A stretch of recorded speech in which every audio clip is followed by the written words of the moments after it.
This stream contains fast-flashing images that may affect viewers who are susceptible to photosensitive epilepsy or other photosensitivities. Viewer discretion is advised.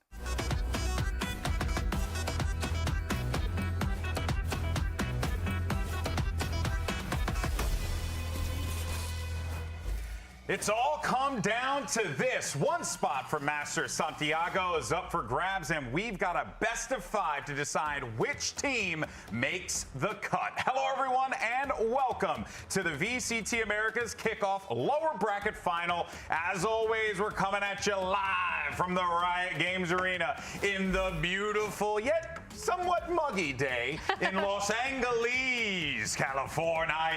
Welcome back. I'm Golden Boy. You got Mimi, you have Emily, you have Athena, and Dan just drove by. What a guy. We're excited. It's going to be a fun day here. We have lower bracket action. It's our last match of kickoff, and it's going to be a best of 5 showdown between NRG and MIBR. Mimi, what a way to close out kickoff. It's been a really wild tournament thus far, but it all comes down to this. Either the world champions go to Santiago, or this MIBR super team recover from their nosedive and make it in their last chance. It's, you'd think we scripted it this way. We kind of did. We have had this planned out from the beginning. But here's the thing, folks. The world is watching, all right? Because this match, as we had mentioned, that's for the final spot in Chile at Masters Santiago. And make sure you stick around following today's BO5 because we'll have the Masters Santiago draw show, and you are going to see what your opening matches will be for the big event. But of course, though, we had some great matches yesterday, and that takes us to our Pulsar Flick of the Week.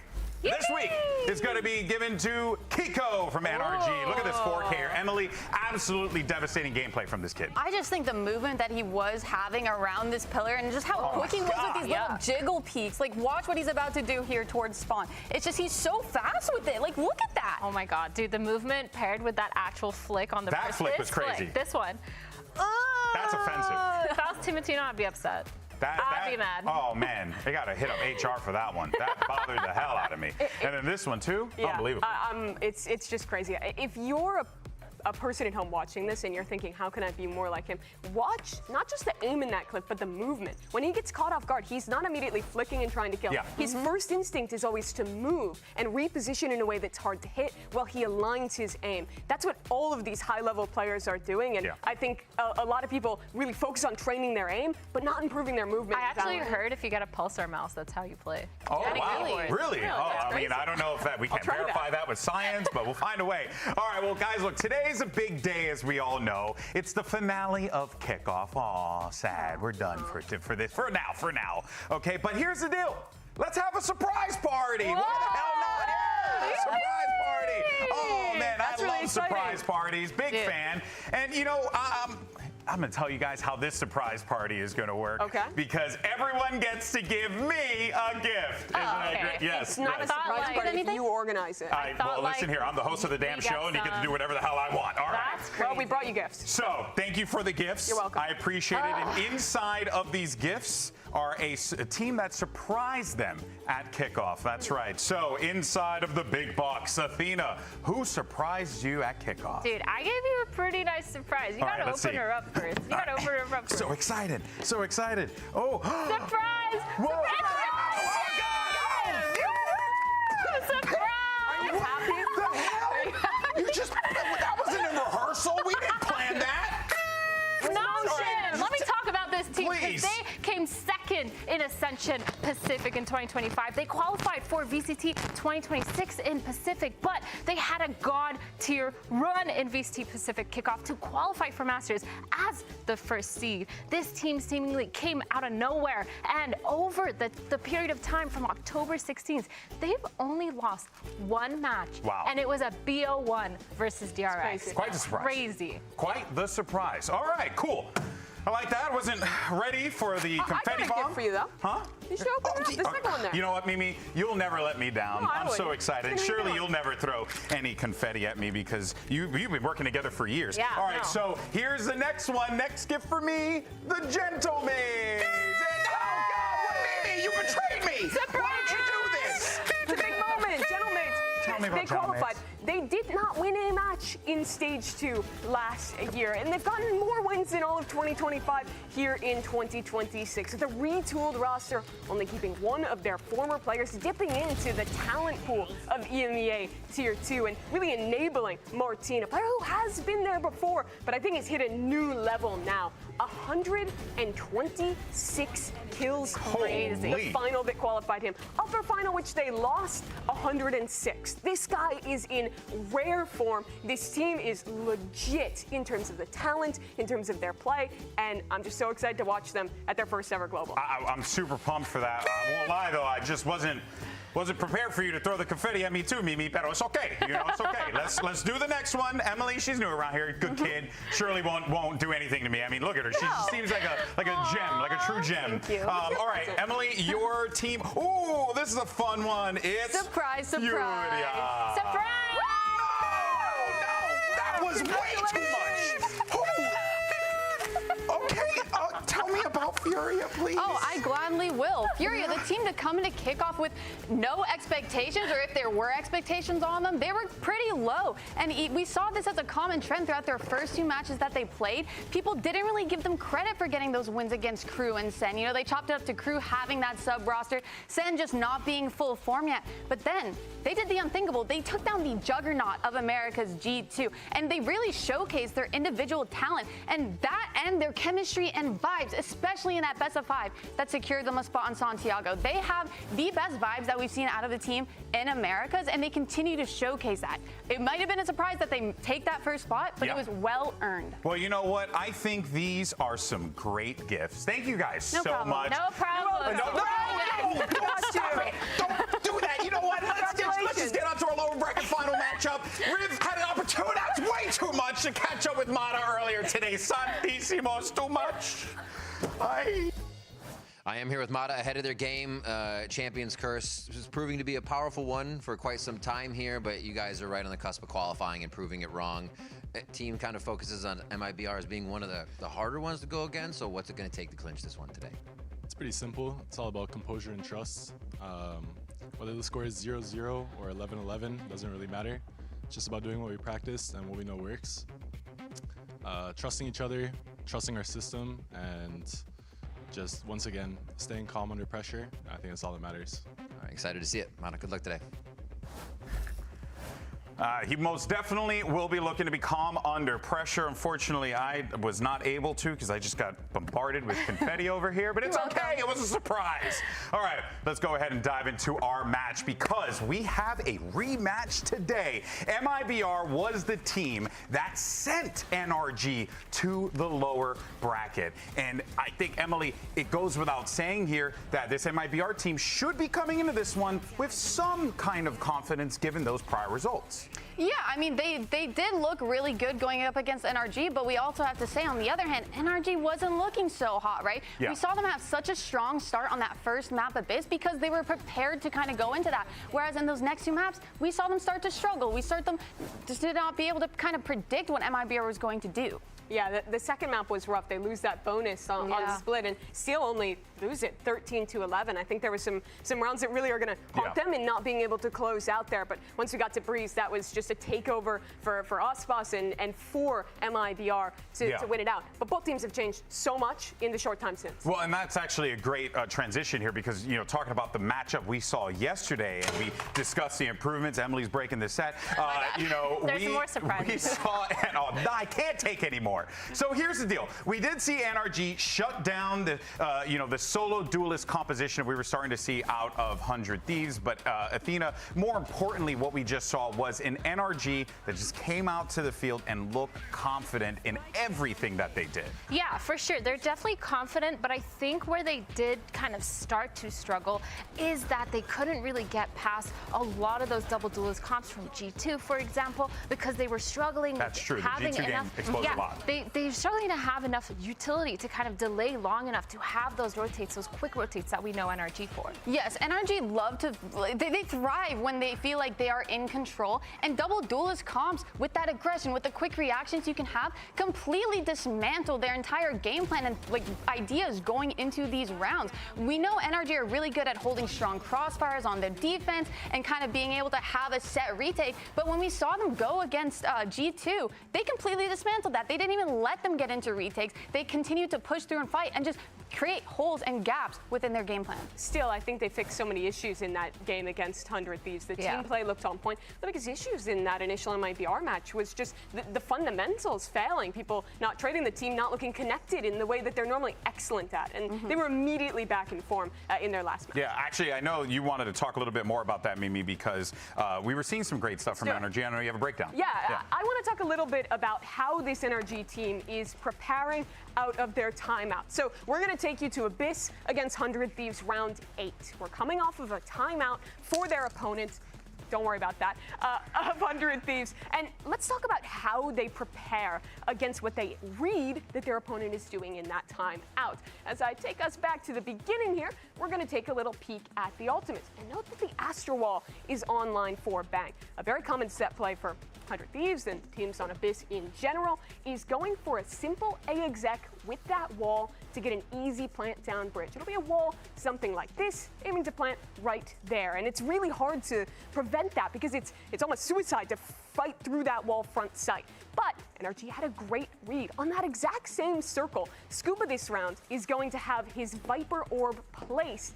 And as we look at the rest of the map, we can see how quickly NRG are going to be able to pinch into him and help. Watch these double drones coming out. They're scouting down mid off the rip, they're scouting up B off the rip, and they're immediately going to be able to rotate towards A if that hit comes through. It absolutely does here. Let's see it play out. Here comes the hit for 100 Thieves, and watch how Scuba plays this.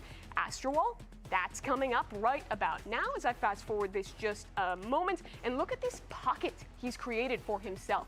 He can play close here, get information on when that plant is coming down, and also combined with the decay of this orb, put a molly here, and that means you cannot plant. This is all off limits to plant for. So watch how they play this now. 100 Thieves has to pivot. They try and fight backside, but look how ready NRG is. A Sovalt comes out from mid. Players are ready to fight backside. It was a perfect read. We fast forward quick now to the next round of this game, where it's going to be a hit over towards this B site. Almost always, NRG does a Viper Wall like this. They like playing backside, positions like here, here, here, and setting up these crossfires that are so tough to deal with.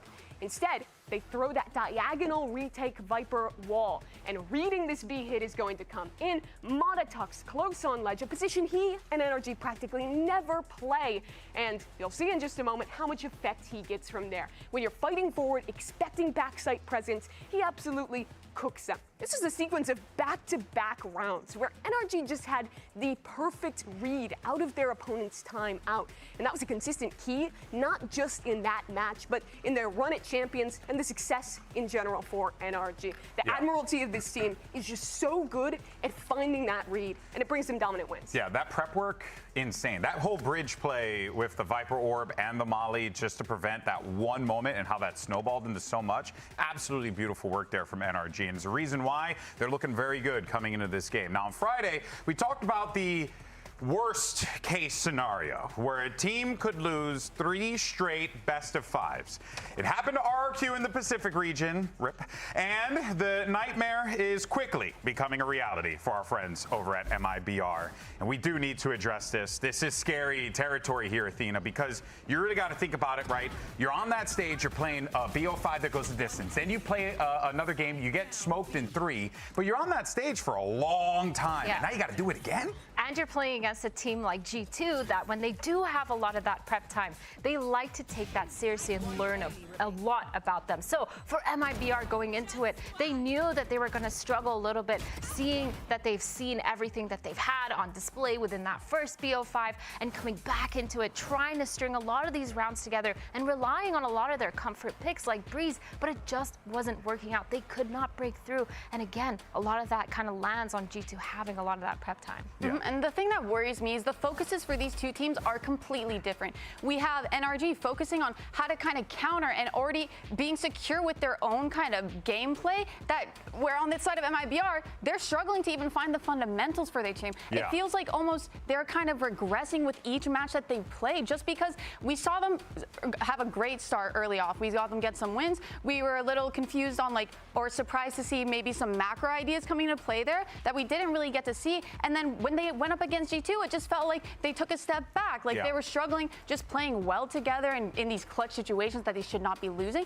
It just feels like they have so much to work on. And now that they're in this kind of gauntlet of back-to-back best-of-5s, they do not have the time to do that against teams that are already excelling in that. And on top of that, too, one of the things that we saw was Aspas struggle as well. And it wasn't just Aspas struggling, folks. It was the fact that we were also seeing some issues with the Asian pool start to come to fruition here, Mimi, which is quite dangerous at this lower bracket. I think that's been one of the biggest talking points throughout this entire run of can Aspas adapt to playing Yoru and Waylay at a high level, and thus far it doesn't look like that's the case in his current form. You look at the game yesterday, 151 ACS, 0.7 KDA, and stats aren't everything. But Aspas is a player who is generally a beast in BO5s. He's known for setting kill records internationally and domestically. His best ever BO5, dropping 305 ACS. Yesterday was the worst performance we've ever seen from Aspas in a best of 5. If they're going to win today and pull out of this nosedive, Aspas has to redouble his efforts, find his form that we know he can bring to give his team a chance. I think seeing him on that jet too, kind of him bringing it back to life, is something I am expecting against NRG, because we talked about how NRG struggled a little bit with those double duelist comps. So maybe this is a little bit of a shining light for MIBR, that Aspas and Zekin can kind of work together to bring that into the mix. But for Aspas, I mean, once he gets that op rolling, he should be on top of his game. He should, right? That's the theory. But the thing is, that we saw G2 just absolutely nullify him yesterday. Question whether or not NRG can do the same. A lot of questions for MIBR. Thankfully, we have an opportunity to catch up with Zekin to get his thoughts. Yeah, I have a chance to catch up with Zekin before the game today. You could potentially qualify for the first time with a new team on the VCT stage here, and I'm sure a lot of people still just remember Zekin in red, but now you're with the boys in blue. What would it mean to get to Masters Santiago with MIBR? It would mean a lot. We're really excited and really happy that we have the chance to qualify to Santiago, and we want to get Mazzino to play in front of his home crowd, so we're very excited and very grateful for the chance to qualify. All right, good luck today. Thanks. I mean, we haven't even had an opportunity to address the Mazzino of it all, but I'm sure we will as the series progresses here. But for finals weekend, guess what? We got a block party again here at the Riot Games Arena, and we asked some fans which team they should be packing their bags for Chile. Which team should be packing their bags for Chile? Yeah, I totally got that right. Fans will pack their bags. They're so kind. Yeah, you got it. Here, just watch the dang video. We're at the final day of the VCT Americas Kickoff block party, and we're trying to find out who is the last team going to Masters Santiago. It's got to be NRG. Mata's just too clean. Like, you cannot deny his skill. Like, it's just too good. Definitely NRG. Definitely NRG. NRG. I'm going to go for MIBR. NRG. MIBR is way too tired right now. Definitely NRG. They've got this in the bag today. Give me MIBR all the way. Oh, MIBR, oh God, let's go! Yeah, MIBR! I had a chance to catch up with all those folks out there.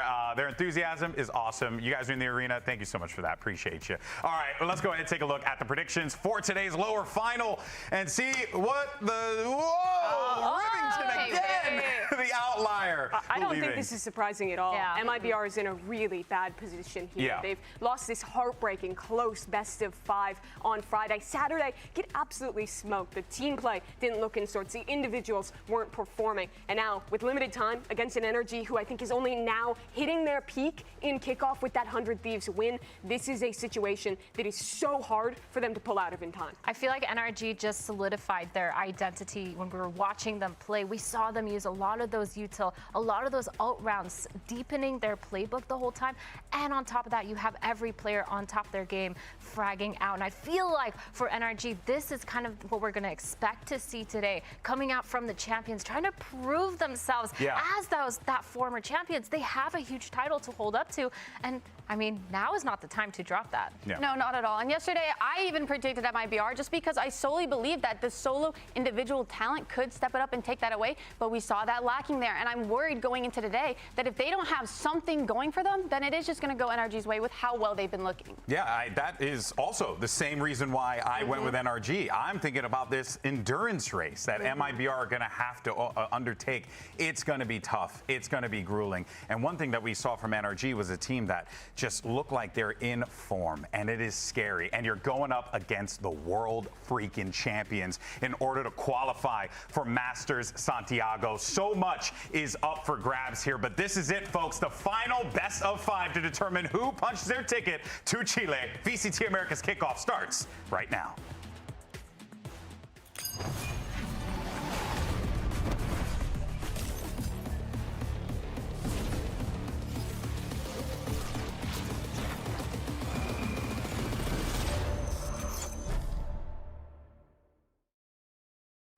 This is NRG sent flying into that lower bracket grand finals.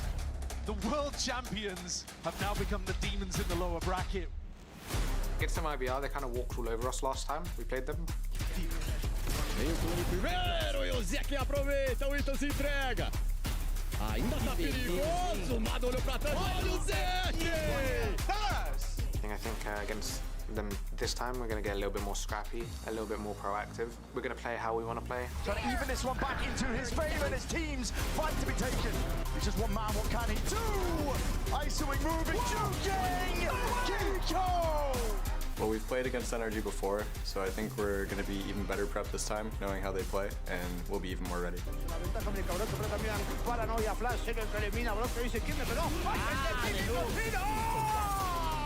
But I think it's an added motivation for us to make it. He wants to be able to play in his home country in front of the home crowd, and we really want to get him there. Today's match is do or die. This is the last ticket to Santiago. We lost them in the uppers. Hopefully we get our revenge.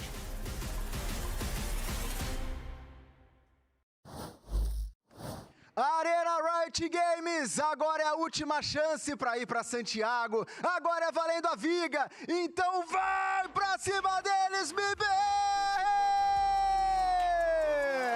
MIBR, the team that everyone was calling a super team, faced defeat, tasted what that loss could feel like, and now find themselves on the precipice of potentially losing 3 BO5s. But there is a great chance for this squad, Athena, to recover, to show everyone what they are made of, why Made in Brazil is in fact made in Brazil. They have these players that are rock stars at all of their roles. Aspas and Zekin on the duelist being really stunning, and they've already gotten the 1 win over NRG in that best of 5 earlier within kickoff, and now coming off of their second BO5 loss. They really have to lock in here, with Mazzino especially trying to go home and play in front of his home crowd. Now, let's bring out their opponent, fighting for a spot in Chile. Give it up for NRG! The world champion NRG finding themselves, though, I would actually argue in some familiar territory. This is a team that has been put through the ringer before, and the last time they did that, they won a damn world championship. So I think it's safe to say this team knows what adversity feels like. Certainly. They're so comfortable in these kind of lower bracket positions, and they're a team that just showed us a perfect game plan against 100 Thieves. Now, facing an MIBR who is in this dip, who is coming off of their second BO5 loss. They get to enter this matchup with another advantage in terms of the prep, with an advantage in terms of the momentum, and their job now is to close out and take that step towards breaking the champ's curse. Question on my mind is whether or not NRG and Coach Bonkar have actually developed that playbook with enough time and the way that they like to. There was a lot of prep work for those guys going into that 100 Thieves matchup. And now here's your series layout. You got Bind, Corrode, Split, Abyss, Haven if necessary. Emily, how are we feeling? This makes perfect sense for NRG. Banning the one map that they saw MIBR kind of have that upper hand on. That was like their bread and butter pick. So banning that early just completely swaps out what MIBR were going for here. And going into these maps that we've already seen MIBR either play against G2 or play against Furia in these big best of fives, they have to feel prepared going into it. I doubt Bonker left any room for interpretation. Yeah. And here's the thing, right? This is an MIBR who is, again, picking into a map first in a best of five series that their opponent hasn't shown. They did this yesterday, the opening two maps. And I did not like that. They did not know what G2 was going to play, and they got absolutely cooked. So this match now, Bind, I think they absolutely have to win it. They have to show that they can adapt, they can sight read a team who they haven't seen here yet. It is Bind, though, right? I mean, that's something you could kind of hang your hat on if you're MIBR. Be like, hey, you know, we know what the bread and butter is on this. I mean, we have to play into the fact that they have two of the potentially best duelists on paper in VCT Americas Kickoff. You have Aspas and Zekin, and on a map like Bind, where it's just so fast-paced, it should be a good. lot of having that double duelist is really good. You want to be able to get up those choke points, get through, taking a lot of fast fights, using the TP to kind of make a lot of these really quick split decisions. And as well, Zekin, he's really good on the op with the Yoru. And of course, we've seen Aspas on Raze. He just needs to step it up just a tiny little bit to bring it back. I'm happy to see them having that double duelist because that's what works best for them. But going for a Raze over the standard Waylay that we've been seeing have so much success, it's kind of a risk for me. They're playing more into their comfort than the meta right now. I don't think they believe that Aspas' Waylay is at a high enough level right now to put up against who is currently the best Waylay in the world. He's got to recover on this Raze against an NRG who haven't had to show this map. Folks, this is it. The last spot for Masters Santiago is up for grabs. Who's it going to be? MIBR, NRG. We have just the casters to call the action. Here's Brent and Sideshow.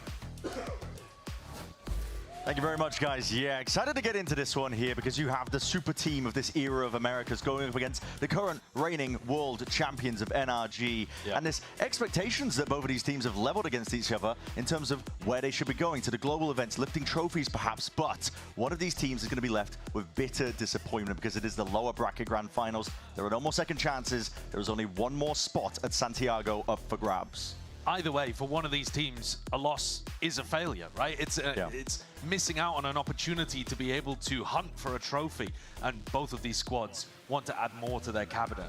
But I would say especially so for MIBR, who are on the verge of losing those 3 best of 5s in a row. We saw RRQ fall to the same fate in Pacific.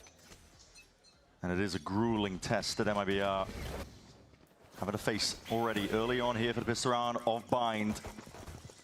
NRG making heavy moves here. Slight miss there with the molly, but it will do the job. It stops them momentarily. Matador is going to be dashing straight past this. Bit of disrespect in order, and he smokes as well. A little bit of a corner and a pocket, but a nade will push this back. So plant denied for now. TPs as well. There's going to be threats coming from every single angle for NRG here, and it's up to them to see if they can put a stop to a double fight over towards Showers. Not anticipating the angle, but Verno snaps to the side anyway. Brock dealt with. Verno's low. Ethan knows it.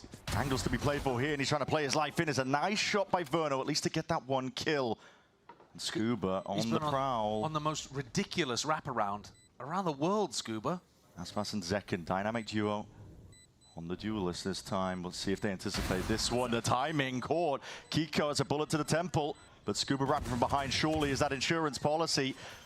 Reload committed. Scuba's around. It's out into the open. Aspas low, and time now thoroughly against Zekin. Not much you can do in a spot like this. Sharp shooting on display. The kill at the end not going his way. It's NRG leading a pistol round here in this best of 5. A specially crafted pistol round strat that you won't see them run on a rifle round either. Double smokes down to just lock off a little area over towards triple and bench. Very dangerous. Mazina was prowling inside of those smokes and almost caught Ethan as the plant was going down. But I think that's why we've got to start talking about this. NRG have been able to hide Bind the entire time. Yep. MIBR picking into it here because NRG have been permabanning it in their, well, almost permabanning it. They did float it in their first game at Kickoff, which implies that it's not a horrendous map for them, but they haven't wanted to play it. So MIBR going over here thinking that they'll have an advantage. But the tape is not with them. So you do have the opportunity to get caught by little set ideas like that. NRG, we know them as a team that are going to be well drilled, prepared at every moment. It's a good return of the fire there. Zekken at least takes him out. Scuba going down. It's a Stinger reclaimed. It's not the biggest gun in the world. Could potentially make the difference though, as a stack of bodies ready to fight this, but look at this. Preemptive play by NRG. They want to get ahead of the curve, and any sort of play that MIBR could be cooking. Mada 2 away from being able to get the converging paths online as well. Could be an enormous tool to start snowball going on their attack side. Yeah. Zekken though has started sharp, hasn't he? He's 1 away from a dimensional drift himself. And he was actually the danger player last time these two teams matched up. Even in the game yesterday. They need him. They absolutely need it. Yeah. Show these boys who's boss.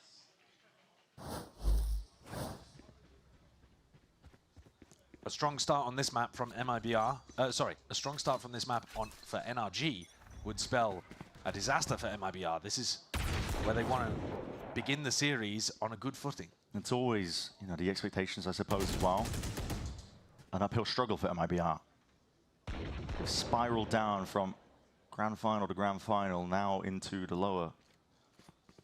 Up against an NRG that have had all the tape in the world to look at. Very tough. Getting this round on the board, though, will be important. Down short. Yeah, already got that A short control. Gathering it all the way up. There's a Trailblazer as well to put the squeeze onto the side. It's drone's going to be used. It's a good shot by Aspas. Lays claim to the side of Showers. He's got some help as well alongside Zekken. That's still not going down. There's a lot of util that's being expended. Zekken collects himself another one with Mada being dropped. Aspas as well. These are just kills happening all over the place as Aspas is just going hunting for them. Yeah, he fully pushed out through Showers. 8 HP managed to take the 1v1 against Ethan. That's what we needed to see from Aspas. Big performances flash through as soon as that plan comes down. Zekken taking names and not taking any chances in a round like that. Signs of life for MIBR. We desperately needed to see this from them. The structure of the round makes sense, but to be honest, it is the individual stuff that tips it into their favor. Aspas being able to get both of those kills, shutting down Scuba, and then taking the 1v1 against Ethan, who was going to monitor the flank and make sure that nobody was pushing from either direction to wrap around the short players. You can't avoid talking about it. Aspas has been fairly dreadful, actually, in the most recent games from MIBR, but that is utterly unexpected. I mean, there's a reason why we're talking about him as greatest of all time kind of candidate player. And a player that's trying to build a legacy too. Yeah. Attend these events, fill out the trophy cabinet. He is so consistent, and yet recently hasn't actually been able to find his form. But if he can come alive in this match, I think he's the X factor. He's the win condition for them. Weirdly enough, looking at the stats, he's the 4th highest fragger, as in the 2nd lowest fragger for MIBR across this tournament, which you would just never believe. No. They are stacked to the brim with talent, but still, shots. Mada, lucky, escaping the Ira. MIBR being very active around the map here. Yeah, and looking to double up with Aspas and Zekken to try to take this fight into Scuba again. I think this makes sense. NRG, they were thrown off balance a little bit when G2 were running at them. It's also a weird position for Scuba's orb to be in. Just to let him walk into Showers here. Drone is going to be broken to spot a lot of these players now. 40-second mark. This is going to be the signal to go for NRG. Moving forwards now. Steam rolling ahead. Not Fast much flank. in terms of resistance. There is that flank, as you called out. 2 players of MIBR going to be reaching the party soon enough. 30 seconds. Plant still being denied. Util was saved for the situation just like this. And Ethan's still looking for the next signs of it. Dimensional Drift is going to be utilized this time. And Zekken putting out the players. And that is a complete collapse. MIBR laid out the trap. It was NRG that stumbled into it. And Aspas with another 3K. This is what we needed to see. MIBR's protocols for defending this A short push are looking really nice. Even though they lost out in Showers, this time they weren't able to stop Scuba and Ethan taking that space. The pressure on the plant is enormous. The smoke that Mazzino is throwing is standard, for sure, but the way that MIBR are spamming through it and consistently applying pressure, it's a nightmare. It is a nightmare to try to get that down. And NRG, the game plan not working, No, instant timeout. Yeah, Bonkar's going to take a tag timeout here. And if you remember back to the one map of Bind that MIBR have played, when they were playing over towards A, it was mainly just Astros playing from heaven. A nade to deny plant, maybe. They were playing a lot of weak A setups. I think NRG, they've done their homework, but MIBR are one step ahead. I think that's a key win condition for them in this series overall. You have to get ahead of what you think NRG are going to be planning around. Yeah, it's difficult for a new team, right? There is actually, we talk so much about the experience of the players, the veteran legacy from some of these guys on MIBR, all of these guys on MIBR really. But the team itself has not been together for a long time. When you compare that to NRG, who've been working through things, making a small adjustment in terms of Som coming out and Kiko coming in. But really, they've still got a lot of fundamental, foundational stuff that they can build on top of. Pre-existing chemistry. Yeah, MIBR have had to cobble it together. But they've been in the spot now for long enough that they should be able to make adjustments like this. What a time it would be if they can stay ahead. But it's early days yet. NRG are going to take this tag timeout to adjust something for the rifle round that comes after this one. But to be honest, if Mada spots somebody, I could see him trying to invest in the ult and see if he could get a Bucky kill. Yeah, you never know. Spiral it further. He's forwards with that Bucky in hand. It is the weaker buy. Just spotted out. Thanks for the snake bite. Double dash over, but that's a player dealt with. That was a danger player, really, in the form of Mada. Look at that from Aspas as well. Really decisive. Straight through the teleporter from short. There's no messing around. Goes and backstabs. I think that's what I want to see more as well. Yeah. It's just Aspas feeling like he's his old confident self. No more hesitancy. And getting it done on agents that aren't just Jet. Yeah, and there's a very, very clear, I don't want to call it a game plan, but maybe just the ideology is different right now for MIBR. They are very willing to fight. Trying to make NRG uncomfortable. Even against the weaker buy, there's dangers if you overextend yourself, could hand over some guns. But look at Mazzino, all the space that he's got. Yeah, but also you're talking about handing over guns. Yeah, we'll see. It's accounted for. Kiko with a classic. 40 seconds and still with a player down. But that's a phantom you don't really want to put in their hands. I mean, Ethan's way ahead of the pack there. Flash forwards. Zekin eager to draw even more blood. And there it is, the follow-up. Tex right there behind him, shoulder to shoulder. Again, aggression, boxing them in, never letting NRG get out into sight where Kiko could have found some of those angles to make the phantom shine. Like it from Tex, just backing up slightly. Nade comes out to open the door, lets Aspas take that duel instantly. And now Aspas has a showstopper for a round where you know NRG are going to do something different. Bonkar took the tag time out to adjust the game plan here, so they're not going to go for that same short push. You know they aren't. Hold on. Is Aspas just going to send it? He looks like he's raring to go. It's a little slower. Slow for now. Again, you know they're doing something different, so Aspas is not going to run into a stack. It's a drone. Forwards. Zekin is hard committed here. There's Salvo's at his feet. Trying to move to the side, and that flash did not connect. Zekin capitalizes quickly. Ethan's removed. Out forwards. Verno. Verno! Drops them where they stand. That's a spike drop down as well. Essentially in enemy territory. The smokes in the face of Verno. Small gap to play in, but again, this is an MIBR that are not content with just leaving space untaken. They will take the fight to you today. A team angry and willing to prove they're not going to go down so easily. Scuba's the last one left. Aspas took all of this space very early on. We'll have instant information if Scuba tries to go for anything. MIBR made such a good adjustment coming out of this one. They knew that Bonkar had called to change things up. NRG had run that same push basically twice. Scuba towards showers, Ethan to support. They're definitely going to do something different, and Aspas coming up around behind and puts a bullet into the ear of Scuba. Didn't even have to use his showstopper. No. It's an essential tool that he can carry on into the next, and there's plenty more ults as well that NRG are building up to. Almost every single one that they've got online, so pretty critical that they're saving key ultimates. Yeah, this is the next round though, where you don't exactly get what Bonkar's adjustment is going to be coming out the back of this. So they could go back to a bit of short pressure, right? Or they could just carry on going for the same B adjustment that their coach had looked at. Now, nice short though. Aspas is willing to square up. Eager to scrap and seems to be aware that he could be able to catch a player unaware as Seeker's moving behind him. Kiko is out wider. Seeker spoils the party though, and Aspas is gone, taken out. He was alone on A. They're trying to do the same thing again. But there goes the showstopper, and the defenders are having to pivot to try to plug this gap over on the A side. And now Ethan's got a really nice opportunity to call some mid-round stuff. Plenty of time on the clock, 5v4. Tex pushing out of sand just to get that information. More and more risks to be taken when you're a player down. Might get hear a sound Brock. cue. Yeah, Brock is running full sprint now because it's NRG hard committing. What a shot by Tex. Verno out towards the back. This guy is just lighting him up right now. Feel like we are witnessing a very angry MIBR. NRG left scrambling right now, looking to see if they can piece together any sort of semblance of a round. They are falling though, dropping whittled to pieces. Scuba and Kiko, the last ones left. Smoke in your face, but Zekken still primed onto the angle. Few stray shots, he is low. But still steps forward, still steps up to the challenge.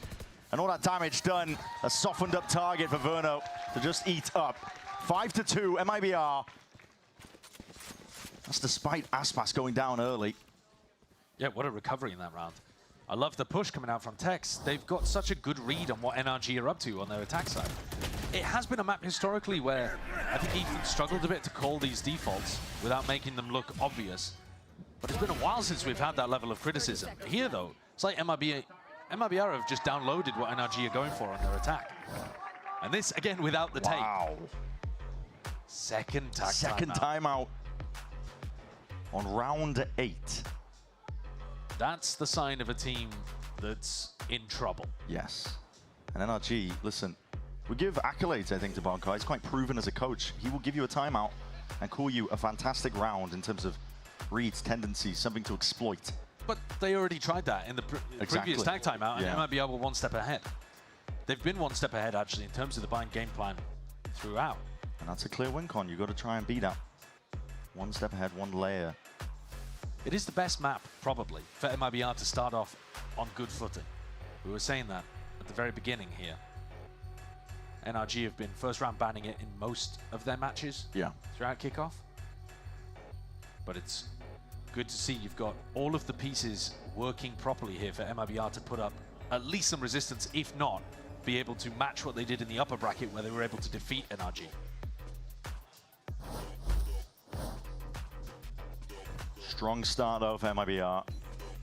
We were wondering, the thoughts were there. The fatigue potentially settling in. Had to play a lot of maps of VALORANT the past 3 days. They look like they're full of energy at least to begin. Yeah. And this is back to the original game plan for NRG. This is what they were doing for the first few rifle rounds. Towards 8. Not too much in terms of the weight of Plantanars across the map, but a snake bite matter. Top of the box. There's to an punish on the adjustment. Mazzino, yes. Knew they were going to be trying to use some of that util to deny that plan, and so Mazzino caught unaware. The rifle, though, reclaimed. Zekken vacating it. Showers control was taken the whole time.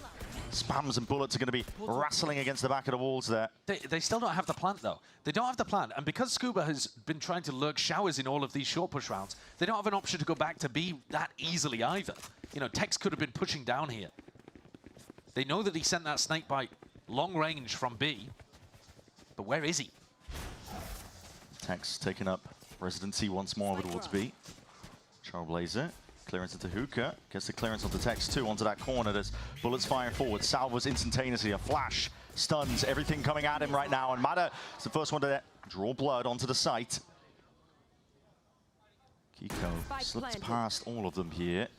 Zekken's going to be facing a multitude of players there into the high-low. This is a interesting scenario. With just 2 players left, MIBR not going to be looking to play into this when they realizes the chances are just way too slim. They've got an enormous amount of money to be able to work with, having won 5 rounds in a row here. See if NRG go and try to chase to get ults online, but they're the ones with their economy in a bit of a tumultuous spot. I like the idea of going back over to B in some of these failed short pushes. When you go down short and you tap the plant a couple of times, and MIBR have to smoke it, they have to stack it, they're spraying. But I did think it was difficult for Ethan to call those B pivots because you just lack information. You don't have any lurker over there. But Tex got hard overwhelmed. The double drone composition that NRG are using gives them a lot of tools to be able to spot out a single player like that. That's a good adjustment at the beginning of round 2. This punish onto Mazzino, knowing that they're going to be going for the plant denial. Yeah. Catching the players of the util out. He's sometimes going to be inside the smoke, so it won't always be that easy. And of course, if Mada does it again, they'll be pre-aiming the box that he's on top of. Big group up though, NRG. Oh. Aspas pulling out the Outlaw in order to punish the light armor buy that NRG loves to go for. Yeah, no end of the economy.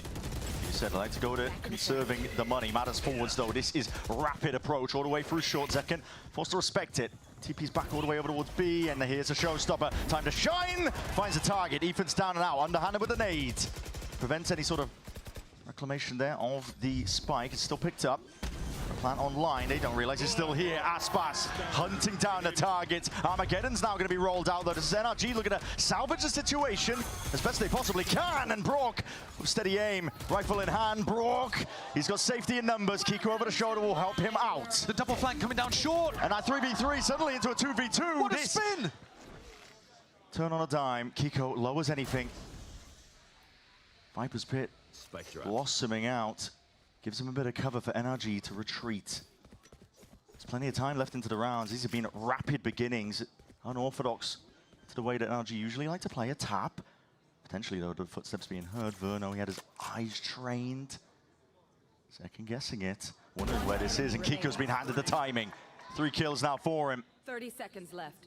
Looking potentially for the 4th, but it's up to Zekken now in a 1v2 to put a stop to it. Pit still active. Scoping it out, trying to hunt where these players could be. Time, pressure, mounting against NRG. They need to get this plant down. But they don't know where Zekken could be lying. Contemplating that it could have been a rotation. The plant down, and Zekken, bit of spam straight through the box. Kiko going down in the final few bullets. It leaves it into a 1v1, but crucially, Scuba still alive. The pit remains. A blight on the map. An obstacle that's going to be in his way. Taking it slowly, steadily now. Trying to scope out every possibility. Decay kicking in, Scuba relying on to the shorty. Not quite a tap. Zekken was the full stick this one, moving forward. Scuba, that's half earned. Zekken has wing cons, but a shorty will do him in regardless. Scuba winning that round out. It got scrappy. Chaotic towards the middle section. Insane value from Kiko as well throughout that round. We're watching Scuba win the 1v1 clutch towards the end, but it's Kiko who throws the spike over to Scuba, re-wraps around short, and that's after hitting a devious 180 flick to deny the short flank, which I think should have won the round here. But I don't know, he's just too good. How he survives on 3 HP to get the spike down as well, I don't know, because if Zekken gets that kill, it's a difference maker. It's a big difference maker. MIBR had so many chances of winning that round. NRG now just trailing by the 1 round. Flash. It's good for it. NRG brute force through showers. They're looking for this ult orb online onto Mada. And Kiko, in fact, has a season and orbital strike. Reactive play by MIBR. Lovely. Trying to get 1 step ahead, trying to read what the play is. Zekken. Rifle aim is a little bit labored there. In exchange of the bullets to refract, they call a bit of a stalemate. This is one of the few rounds where Scuba has been looking over towards B, but he's got a pit in his face on B long. And Aspas in hot form, holding hookah. NRG have got a little bit of control around the map, but it's nothing to write home about. They're still going to have to go through this guy. Yeah, he does like this angle. He's played here before, see if they're ready for it. That's a wide face and swing. Nade, though, was primed for this. Prevents any sort of follow-up, and the smoke was instantaneous. Mada, he's gone down and out. That was over towards A. The backup policy, and Verno is just going, running around, hunting for the stragglers. Delivering the 8th death with no kills for NRG's IGL. This is an MIBR. They are not content with just leaving the space as is. They are hungry for the kills and hungry to make a statement. They've been the team in control here. NRG have definitely come in with a game plan, but MIBR 1 step ahead, stuffing it, stopping it, and NRG struggling to adapt. And I think this can be a weakness for NRG. If the read that they have doesn't pay off immediately. Oh yeah, we're not doing fist bumps for a long time. You need to remember me. Yeah, that's important. Aspas criticizing Zekken. Yeah, keep the morale up. Yeah, come on, lad. You're not doing enough at 11 kills, come on. It's a weak A setup here for MIBR. Double Duelist holding hands for MIBR though. Yeah. You know, they were constantly prowling. Tex. He's got a lot on his plate here, but still able to get the 1 with Mada. Go on, finish off. Plays it all the way in and through. This orbital strike is going to go wide. It's a miss. will clear out most of lamps, and NRG will absorb up most of that space once more. They're sand pushing again. This is a deep push all the way out. This is relentless right now from MIBR. But there's never anyone from NRG able to stop it. No, confidence is brimming. You want to cancel, you want to go towards B, but look at these players in market. The angles are being held. Might come down to a game of timings, but with those rifles well trained, off onto the corner. Varno gets two. Can't manage a third, but the damage might have been done. Still an attempt to get back control, some stability into your feet for NRG. Scuba and Brock left in a 2v3. Zekken, though, immediately posted back to the wall, onto the B site. Look to timing this drone, see if he can get himself potential angle, but he's spotted out at the barest of moments, revealed towards it, and that's shot straight through. Flimsy metal, it's not enough to stop it. NRG, the one's powering ahead. After Verno's 2K in market, and Zekken getting there on site beforehand. Should have been locked up. NRG have been offered ways back into these rounds, despite the fact that their opening game plan is giving them nothing. 1v2 now for Tex. Let's try and find what these players are. Slight sound cue. It's going to give him a bit of information, but this is NRG ready to double swing. Taking the fight together, and it's almost there. Potential from Tex. You could get control of the spray on time, but for NRG, or even a sigh of relief. I'm amazed that they've got up to 5. And MIBR are so much in control in terms of the way that they're running the positional play around the map. And yet they're just making enough small mistakes for NRG to get back in some of these crucial moments. But it's taking clutches. And that, a pretty big mistake from Zekken, getting lit up by Brock's drone. Aspas picks up the operator. A weapon he's known for, but one that hasn't found him too much value in kickoff, weirdly enough. This is one more round left to be played for in this half. Good spread here. Focus from NRG over towards that B long. And on the avenue, Trailblazer potentially spotting out where Verno was. The util's gone a bit wide there. This onto the molly. The C's will be next, though. Really trying to deny them this space. There's no serious commitment from NRG. The spike is firmly dropped in the back lines. It's a very different game plan, isn't it? Yeah. They're trying to make as much noise on B long as they can while these Showers players take some space. But Kiko's going back into both of these duelists again from MIBR, holding hands. Zekken supporting Aspas. He's got to hold this angle for Aspas here. That's the weak point. Aspas will watch market, spotted out with the bullets. Now you might have to peel yourself back a little bit. Yeah, collapses the crossfire play. But it also tells MIBR that NRG are not ready to hit B just yet. And Verno's done a great job, actually, of re-establishing control and information down B long. Question is whether he feeds. He's forwards. He's taking a fight. There's so many players in front of him. It's the one, and he spots out where the rest of the bodies are. Surely that pulls rotations, but that gives time for Scuba to strike. He's been good on these lurks before, and he's going to be hearing all of these sound cues. Tex now, pressure on him. Convergent pass, potentially sidestep Scuba, looking for the right time. And at mass TP, Scuba calls it. It's a vacated A site. They're pulling them away with only 16 seconds left. Time's barely there. Molly's flying forwards, though.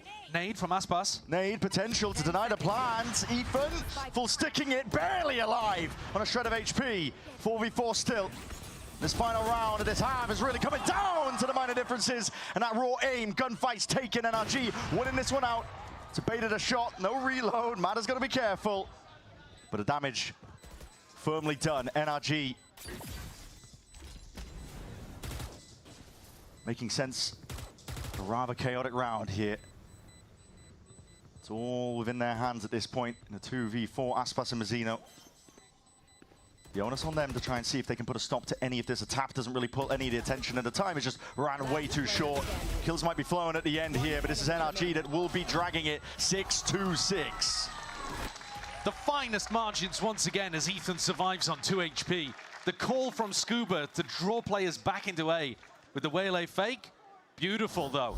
And I think MIBR are going to be disappointed that this is an even half. Unfortunate team flash towards the end there as well. Self-flash, in fact, onto Zekken. But this was MIBR's round. Not round to win, half to dominate. Yeah. This felt like it should have been an 8-4 maybe, something like that, but NRG pulled back. Speaking to that championship quality, I think that they were able to do so. Let's send it down to Rivy, standing by with a comms report. You know, we're going to touch on both teams here because it's 6-6. It's so interesting to see how different they are. Listening to the side of MIBR, it's like kind of like being in a business call, but it works for them. If everybody wasn't overlapping each other, they're kind of hitting their comms to make sure they can talk and then let go. But when the plays happen, they're all still talking together. It's fluid. Ospots and Zekin are heading into showers. 3, 2, 1, let's swing. And they've been on point for these plays. A lot of good stuff there. Fraud is very happy with the gameplay coming into that first time out, and they know they're pushing the right buttons against NRG, but it seems like the shots didn't hit there at the end of the map, so we'll have to see. For NRG's side, it's much more like a Discord call, hanging out, vibing with friends, but at times, Ethan even said, hey guys, we need more comms. We need to get more on the mic. I don't even want to hear my gun right now. So they got back in. Now it's a 6-6. Kiko is even jumping in there on round 7 saying, hey, wait, I got a call here. Team agreed, they went in, they smashed the site. So it's really cool to see those two variations between the squads. Bonkar's there with the hype roars going on in the timeouts for the coaches. So both teams are vibing. It's 6-6, it's anybody's game right now. So let's get back into the action.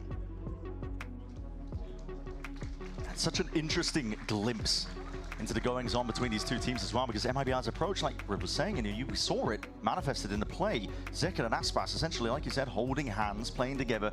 I think really leaning into, just the firepower, the understanding that they can shoot, they can aim better than their opponents, and having that confidence to just take fights that might be deemed too risky normally. Sure. I think also, though, in terms of individual stuff that's actually spun rounds one direction or another, I feel like NRG have been able to clutch situations out. Yeah.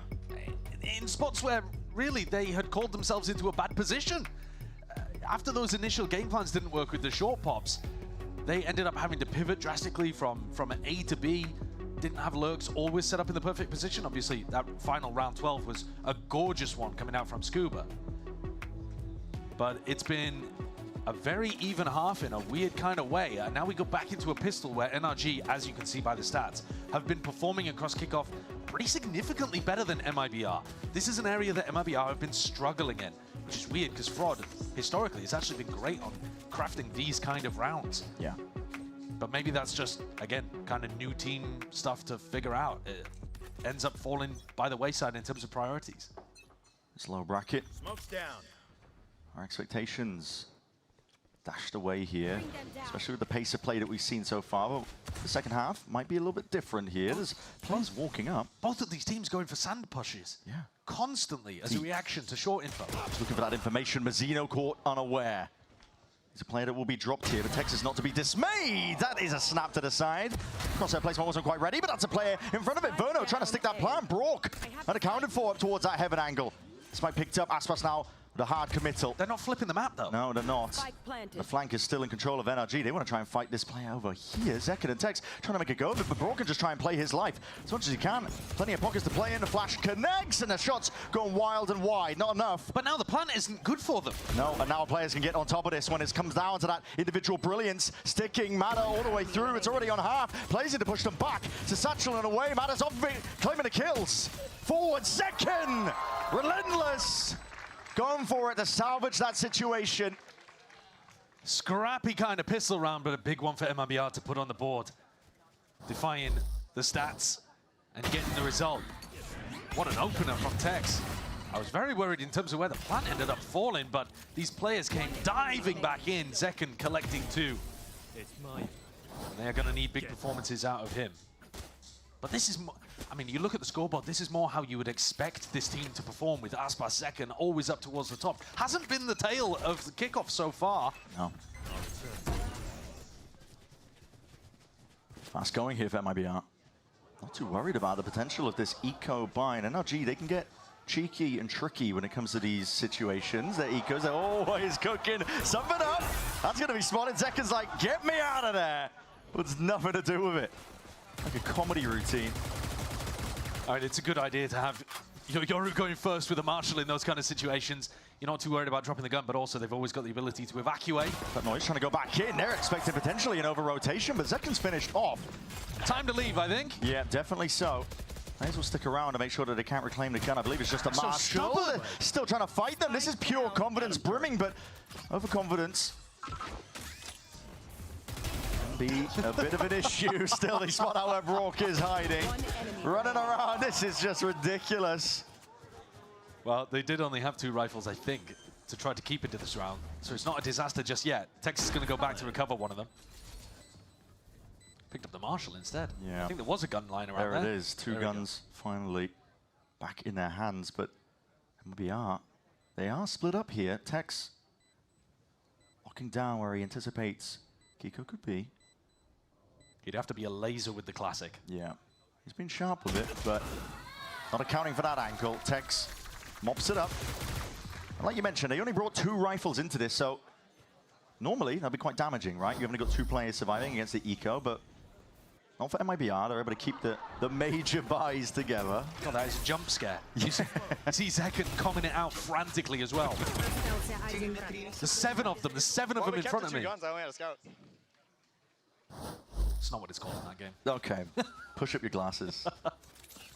Yeah, that's what we were saying. Is it's really easy for their economy to now still look very good. Yeah. They have actually forced one of the guns in this round, though. They've been doing this a lot, MIBR. And then Verno picks up a sheriff if they fail. Just to round out the buy. Mata, he's on that.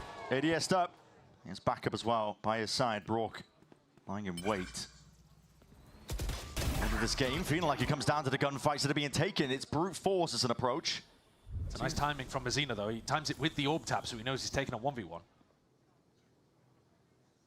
Verno looking like he might want to take some of the space, but just holding for now. Jump spot angle. MIBR have been quiet down short, so NRG haven't found a timing to push on the other side of the map just yet. Once overheads. Ethan. Lamps is occupied. Ethan just commits a TP. Trailblazed early. I think he anticipated it was going to be clear. And not enough to deny that plan. A snakebite came a little bit too late there. 4v4 still, though. Anyone's game. MIBR looking to take this one again through that sheer individuality, but it's Mata the one shining. Ethan towards the back of the site. Still in control of this. Tex and Mazzino. They do have mollies to play with, but right now, keeping the guns out. Convergent pass has been earned up, and Mata's going to be utilizing it, using it. Tex left spinning, wondering how the hell is he going to get out of this spot. Scuba reclaims that space up eagerly and cleans up the following players. Mazzino dropped at a moment's notice. 1 round is the difference between these 2 teams for our opening map. Wellale gained off the back of those 3 kills and an orb picked up in showers.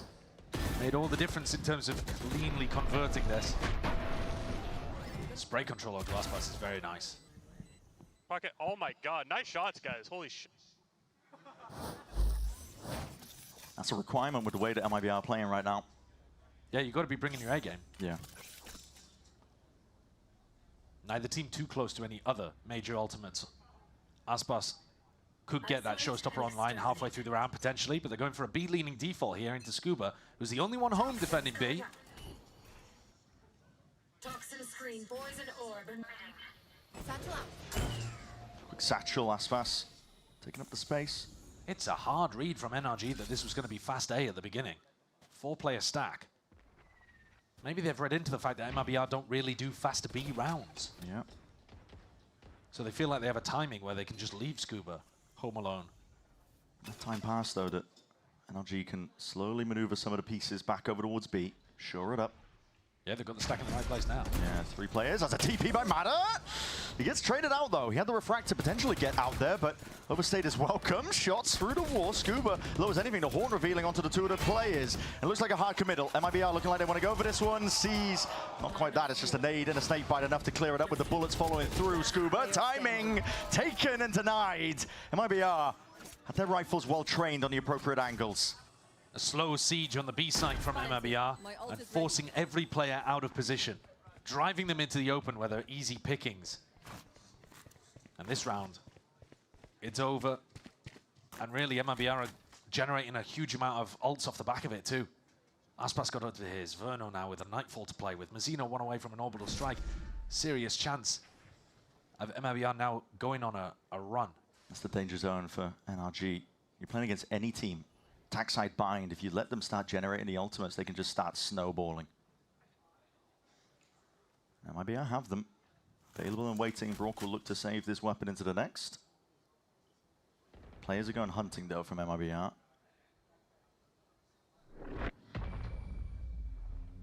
Yeah, there's a couple of players here without very many credits. Scuba and Mata with very little to work with.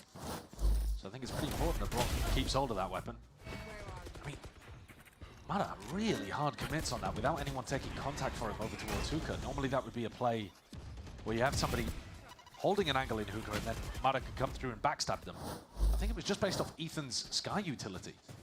And if you watch how Ethan's using the Sky util, he is dumping it early. You'll be 40 seconds into the round and he'll have nothing left. So he's just trying to find out early on where MIBR are playing. And then they don't have basically any flashes to be able to work with in the mid or late round. Trying to clear up that fog of war, wondering where they could be. Kiko. It's him and Brock who are holding down this side. They do have rifles. Smoke shot down though, and out of showstopper. That's going to be signal it. Aspas wants to try and send this one forwards, up and over towards their head. That's a rocket that's going to be missing, hitting the side of triple. Not too much in terms of the way the damage done. Brock almost going down to the molly. Luckily, heal in the back pocket. I thought they were going to look for the plant as Aspas popped the showstopper there, because it would have been very hard to spam and deny. Well, players are starting to take the space up now. Mada wants to see if he can try and take this fight forward. No! Oh my goodness! Oh, that's astonishing stuff from Verno. He's hit some major multi-kill rounds in this map so far, but that one is something else. Ridiculous stuff. Stamps out anything that could got deadly and dangerous. Brock, he's the playmaker here. Stun does connect, but covered. Scuba's only got the Bucky. Could potentially get another gun for it. Hold on, that's a kill claim. Players are low. He's like, wait a minute, I don't want that gun still. Angles accounted for. Mazzino eager to plug in the gaps here. Horn overhead. This is getting a little bit messy. They want to try and deal with Scuba cleanly, but they know where he is. They've got him penned in, and they're just toying with him at this point. There it is. Kill for Aspas. 3-round difference now, MIBR leading. MIBR are not playing like an exhausted team here, knocked down into the lower bracket. They're the team, actually, by the look of it, with more energy and vigor for this game. What is this? Insane transfer. He hit a sick 2K transfer like that in market earlier. Dude, the jumpy, bro. Yeah, so smiles. It did feel a little bit like they needed this levity to their game in some of the earlier best of fives. Yeah, the seriousness of the situation definitely taking its toll on some of the players. I mean, you could see it in Mazzino's play towards the end of yesterday. He was trying his hardest in map 3. Yeah, he was. He wants to go and play in front of his friends, his family. He's from Santiago. It would be an enormous shame if he ended up missing out on it. I'm sure every day they're asking, you know, did you qualify? And he has to delay that good news a day later, and then a day later, and then you go into this game and you're like, hold on, are we really going to miss out on this? Yeah, the last chance. It's like what we said at the beginning. Expectations for both of these teams. You've got reigning world champions on one side and a super team that's expected to lift trophies on the other, but no more second chances here in a match like this. The eco stacked at NRG. Pretty comfortable going for, seeing if they can gamble. Get MIBR to slip up potentially. Nightfall's going to be committed, even though it is the eco, it's hunting for information. I don't think he found a single person. No, I think it might have been sidestep, and that could just be causing a bit of a downfall here for MIBR. They're sending it flying forwards. A shorty Zekin. He's getting cheeky with it now with a flash overhead here. These guns need to be good, well trained into the corner. Every player accounted for and dropped in the end. Matters forwards, and even he won't be able to get too much done there. There's significant damage, at least to the armor, but flawless overall. MIBR not losing a single player, now up to 11, and this is dire, dire situation for NRG to be in. No more timeouts. And Zekin still with the dimensional drift.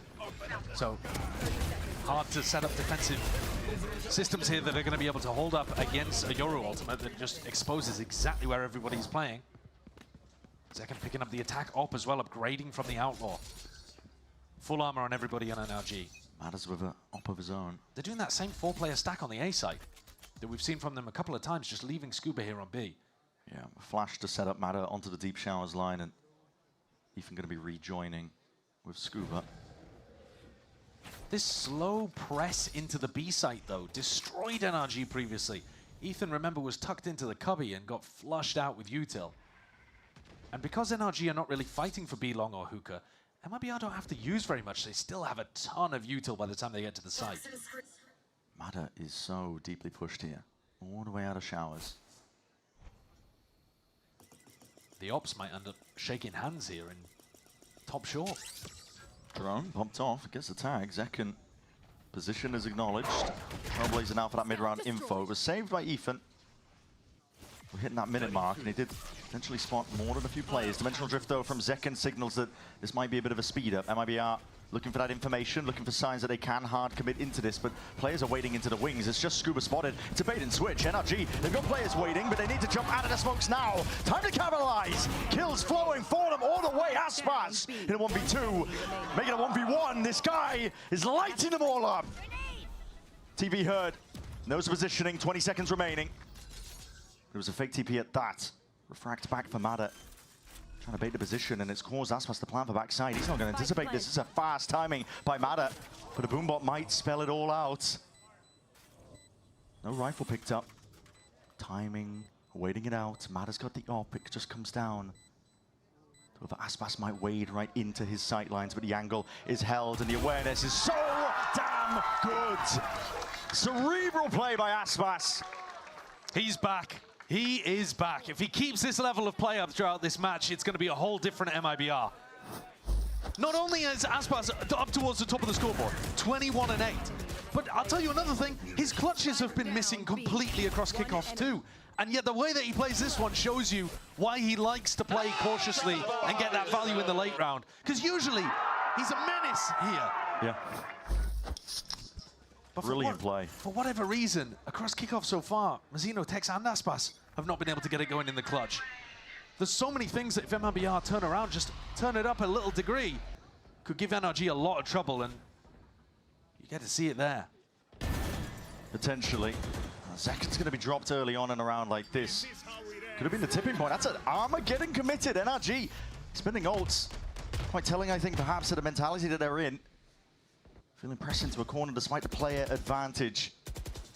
They need every single round to count. Scuba's given a whole load of space inside of his ult here to Verno. Of course, that means that Verno's going to be sat on 1 HP. He's decayed down.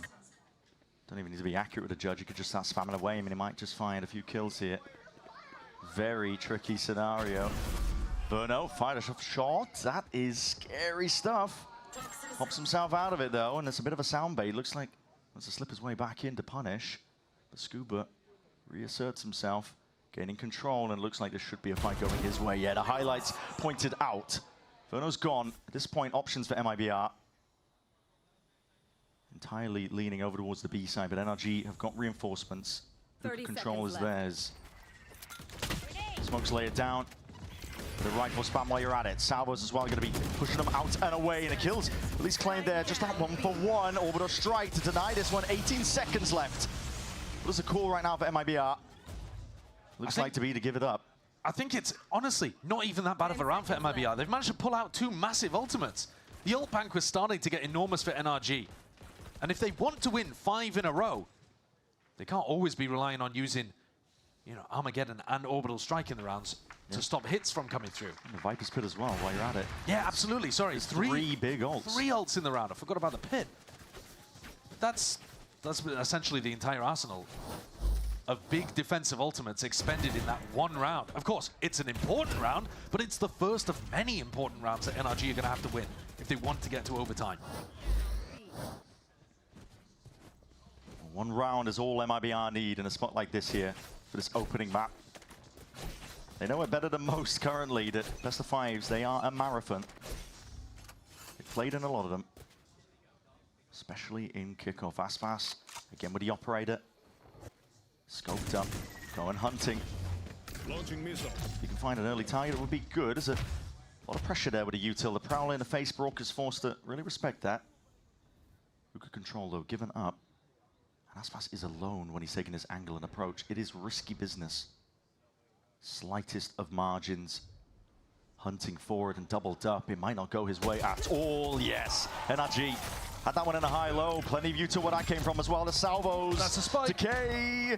Yes. He gets out. Mazino can't be going down in a spot like that. And manages to extract himself. Instant reposition by NRG. They can switch off into the corner. The Seeker's going to be offloaded into that mid-round just for that extra information. Tech's only breaking the 1. 2 of them leading away, and this is Mada taking a flank off of it. He's realized it. See if the timing gets taken. All leading over towards B, though. Just like NRG have got this one in their complete control unless things go direly wrong.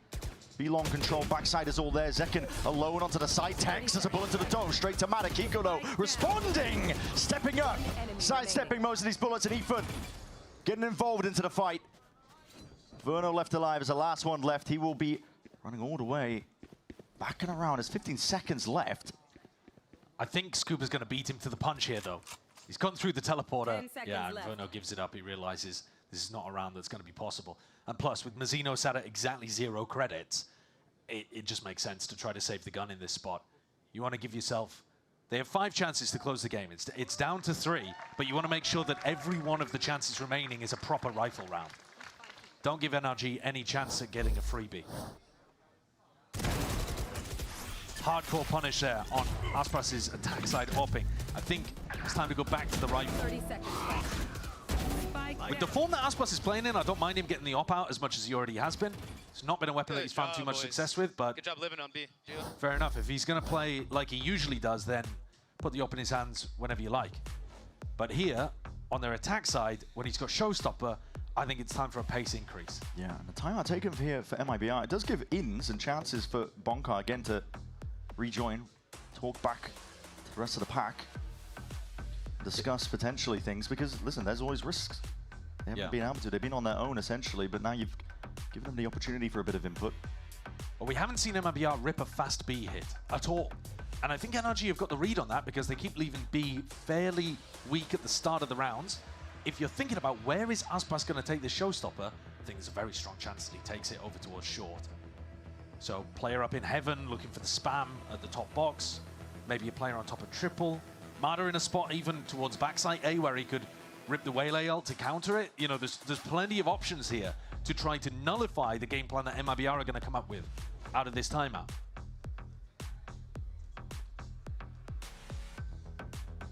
But if you let them get into the site and set up a post plant with Pit, it is probably game over here on Bind. NRG trying to claw their way back in one round at a time. Well, here's Kiko in heaven. So Kiko's going to have that angle to try to punish Aspas as he goes for the ult off the box at short. Here it is, sending it flying forwards now. With a double satchel, but no committal of the ult. Big reveal up towards heaven. Shots in through the smoke. They anticipating Aspas' position. Pushes and pushes him back. That is a Pit now. Lay it down over towards the A site. Still difficult to actually get the plant committed, though. Yeah, look at the amount of smokes committed. Showers control for Mazzino, but again, he has to sidestep and a conversion pass. No way! That's just a bad weapon. Mazzino only had a Spectre. Not enough damage done. 20 HP is what Mata survives with, and that could make a critical difference. Aspas looking to see if he can plug in the gaps in their hold. Mata, patience on display. They dropped their own Pit to try to get the plant. Trying to bait it out, but Aspas is the one baited into the shot. Yeah, the crosshair placement is still good. Sublime at that. Showstopper waiting for that rainy day. Plant down, and this is just to push them back and create space. No one wants to hard commit into this. But that rocket, the fuse, finally dropping low enough, and the rocket does go straight into the wall. No casualties, 4v4, MIBR. It's a massive turning point. It could be the map in their pocket as long as they maintain their composure and can earn these kills. But NRG are the ones closing in. Scuba, he activates finally onto that flank and just peels his way back. Second just appeared into his lap. Verno, his time to step up. It's raw individuality. That's what's on display here. Scuba finally dropped. Aspas anticipating that re-swing. Snake bite, nade, or collapse. Combine their efforts, MIBR. Determined to get this one under their belt. And in a 1v3, Kiko making a 1v2. He's got 7 bullets. So much to overcome. Shorty out trying to find the targets, but running and gunning, toying with them. MIBR upsetting our expectations. They are feeling no fatigue. They are leading this lower bracket grand final. A great start for the Americas Super Team, landing the blow on the map that they need to open. This was MIBR's pick. It is a map that NRG have been banning recently, but the way in which MIBR have been able to do it, with Aspas on Raze coming out with 24 kills, Verno alongside him, by the way, playing an absolutely lights-out game, it does give you hope that MIBR are not just going to go quietly bombing out of the bracket here. They're looking good. Yeah, they certainly are. The gameplay reminiscent at times, really just that all-in, realizing we've got nothing to lose at this point. sending it against this NRG squad, the reigning champions. There's so much on the line for both of these teams, but MIBR are the ones who take that first blood in the form of Bind. We'll see where the rest of the series goes, as Corrode is up next, and that is a hell of a task to get over as well. NRG are no slouches on that map. Don't go anywhere.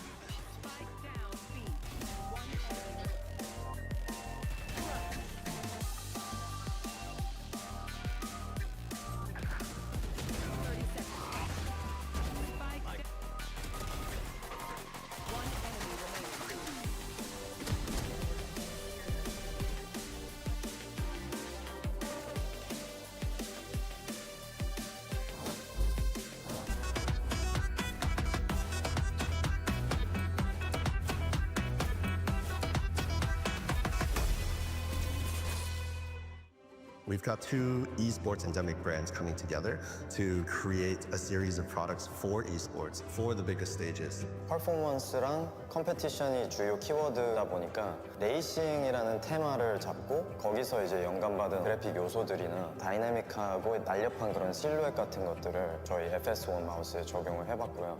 我们希望可以协助 Pulsar 成为电竞圈的顶尖品牌，而 Voxy 是其中一个助力。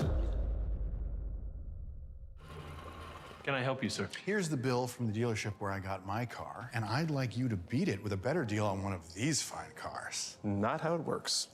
Guess you're not as cool as Verizon. Bring in your AT&T or T-Mobile bill for a better deal today.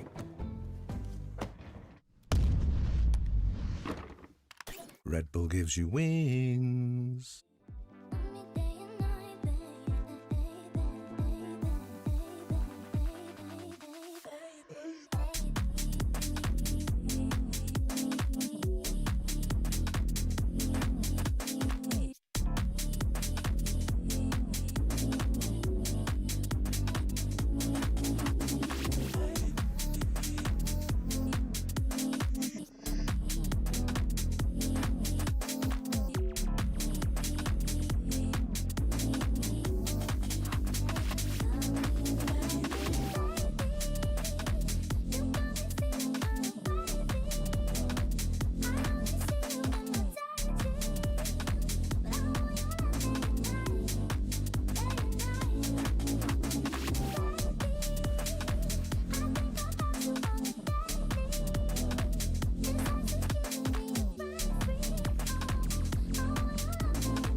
Kiko trying to even this one back into his favor. This is one man, what can he do?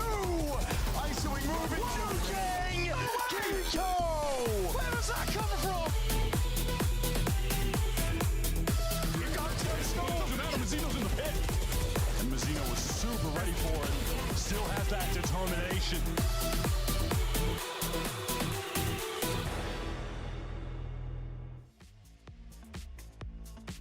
Did you know that that you can find a lot of different types of penguins in Chile, but the most famous one is actually Magdalena Island at the south of Chile, and its name is Magellanic penguin.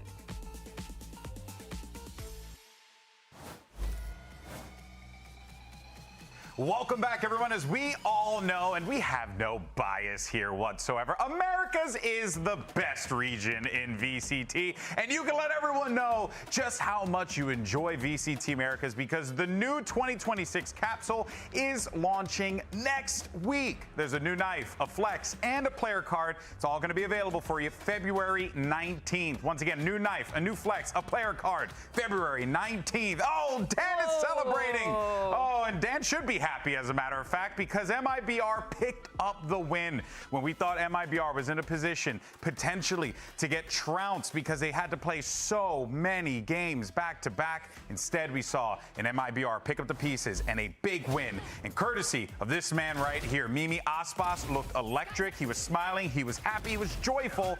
Is he back? It was paramount today for this team to come out and win an early map and pull out of that slump that they were in all of yesterday in that second final they played. And I think one of the biggest indicators is Aspas. He went from his worst ever BO5 in his career yesterday to coming out today and taking over, not just taking over, but doing so on the raise, on an agent that is not his standard that we needed him to show up on. And I think it went beyond just fragging out on that raise. His utility was phenomenal. We saw a lot of those nades going towards the delays on site, getting rid of the planter, trying to get that spike down and bullying them off of that site, and then following up with a lot of these picks and using that ult with a really good setup. So much value. So much value with the ult, so much value with the util, and fragging power on top of that. He did a phenomenal job and even picked up the op towards the end there on the attack side and just did a really, really sick job. Yeah, no, he did everything that he needed to do. You could definitely tell that there was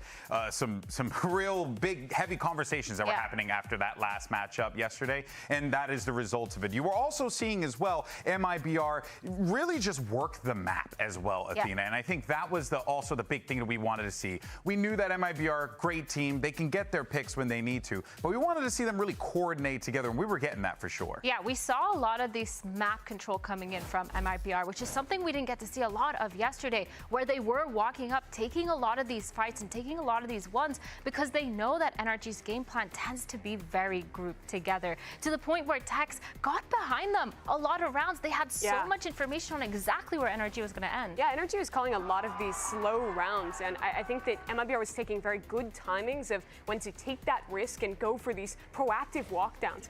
For a comp like NRG that is also so strong in the post plant, having that great denial on the plant from players like Aspas you're talking about, bought time for these kind of flanks to come in that were constantly catching NRG off guard. And you see it in these clips as well. A lot of it was Verno. He's an IDL who's taking the task into his own hands, playing that B-side so often, the one to make the call that they're going to commit A, make that walk happen, and succeed in the risk. And they followed up really beautifully. Like you said, the delay was really good. Mizzino as well with the Brimstone Mollies. They played really well on that A site together, as well as the B site holds. Just in general, their util has definitely stepped up based on what we saw yesterday on their attack side rounds, pushing Ethan off of B site with a seize and a snake bite. Oh my God, snake bite.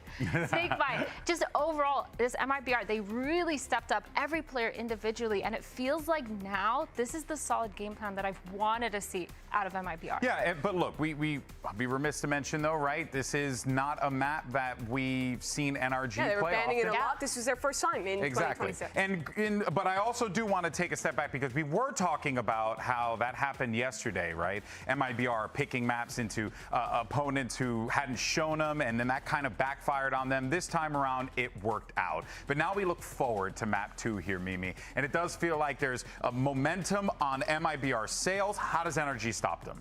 I think they stopped them by going back to a map that is just so comfortable. They've been excellent on Corrode. They've only played it once this year, but this was a map that won them champions. It accelerated the run they went on by being the best team in the world on Corrode. It'll be a testament to the MIBR turnaround if they could beat them here. Can MIBR catch NRG on one of their best maps? Or does NRG tie up this series? Map 2 of this best of 5 is on the way. You don't want to miss it.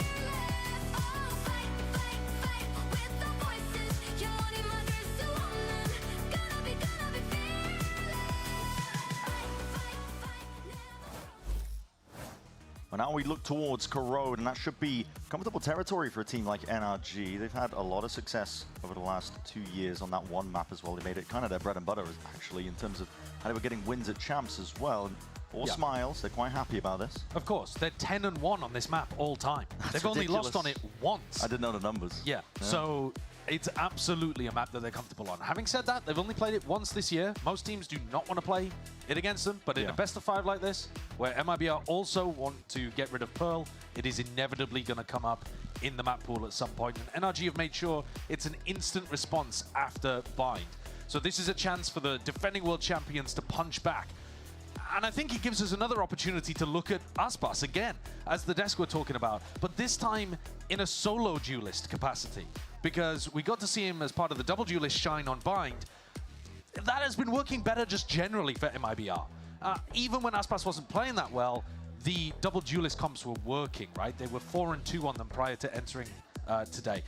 On solo duelist maps, they're 2-5. Yeah, it's a massive difference. And they've only beaten Envy on solo duelist maps, which is... that's 2 of the wins. Yeah, that is a pretty astonishing situation to be in. MIBR have struggled here, but I do think part of it is that it was putting a lot of pressure on Aspas, and he wasn't in his best form for whatever reason. But if he plays like he did today on Bind, and he brings that to Corrode, it'll be a good sign even if MIBR aren't able to deliver NRG their second ever loss on this map. For NRG, they will be looking to shove back this MIBR team that are coming into this game with perhaps more energy than they anticipated. Yeah. After they had to play multiple back-to-back best-of-5s. Well, they lost very, very quickly to G2. They did. They only got, I think it true. was 17 rounds. Yeah. So that was, I mean, essentially, that's shorter than some BO3s. Potentially an A-main fight early on. Seeing the teams here, we'll see how fast they choose to take it. Contacting for now, but this is about to get explosive off the contact of Madat.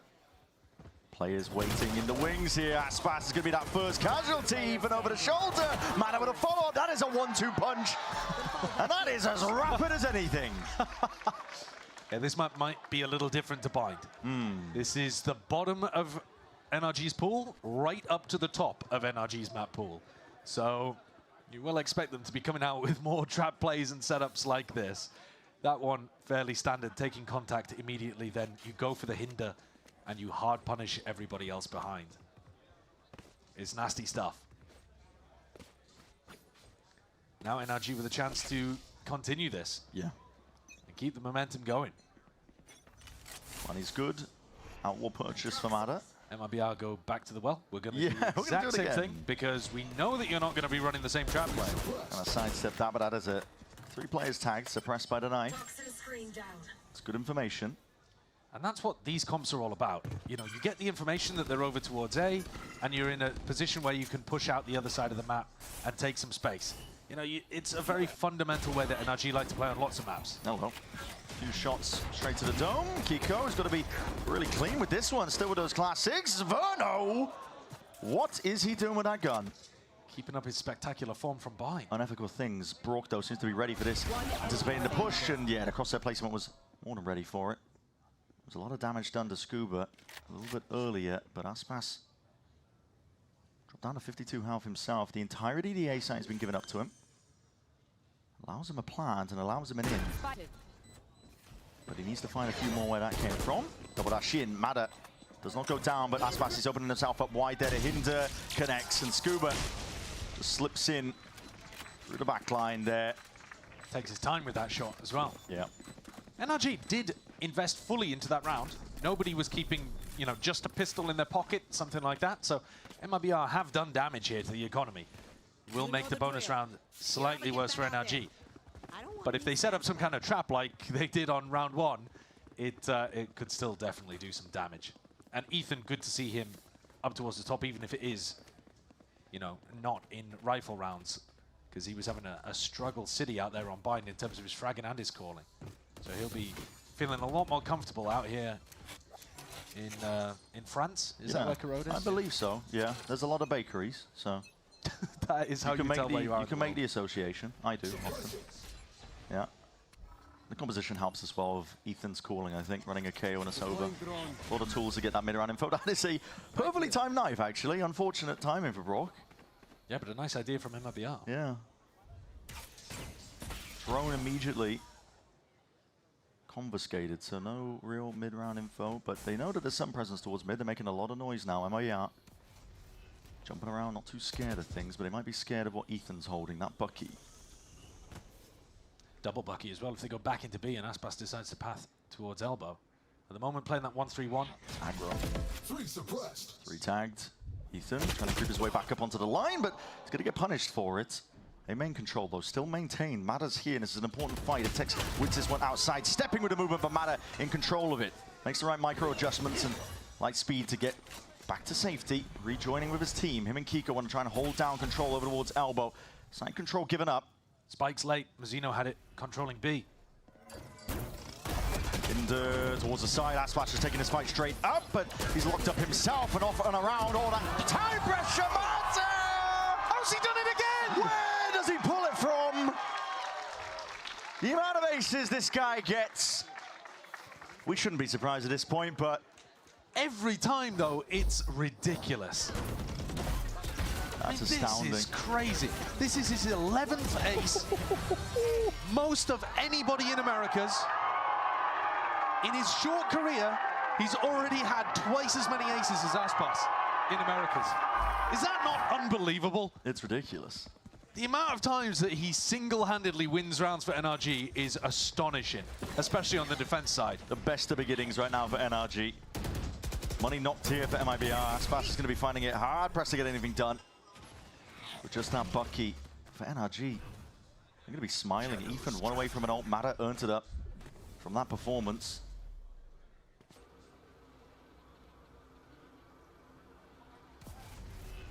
Means that the money is good. He can threaten that he has an operator in one of these rounds. Yeah. The ult is fantastic.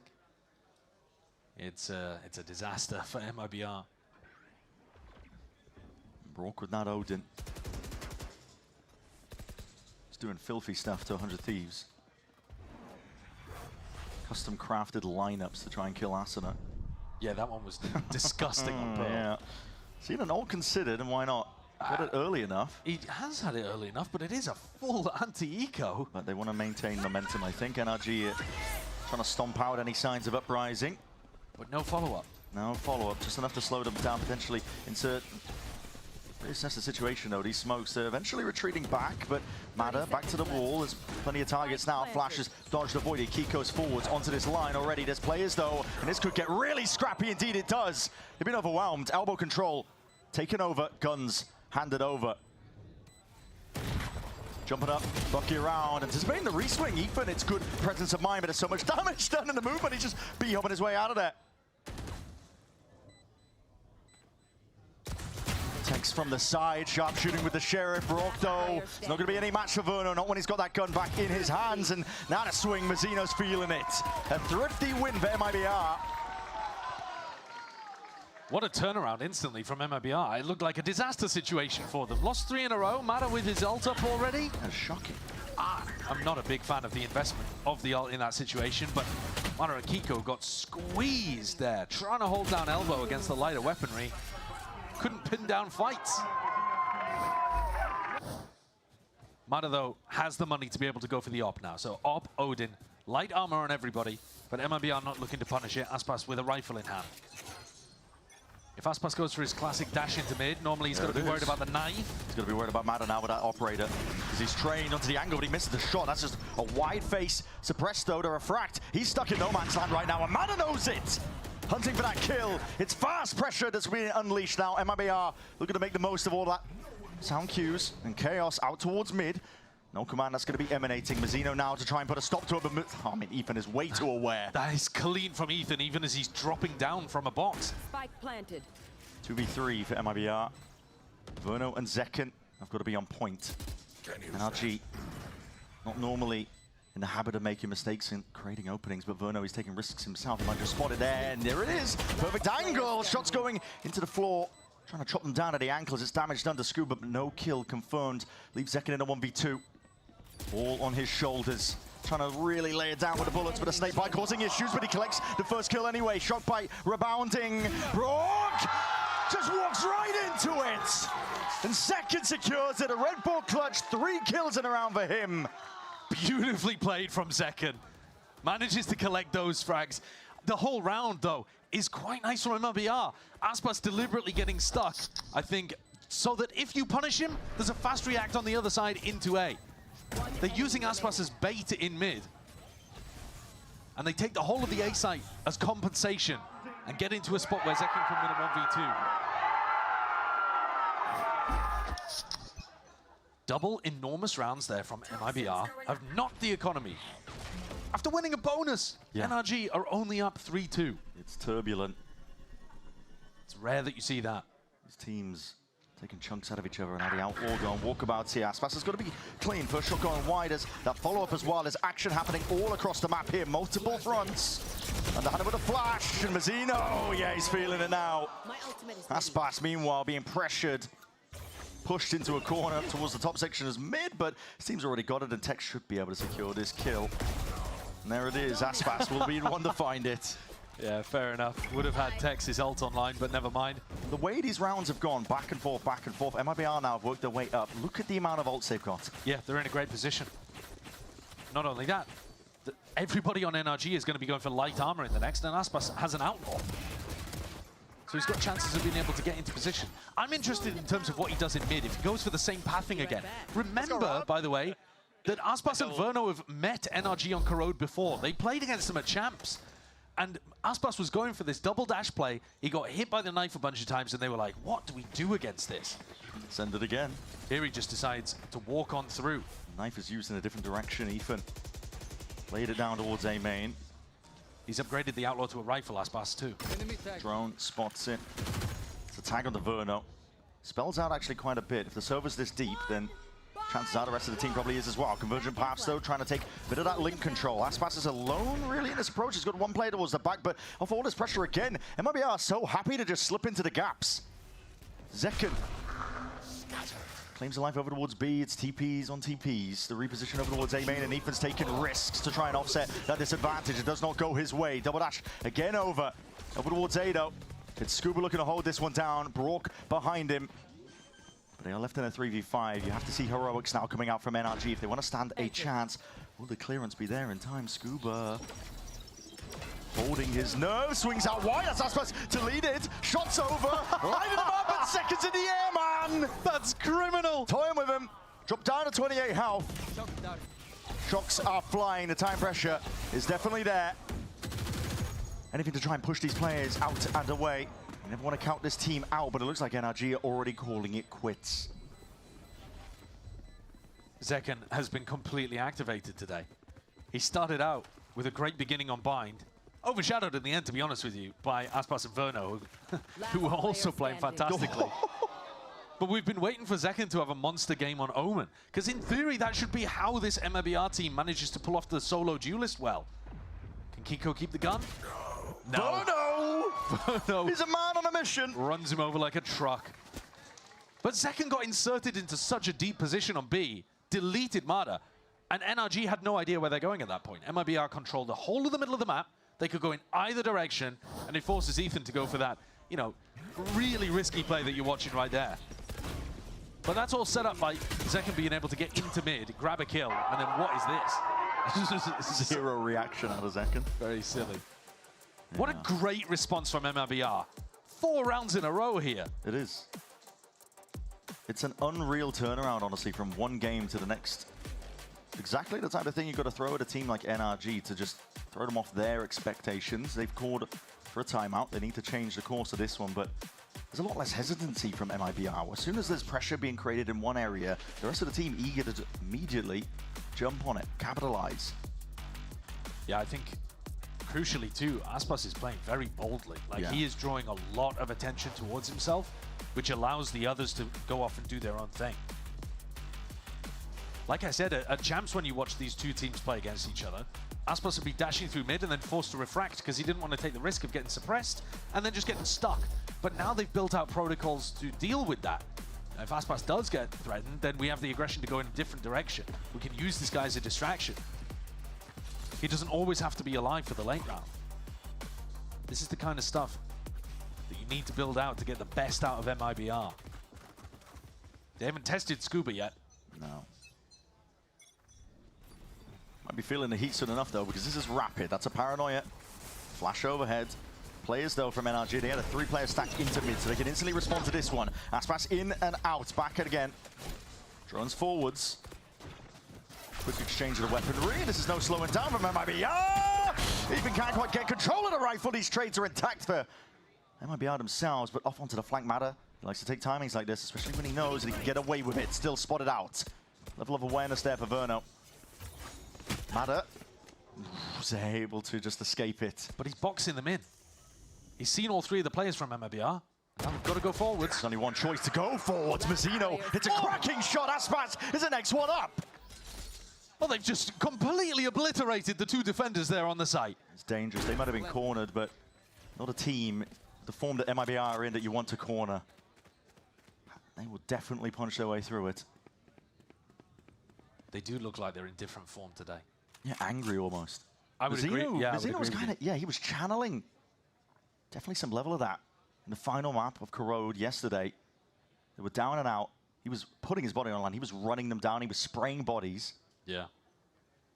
Because he does have more skin in the game than most in terms of wanting to make it to Santiago. Yeah, he was saying sometimes when he thinks about the idea of him being there, playing there in front of everybody in his hometown, it's like a little tear comes to his eye. Yeah. You do not want to let that opportunity disappear from you. And it feels like that attitude that he has, that just will, that drive to run at them, has infected the rest of MIBR. Well, there's so much on the line here for both teams. Yeah.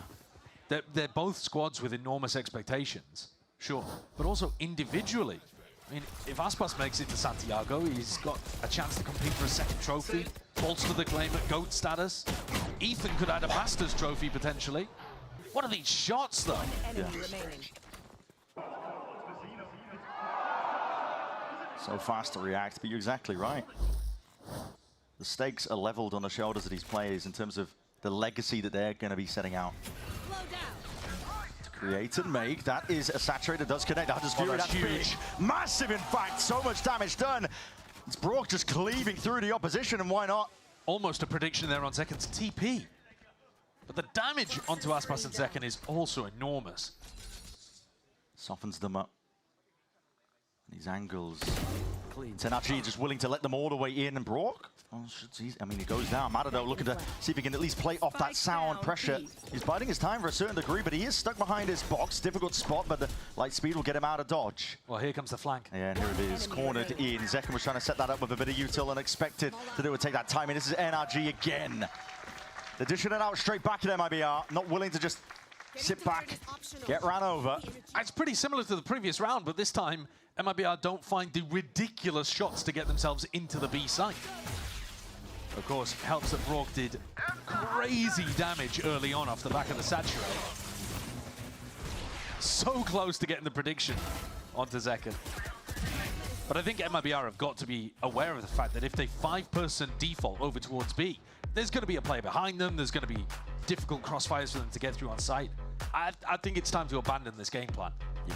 Fraud's going to take the tactical timeout here, but the mid pressure was working. I'd be very tempted to go back to that. They've already got 5, which is very, very good on the attack side of Corrode. Sets them up particularly well. There's a lot to think about if you are MIBR, though. Despite the fact that they're leading by the 1 round, it's NRG that feel like they have taken control back again. These deep flanks from Mada or Scuba, whoever it might be. Like we were saying, they're penning in MIBR, forcing them to fight their way through it and out. It's not consistent, though. Well, it might be consistent if MIBR keep throwing B hits out again and again and again, but that would be madness. Yeah, I meant not consistent for MIBR. They can't punch their way out of it every time. Yeah, definitely. I think if there's an adjustment here, though, NRG will be back to the drawing board in terms of trying to figure out what they want to do. And this was already anticipating the mid take. Well, they did this before when the B hit came in about 2 rounds ago. They had a 3-player stack in mid. So they're going straight back to it, anticipating that MIBR are going to go for the mid take. Scoop is going to pit Amy as well. Different defensive Viper wall. Here it is. They hit a double dash. They see the flash going overhead. Now that's going to be saturated into the corner. Forces the pullback.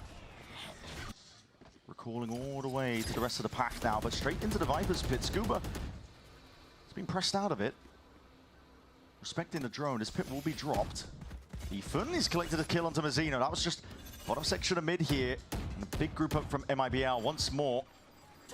Similar situation. They're going to try and use this wall to get up and out, but this is a trap laying in wait. Conversion pass is primed, waiting for the right signal to go. The drone, don't want to go off that. Potentially waiting for the smokes to dissipate, but he just takes the timing now. Tex is definitely caught between a rock and a hard place, but he's found himself a slight pocket to play in. This wall is causing so many issues right now. They can't get past it, but as it drops, NRG trying to fight them. Just a 1-for-1. Tex is still isolated in a spot like this. 45 seconds left. MIBR have done the same thing again, where they all group up on one side of the map, and there's really no opportunity to leave. Deep down into the corner, but it's not getting the most value because there's a stack of NRG players waiting. 30 seconds left. Entrenched right now onto the A site. Kiko holding down that Link Avenue, but that's a shock and a molly. Missed time, but the snake bite does the job regardless. Enough damage done in the end. Side open, off angle from Adit. Spotted out though just from the jiggles, and this has to be again firepower, brute force. That's how you pave away the victory. And Aspas slowly encroaching. We'll deny the ace, but a round they'll take. It's very similar to a couple of rounds ago where MIBR find themselves boxed in and yet still persevere, cracking the defensive setups of NRG. Everybody knew that MIBR was scattered in this area. The follow-up on the way layout is not great, to be honest with you. Mada's had a couple of those where it doesn't seem to be getting much value. Let's go. But Let's go. Come on. Well, the timing was a bit off. Yeah. There was a smoke in their face with the Omen smoke. They couldn't follow up, and then there was enough fuel in the tank to just put the wall up. Just waited all the way out. Tex with a 4K, doubles his kills and takes MIBR up to 6. This is an astonishingly good attack side into NRG on Corrode. A lot of util, a lot of pressure. It's flashes exchanged on either side. Bit of a handshake, and Aspas is raring to go. Still that operator. Hyper aggro, this drone needs to be broken. He'll just do it himself, actually. Gets the tag onto Zekken and peels and pushes them back for now. Double dash matter as well, rejoining the pack. NRG. Signature play at this point for them. They want to go for these high-low positions, taking fights together. Aspas is so alone out here on elbow with his arm. They're just leaving him. Content to see what he can find himself. Full contacting around the map. Not too much into the way of sound cues, about 40 seconds remaining. Ethan should have his knife back online soon, I think. Yeah, soon enough. Got to imagine. Oh no, 20 seconds actually. He used it late in the round. So left in the dark, left in the unknown. Knives are going to be flying overhead here. Aspas is still lurking around towards the back here, but I'm not too sure he's going to be able to find too much into in terms of targets. His B side has to be the hit. Surely you can't go back to A. You have 20 seconds. 20 seconds! 20 seconds. Tex is gone. Down and out. That's a no command emanating. Ripped out now. MIBR scrambling. Lost in the dark right now. 13 seconds. Do they even have time? I don't know. Corrode is a big man. You got to get a move on. You got to sprint now. 7 seconds. You really have to get a go. And that's barely enough time. And mid needs to be held down. Navigated the first danger, but can you get past this? Mazzino puts a stop to it himself. On for the ace. Determined for the ace. Determined to book his team's ticket to Santiago himself. Scuba walking and waiting right into his grasp, and he all just has to maintain that composure. Waiting now, Scuba knows it. He can feel it, the pressure's there, the players are surrounding him. MIBR will not let this slip, not in the slightest. Again, no ace, a bit of a repeat of the last round, to be honest. He's chuckling to himself, Mazzino, happy with the 4K. What a pivot late round from MIBR. Inserting Aspas as the lurking attack op waylay in elbow, and then going back to him with 20 seconds left with a fake pit. I'm amazed that that worked. Mada had a chance to ruin the round. It's okay. Yeah. It's fine, it's fine, it's whatever. It's whatever, we got the round. Mazzino will be happy as long as they win this match. Doesn't matter by hook or by crook.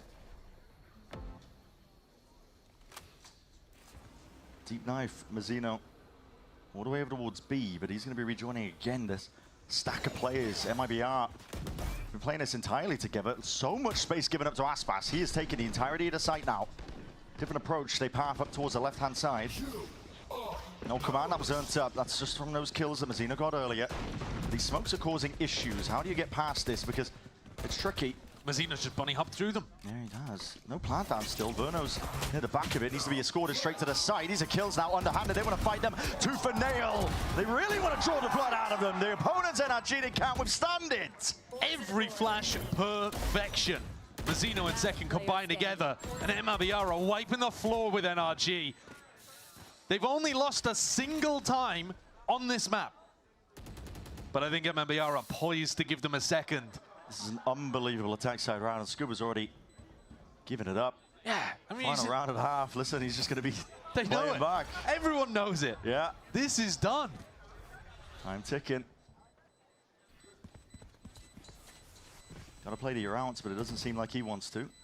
No, he is simply wasting time here. Okay, sure. MIBR getting up to an 8-4 half on the attack side with great individual performances, good calling, ways of navigating, even when NRG had the stacks in the right places. The pressure is massively on the defending world champions on a map that should be their best. It's just ridiculous. 8-4. There's pure aggression again that just leads the way. MIBR to get put into an uncomfortable spot. They are so willing to lean into the fighting aspect. This is a different team to what we've seen Guys, recently. if I kill him there, I get ult for next round. Yeah, into the pistol. That's what Scuba was doing, trying to save the gun for the next, apparently. But yeah, we'll see. Next half coming up, MIBR firmly in that driving seat.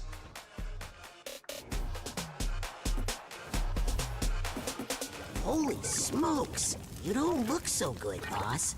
Tell me about it. It's a real inferno down here, and I'm burnt out. Here, try a Red Bull. It's devilishly good. Red Bull? Oh, that tastes heavenly. Wait a minute. What's this? Oh, yeah. I forgot about that. Wings? Wings? I can't have wings. Not in my position. Red Bull gives you wings.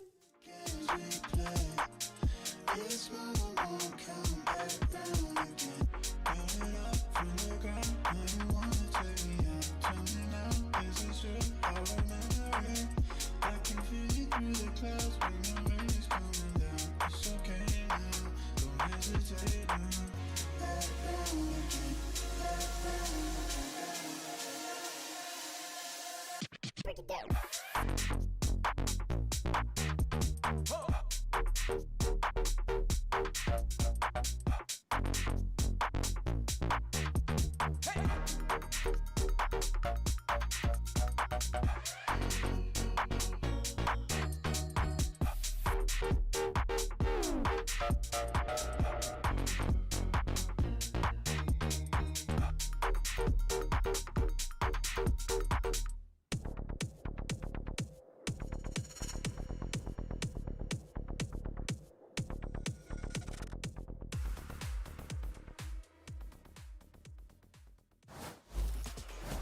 An unreal half of Valorant here. Corrode, NRG's bread and butter, their map pick. It's currently MIBR leading by 4 rounds, 8-4, and that's with NRG winning a pistol and converting the bonus. It's astounding what they managed to do, and a turnaround, this ideological difference from one game to the next. It's MIBR bringing it to NRG, making them uncomfortable entirely, and now again, the onus lies on NRG's shoulders to see if they can push back. Can they find a way through? A quarter of NRG's rounds have come from Mada acing.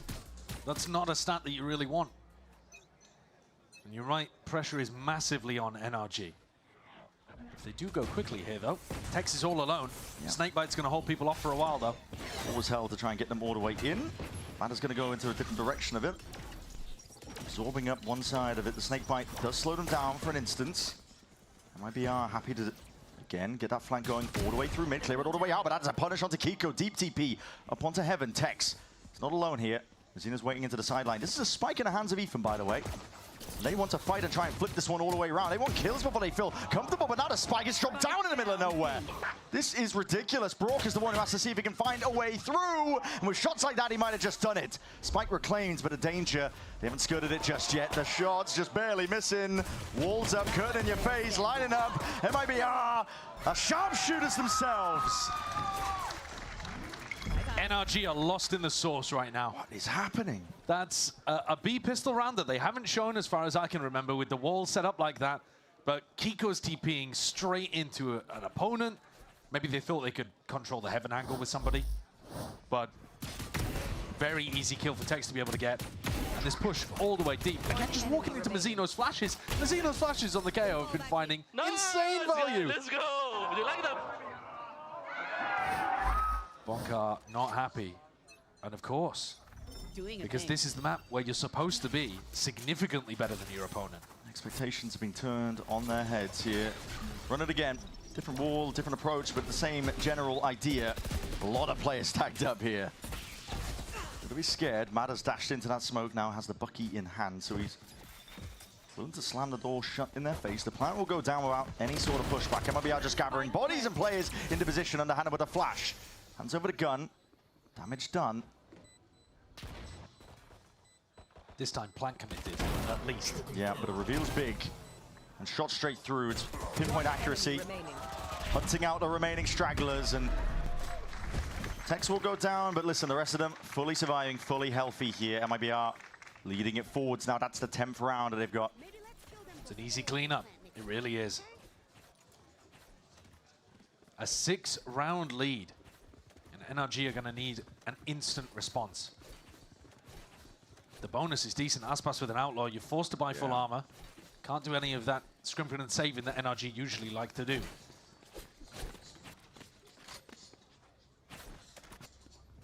What's the game plan here that Ethan's going to call? NRG needs something. They need anything right now. Deep breath. Spread out. Might look to take some mid-control by the looks of it. Player positions. Might speed into the corner here. Verno doesn't want to open himself too hard in terms of the angles. It's a flash and a dart. Forces Bada to respect all that util. Pulls back Verno though. Yeah, he's so deep. He does not have respect on his mind. No, I mean with the recon and the 0 point, you know that you're going to drive Matter out of that situation. Great bait as well. Yeah, unbroken. Do they think about anybody being pushed up? When they see Aspas though, when Aspas sees them, God, okay.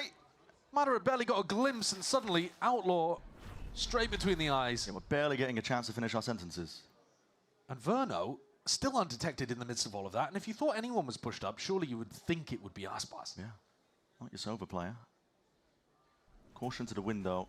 That's how I describe MIBR play in this one. They'd lay it down, and this is them trying to at least get a bit of a move on. Ethan anticipating this angle. Still Mazzino's there. Inserting himself into the conversation. Announcing himself over towards the B side. That's a spike. Drop down.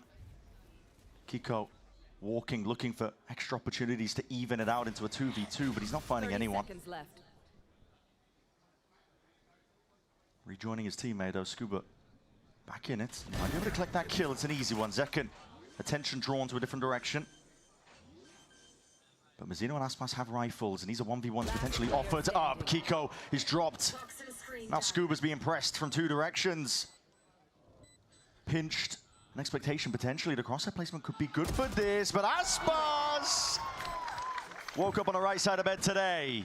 Yeah.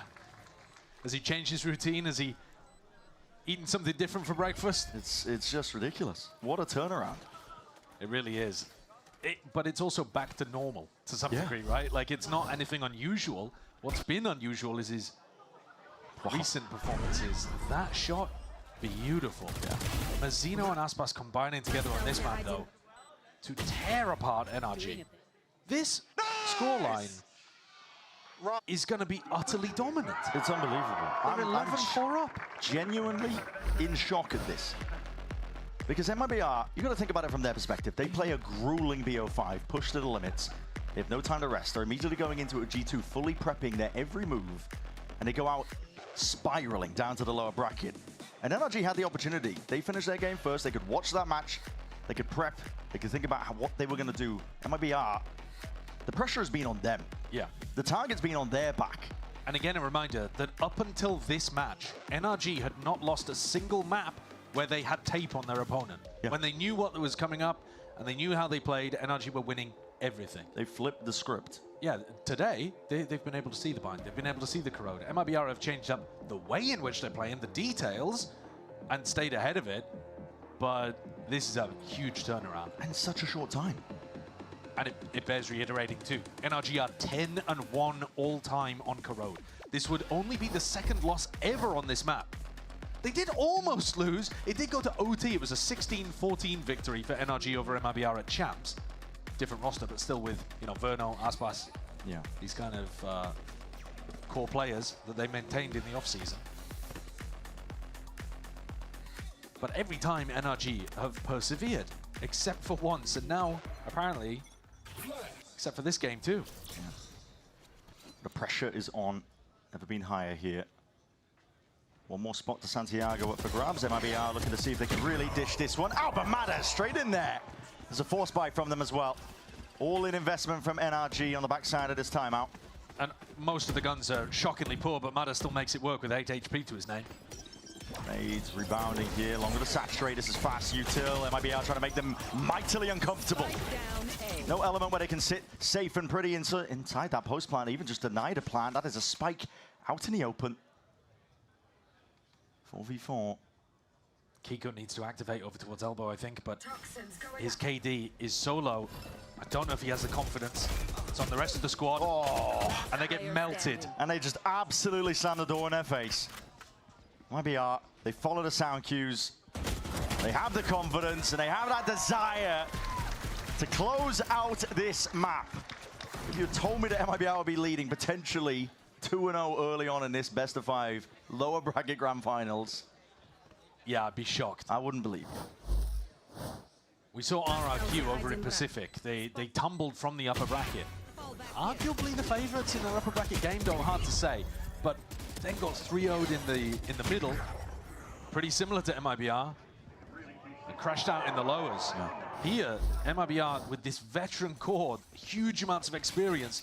They should have been up to the task, and it looks like they are capable of it. Massive, massive credit. Resilience is on display. Inside the smoke, Aspas looking like he wants to try and take that fight. Hold on, that's a game of timings. Kiko kind of would have fully blinded up, but you weren't expecting that, were you? Aspas shorty out, running down the opponents, but the A site is weak. Oh, look how proactive they are as well, just immediately pulling around to the other side. Just second home. There's going to be reinforcements arriving. Convergent paths, lay it down. That's a kill claimed. So ready to jump on the chance. Any moment. Scoop with that Guardian. Layering down the bullets, brought it to a 3v3. This is pure survival for NRG. Barely hanging on. They're unaware of Tex behind them, but they might have found a gap here where they can retreat back through mid, and Tex will be flanking a non-existent push. Tex might figure it out at some point, though, when he realizes there is nobody in yard. But still, even if NRG are able to find an empty B site and get a perfect post plant going, they need 8 rounds in a row. It's such a struggle. Uphill battle. This round felt very fast and loose from both teams. I'd say that's been most of the game, to be honest. I think it's been working for MIBR. Yeah. The higher levels of aggression and not worrying too much about making mistakes is really working for them. More catching the flank potentially. Guns need to be out. Tex is right out into the open. Brock, the weapon for it. 1 player down, 2 more to go. Playing back, he's got his ult online. He's got a lot of ways to win this. Zekin with a deep TP. But he uses the smoke there. Doesn't have it to cover the spike. Yeah. Bit of a one-way on themselves, to be honest, at this point as well. It's going to be very difficult to try and get around. And yeah, he's left wondering exactly where it's even planted for. Ethan holding it forward, so NRG still active, still alive in this map. That damage is good. Aspas has got huge amounts of wealth to be able to work with. NRG have got scraps. And like we said, they need 8 rounds in a row, now 7. The streaks have all been going the way of NRG. Definitely thought when we started this map that this was going to be a bounce back and a response from the defending world champions, and they have been absent. They've been getting manhandled, in fact. Yeah, I mean, look at that.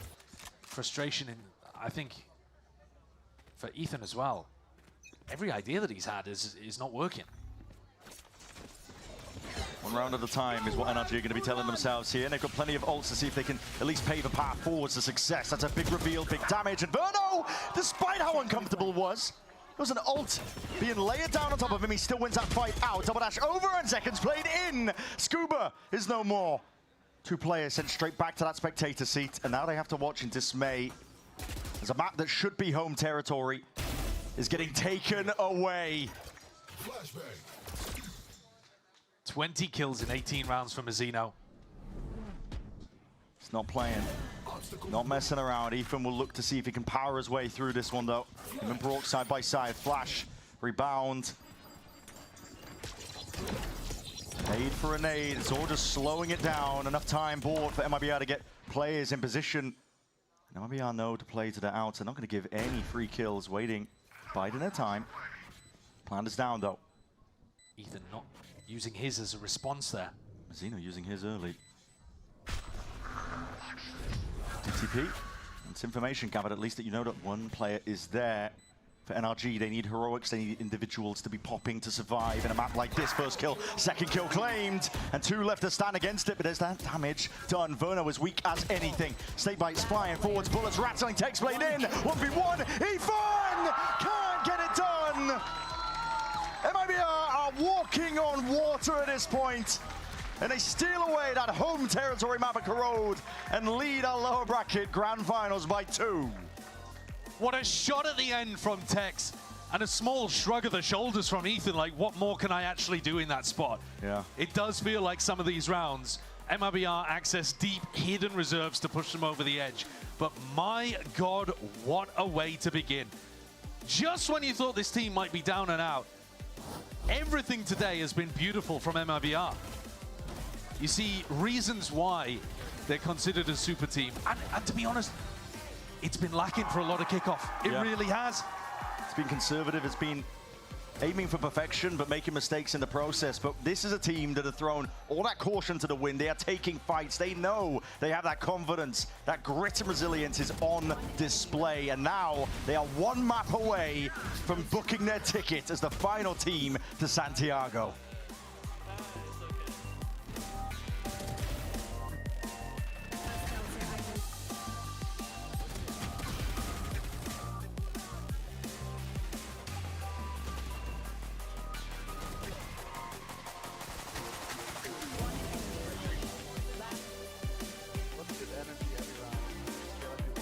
Yeah, bro, Zach, you're gonna have to start twerking, buddy.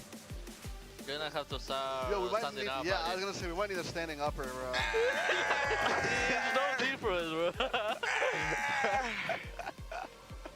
Okay, this guy, Zach cannot be the guy standing. Am I intimidating you, ref?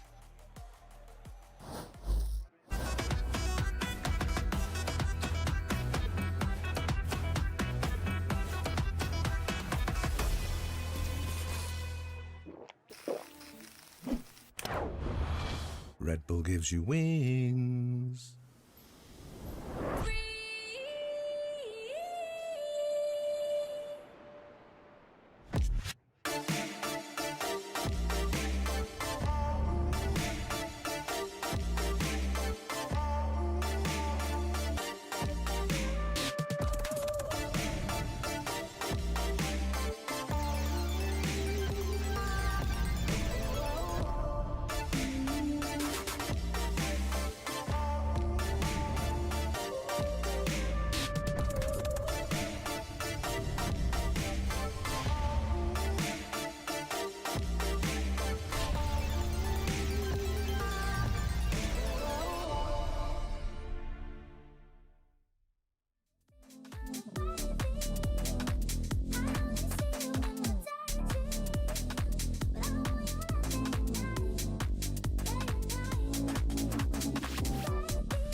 I'm here with Fraud ahead of that next map, and just looking at how dominant MIBR is right now, what clicked from the previous series to today? I mean, it's not much. I mean, we really haven't had much time to like relax and even just reset, but just having like a really good team talk last night. Definitely went home, we talked for several hours, stayed up real late together, just making sure that we had good conversations, and we know our game plan, we know our play is good. We just had to really fix the mental and really get hyped up and get into the game, bring the energy. So I think that that's something that we're showing today, regardless of how we're shooting, how we're playing. I think you can see the energy on stage. Absolutely. Do you feel like, what level are you at? Are you completely playing your game? Are you in their heads? Are you using counters right now? How are you dismantling energy? We're focused totally on our game, but we know if we play our game the right way and we play aggressive and we get in their face, we're going to disrupt them. So it's not really focused on antis or anything like that. It's focused on ourselves, but we know that what we can do can really disrupt them. All right, Front, best of luck in the rest of the series. Welcome back, everyone. We're here at the desk joined by a special guest. You may know him. It's Furia's Artson joining us today. Pleasure to have you here, my man. What do you think of what Coach Fraud was saying, but also just what's been going on in this series, man? Honestly, it's been a really great game against NRG. I know for a fact that like MIBR likes to play against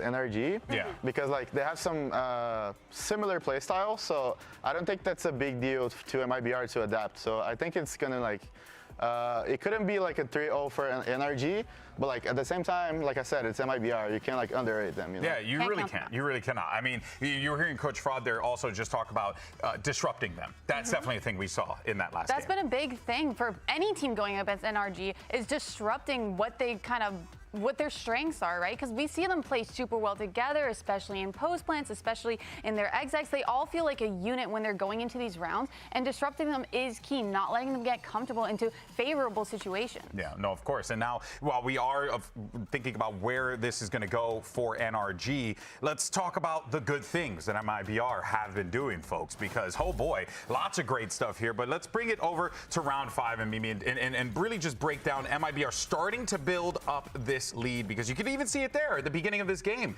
NRG looked like they were in the driver's seat early on, but then it was MIBR slowly but surely adding those rounds. Yeah, this was an MIBR who came in with some very clear adjustments in how they wanted to play. They're coming off the back of a 0-3 loss, but they beat NRG last time, and even though they beat them there, I think they learned a lot from that Crowd game, Emily. Yeah, no, it was specifically on Abyss where they encountered NRG kind of anti-stratting against them, and they didn't have an answer for it. But this time around, we saw them kind of keep a similar game plan, but make these micro changes to their strats, right? And catch NRG off guard, not letting NRG feel like they have the full script on them. Talk to me about Verno as an IGL, Artson. You played with him as a teammate when you were leading, and then he took the wheel towards the end of your time with MIBR. How does he differ from yourself and from other IGLs?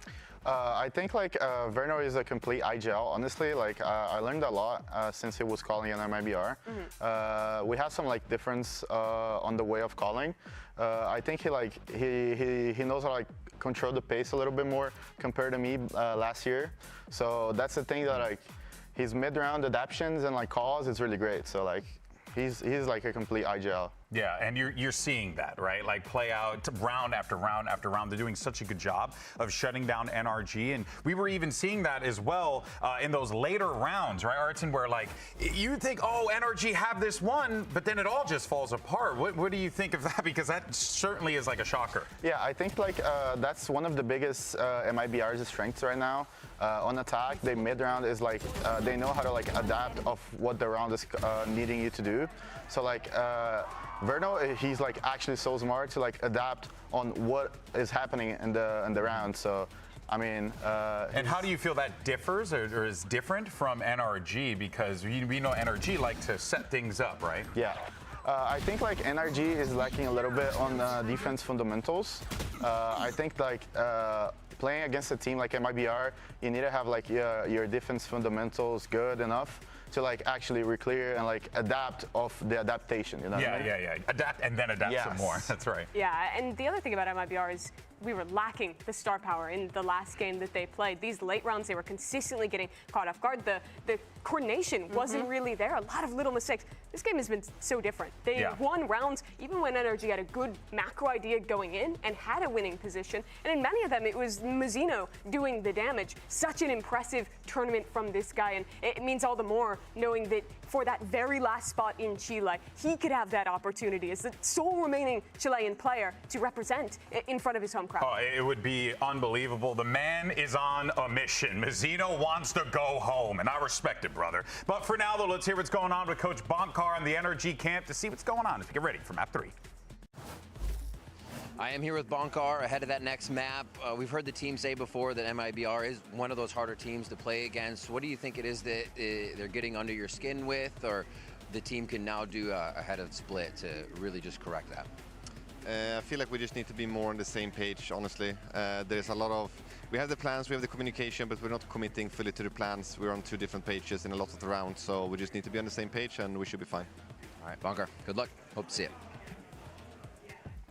Folks, your eyes do not deceive you. The world champions are down 2-0 in this series against MIBR. And MIBR have the opportunity to be able to shut them out 3-0, and it could happen here on Split. This is going to be an MIBR pick, Mimi, and I genuinely did not think that we would be in this position. I at least thought it'd be 1-1 at this point. It's a tough one for NRG. For all the success they had last year, this is still a relatively new team. Hasn't even been a year since this iteration got together, and now they find themselves in one of the toughest positions they've ever been in. This is where they put Fnatic in Paris, winning those first 2 maps, tasking them with completing a full reverse sweep. Even that peak Fnatic team could not do it against NRG, and now down the barrel of a Split that's been good for MIBR. This is a tough position as a competitor, Artson, playing in BO5s. How does the approach change when you know you're down 2 maps? How do you find it within yourself to fully reverse sweep? Yeah, I think like now to NRG, it doesn't matter strats, it doesn't matter comms. It only matters if you need to like have fun and like actually start like overthinking, because like on a BO5 against a team like MIBR, it's normal for you to like start overthinking a lot on the strats. So like if you like stop overthinking and like actually focus on yourself and your strats, you're gonna be fine. But that is interesting you mentioned that, because Emily, we know NRG is the type of team that they're thinkers. They like to put pen to paper and make strats, make things happen. So this is certainly going to be a kind of a change of pace for them if they need to really go out there and be a bit more free flow. Yeah, for sure. But if any team in Americas can do it, it is NRG. They are the ones that are able to kind of get back into the game no matter what the stakes are. They can take the first 2 maps and completely reset. We've seen them do it before, and they just have to do it now. Otherwise, their chance at Santiago is gone. A question of legacy here for NRG. No team that has ever lifted that trophy at Champions has managed to continue the success into the next year. Aspas knows this well, having played with Loud, that team then falling apart after winning the championship, not being able to go back and hoist another trophy after getting so close in Sao Paulo. Now that very same task for this young team who did the impossible last year. You know, one thing, Artson, how does it feel to be in this position this time around? Must feel good, huh? It feels really great, man. Like I said, we're probably going to be like on MIBR's position right now, like having not that much time to prepare and like not having much time to rest. So yeah, was that worry in the back of your mind the whole time? Yes, 100%. Because at the end of the day, the thing that you have to like beat the most right now is like mentally strong. So yeah, mental strength is everything. Artson, my brother, thank you so much for your time on the desk. An absolute beast. We're of course rooting on our boys of Fury as they make their way over to Santiago to represent Americas. But the question on our mind is, can MIBR get a clean sweep? Oh boy, that's insane. Brennan Sideshow are going to catch you on the other side right after this break.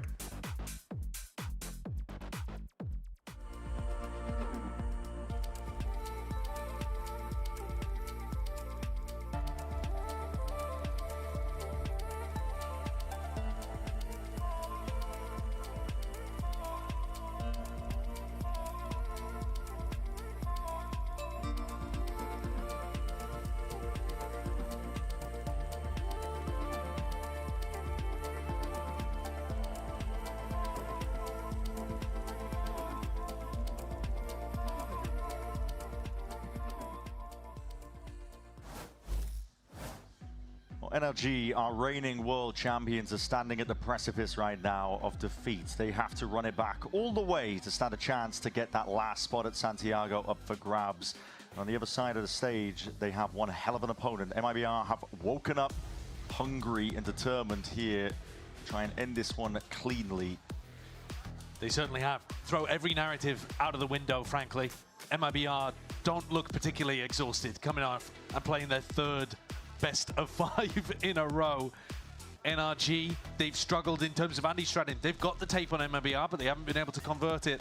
Aspas has been struggling at kickoff. You wouldn't know it watching this game. You would not. All of the things that have been pretty solid throughout kickoff, and we've been following them along, have been subverted here. And maybe that's just what you get when you have a team stacked with this level of experience who are determined to make it to Masters. Can they convert a clean sweep? I wouldn't put it against them. And where they're playing right now, wouldn't have expected they would take Corrode in such a fashion that they did. So, like you said, narratives and expectations are just off the table at this point. Anything could happen, but for NRG, hidden reserves are needed. Qualities that let them lift the trophy last year, they're going to have to channel that right here, right now. They have to run it back one map at a time. Last time these two teams clashed, they did play on split. It was a very close game, 13-11, and the victory to MIBR. Aspas did not perform particularly well in that map, and yet MIBR still won. It was second towards the top of the scoreboard. Today, Aspas is awake. The GOAT is back. And I think that poses a very large problem for NRG. They're going to need to get out to a great beginning here early on and prove that their defense side can actually work. This is the side that NRG have been dominant on. MIBR, similar game plans to Corrode, really. Keep it simple. 5-player stack over towards the A side, looking to see if they can take slowly that ramp control. They drop the curtain just in case there was a player waiting. Out into the open, it's going to be a side take now. Players dropping down. Mada is trying to at least insert himself into that anchor position, but he needs some help in the Baylor. The flash is excellent. Players are blinded up. And Mada and Ethan happy to jump on the chance to at least get some kills into their name here. Aspas and Verno now left alone in this spot. Mistakes really opened up for themselves. A salvo, a lot of damage done here. Aspas is weak as anything, and players rapidly approaching. This is NRG putting pace back into the game, taking back control as well. There's only so much that Verno can do in a spot like that. NRG with a pistol round win. It's a nice one too. Mada drops into the site with a refract that he can get back into heaven. Throws out the hinder, looking to take the scrap, and Ethan flashes out through the smoke. They're bringing the fight to MIBR. Yeah. And they actually said, it was funny to listen to them actually. NRG, when we were talking about this matchup at the beginning of the day, said, we're looking to make it scrappy. We're looking to try to take the fight to them, make it scrappy, get in their face, and we think we can win. I haven't really seen that from NRG across the first two maps. It's been all MIBR, the ones with their foot on the gas pedal, pressing further and deeper and fighting. Maybe NRG are starting to get back onto that page. Hello, hello. Is this a force buy for MIBR? This is ridiculous. I need joking. All right. It's like it. Okay. 4 stingers. Mazzino with a baby stinger. He's got the frenzy. Are NRG ready for this one? Looking to see if they can run them down. NRG have been full buying in these kind of rounds. Not saving any credits. They themselves. Judges could be dangerous, but MIBR not going to be heading in that direction. The salvos used preemptively. Horn into the back. DTP with that gate crash. Util out. Oh, what? I mean, he knew that Zeka was there. The punish, the idea is good from Kiko. Just got to land it. Yeah, you do just have to land those shots. Still, NRG are ready.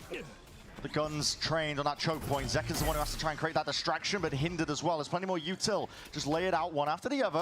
NRG is slowing down his approach, but again, the stingers are just catching them so damn unaware. With the frenzy from long range, Mazzino doing filthy things.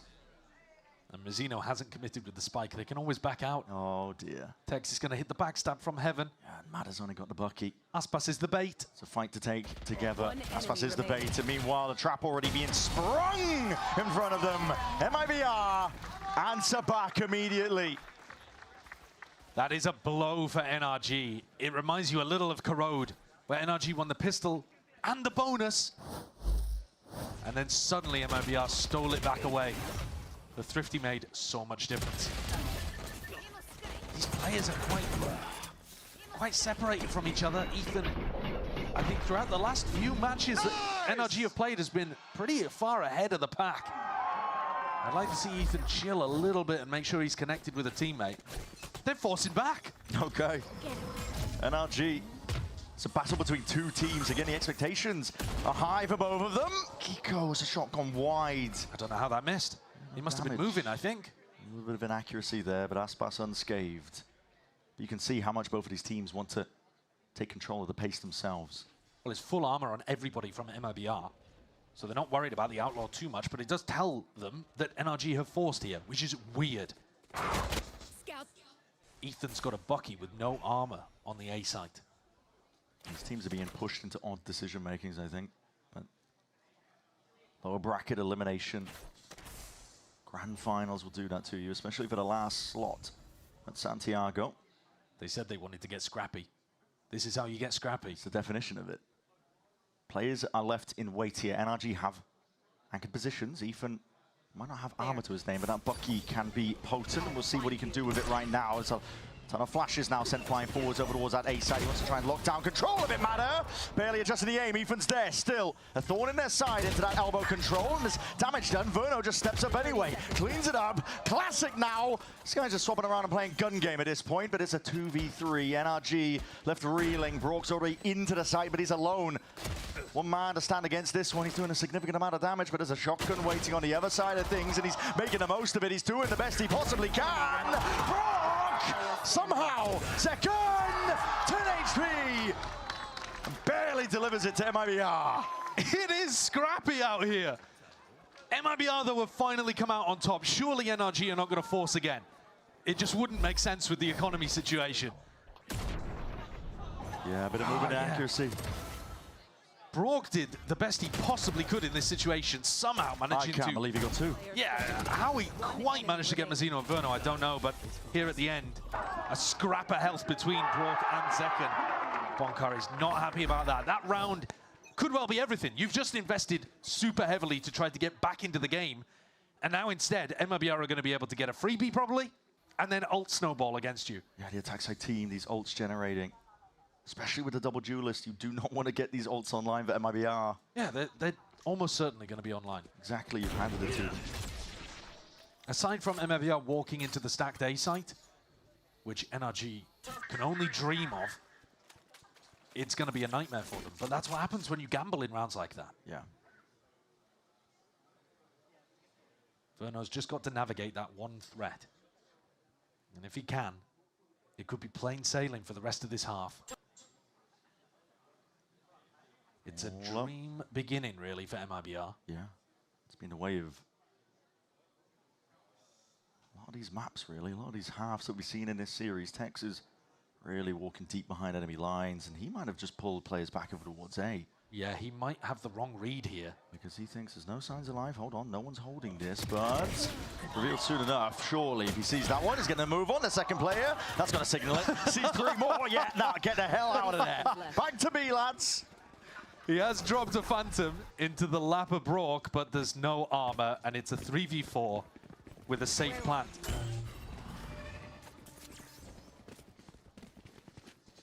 NRG will certainly try to go for it at least. Brock poking and prodding and seeing what he can get done, but they really, really do not want to charge up Aspas or Zekken's ultimates. It's the big danger, isn't it? Yeah, so to some degree, you want to see what the Phantom could do. But also, I mean, as you can see with the positioning, NRG don't really want to commit. Already one of the worst case scenarios for NRG. The world champs being pressed and pushed into this corner. You saw it painted onto Bonkar's face. Yeah, and at this point it's... This is a salvo into the safe corner of B main that you know the players are going to be in. But potentially do it. I mean, Aspas has already taken out Scuba. There's a salvo flash round to the corner. That's 3 players gone down. Okay, I mean, that is nice from Brock. You take that, I think, if you're NRG. Yeah, but at the same time, okay, it's a silver lining to a very nasty storm cloud, because These guys are going to get up to these ults. Aspas is 1 away from it. Yeah. MIBR are already 3-1 in the lead. It's comical out here. That is. But it's only Texans laughing. No smiles on the NRG side. The damage to the money isn't too bad either. No. They're able to buy up into this next one, but NRG have got to put a stop to all of this now. Has to be the turning point. Orb control, potential priority when you know that Aspas is 1 away, and Mada waiting for the fight to come to him up towards ramp there. It's a good, clean shot. Zekken down and out. That's them reading into the Haunt. Verno throws that Haunt for Zekken to be able to take a ramp control. Mada aware of it. Reposition, but that's a shot missed. Mada may be kicking himself here.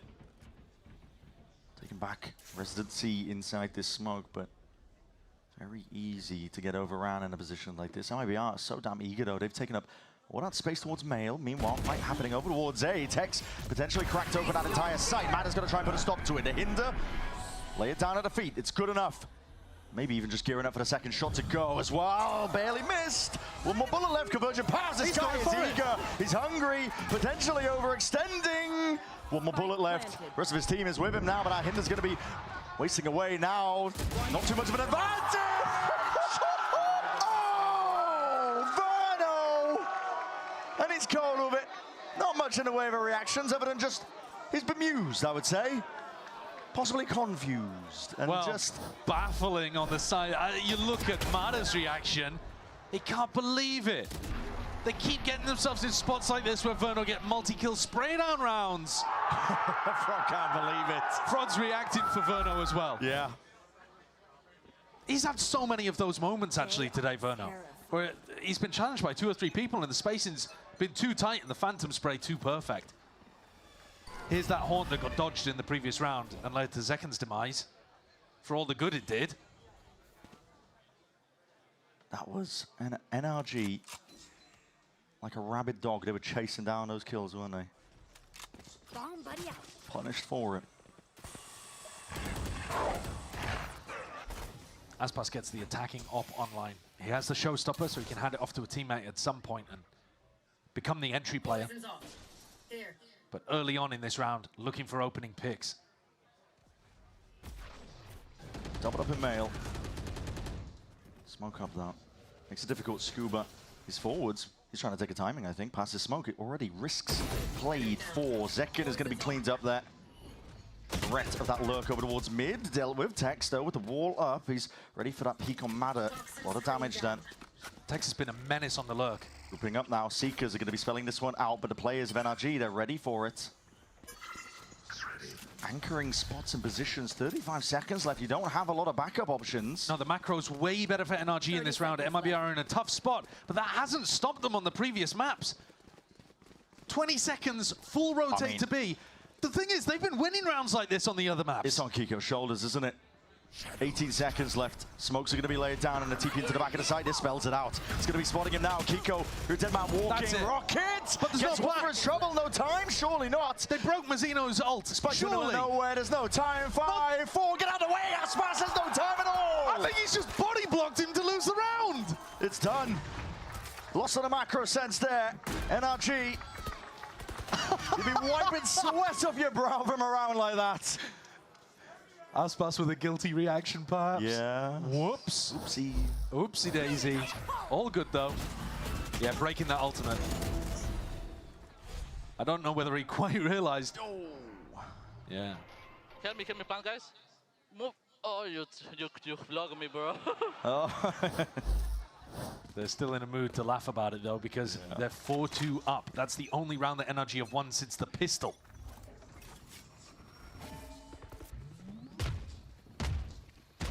Deep salvo and a deep push. Yeah, pushing out the whole of A. Yeah. Looking to try to get behind MIBR as they group up for that A hit. And now the pressure's back on Kiko again. They've missed each other into mid. The dimensional drift is going to clear out most of the B site. Easy taken up here, but how the hell have they missed this timing? That is unbelievable. Flank activating from Scuba. It might be completely unexpected at this point, but Aspas Operator, he's got that one trained, and Verno just walking into their spawn, man! Scuba finally noted. Doesn't get the kill that he needed off onto Zekken, and he's causing a bit of a distraction. Dismay in the MIBR camp. Salvos, what a shot from Tex. I was just trying to play off the rest of that util, and they are determined.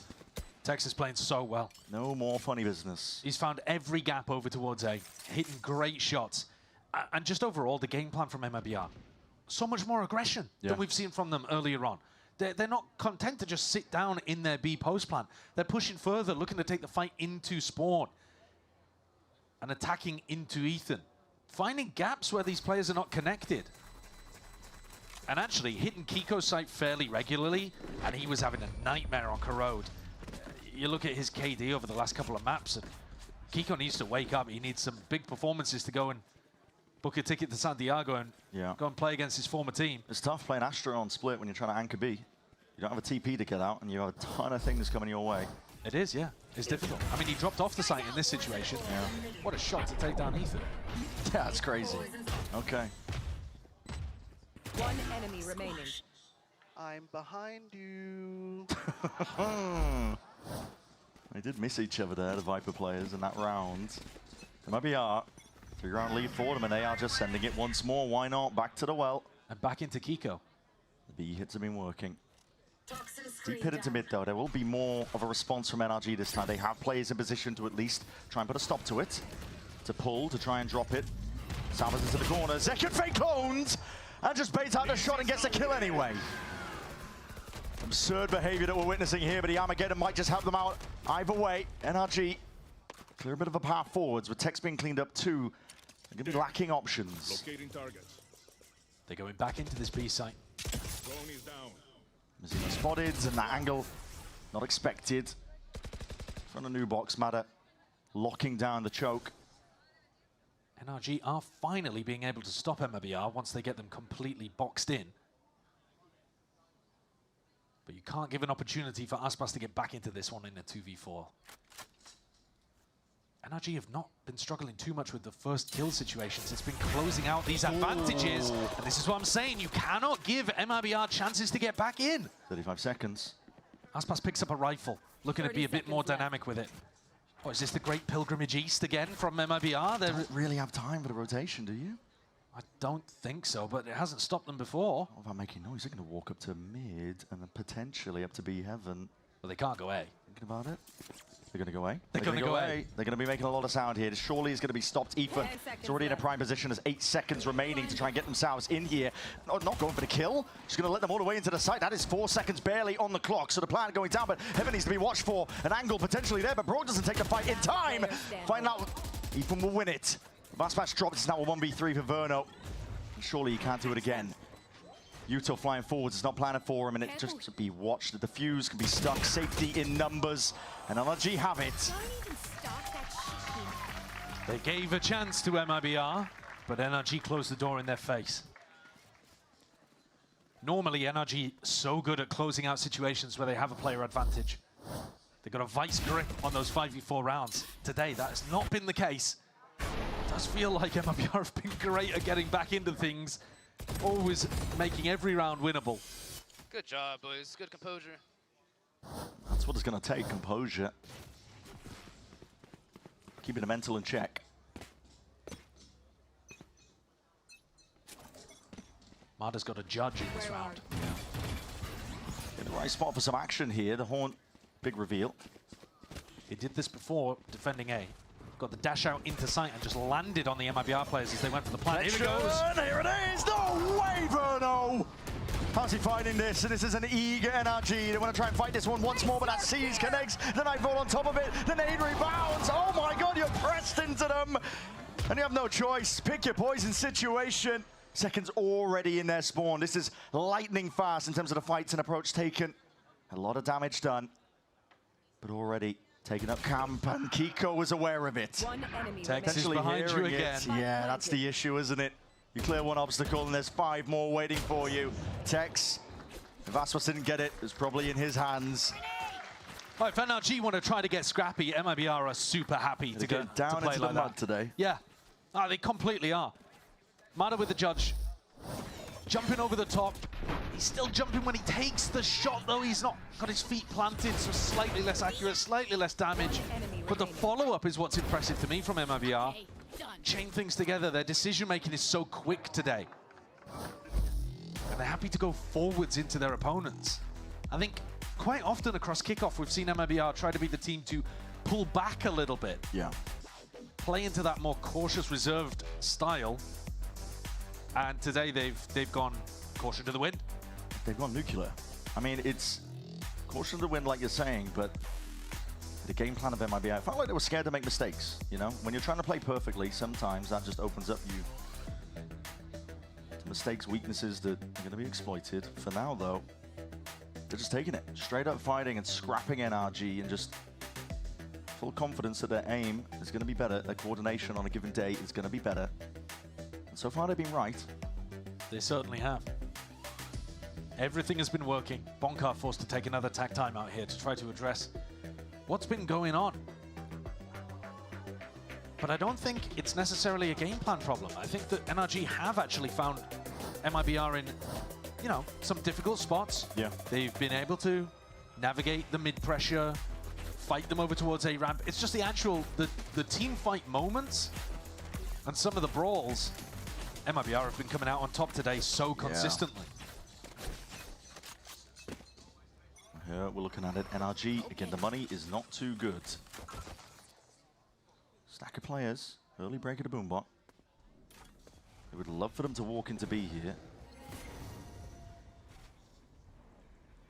Bucky out. NRG need a round like this, where things go unexpectedly in their direction in order to recover this half. It's not enough to play standard anymore. You need MIBR to make mistakes. Step one. Brock is praying that somebody will walk straight into him, and he might get his wish, but no. Rest of the pack now moving over towards A. They've been fairly happy with these late A finishes. Mada not posted up on a deep angle because he doesn't have the money to be able to buy something useful. Just with the Bucky. He's hoping for it, but again, just walking all the way up. Bit of U-turn now going to be used to clearness. Again, spells it all out here. Mada's going to make a play, make a go for things. It's a good kill to be found. Recalled all the way back. Bit of punish in play, but no kill claimed. So Mada's escaping. Very safe refract location. No push in the post plant as well for MIBR because the weaponry is so much better. Ramp though, at least with his rifles. That is a miss and a whiff. Saturate hits the frame of the door, rebounds back, and that could have been the key to win potentially that fight. Open sight lines as those smokes fade away. The spray and hail of bullets here is making it very difficult, but NRG looking to see if they can get a bit of a move on. No way! No chance. Scuba's waiting for them to come back through heaven. They planned it for heaven. Surely they're going to fight me up here. And he's wrong. MIBR decided to just push back into sight and help out Verno. Know where he is now, though. And they're shredding him. They are. MIBR in general navigating these situations so brilliantly today. What a turnaround. And a huge turnaround individually for Aspas2. 13 and 4, top of the scoreboard. He was bottom fragging the last time these two teams faced against each other on split. He's not the whole reason that this is going now dominantly the way of MIBR, but it helps. Nice job holding it down, Vern. That was beautiful. Verno's anchoring is so clean today, though. If he's just been holding an angle and NRG push into him, he's good for 2, maybe 3. Yeah. Guns up in the hands of NRG. First time in a long while here, but here's a showstopper to meet your match. Aspas, much bigger gun at hand, and now he's going to be looking to send this one forwards. Good catch on the Tex. Fuse dissipating, and the rocket will go flying. It does get them full sight control, but MIBR have not been content to just sit back in the post plan. No, here comes Zekken. He's pushing that heaven smoke. One step further forwards here. Cosmic Divider trying to get this side. What? Zekken! He's gotten away with murder! It's unethical! He can't be getting away with this, and NRG, they're sending it forwards again, blitzing pace once more, but Zekken, he can't be denied, he can't be stopped! It's 4 kills! Possibility of an ace, and Mada's going to make a play for it. He's in a 1v3. It could be possible. Give him a chance to make it happen. He's flanked all the way around through B main. He was quick on it, and they didn't hear him because of the Cosmic Divide. MIBR has made the right moves, like you said. They were fast enough. Cosmic Divide hiding his intent. But he's not being handed any 1v1s, any free kills. It's passive positions going, exploring. Zekken! Gun down! MIBR going for more. He's trying to find his players. Anticipation at the peak. But it's Mazzino who has his teammates back. I cannot believe what MIBR are getting away with today. The fact that they go for the aggression in the post plant, they've been doing it every round, but NRG don't expect the manner in which they go for it. Look at this! Catching the timing on both players. Util fully in the hands of Ethan, and utilizing the Cosmic Divide to be able to get up into heaven unexpectedly. Absolutely nuts. Yes, sir. They are running them down. The reigning world champions. It's dominance. Zero breathing room. The control of the game has been entirely MIBR's. Similar play here. When MIBR did this last time, they were going into a bit of a B split, so they're trying to feign and condition, but B main control is theirs. NRG noted this is going to be going over towards A. The anchor players now have the onus placed onto them. Ethan is going to do a lot from this spot. Back against the wall again. He has teammates at his back. Scuba, let's see if he can land these shots, at least with the trade, but Tex is instantly on that line. Forwards again, Aspaz! How's he doing it? How did they get away with it? I said it before, but they are walking on water, and the satchels to save your life. MIBR is trying to run at them. Anything he can do, but it is denied to the bitter end. 9-3 on this harvest split. MIBR are on a war path. They're wiping away NRG with the same level of dominance that MIBR themselves lost to yesterday. The turnaround is unbelievable. Everything is working. Doesn't matter what they throw out there, how individual it is as well. I mean, Aspas just walks in the screens. Go, boys. Come on, bro. You're right. They're walking on water. They really are. This is a team that feels preordained to book that ticket to Santiago, to be that last team, but we'll find out on the other side of this.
With the final spot of Santiago up for grabs between these two teams here, maybe it's time for you to get in on the action. Tickets for Masters Santiago are available right now, so make sure you scan the QR code. It's going to be appearing right there to score your front row seat for the first global event of the year. You're not going to want to miss it. The BO5's qualification kickoff games across all regions have been just pure excellency, really. You've seen some absolutely amazing stuff.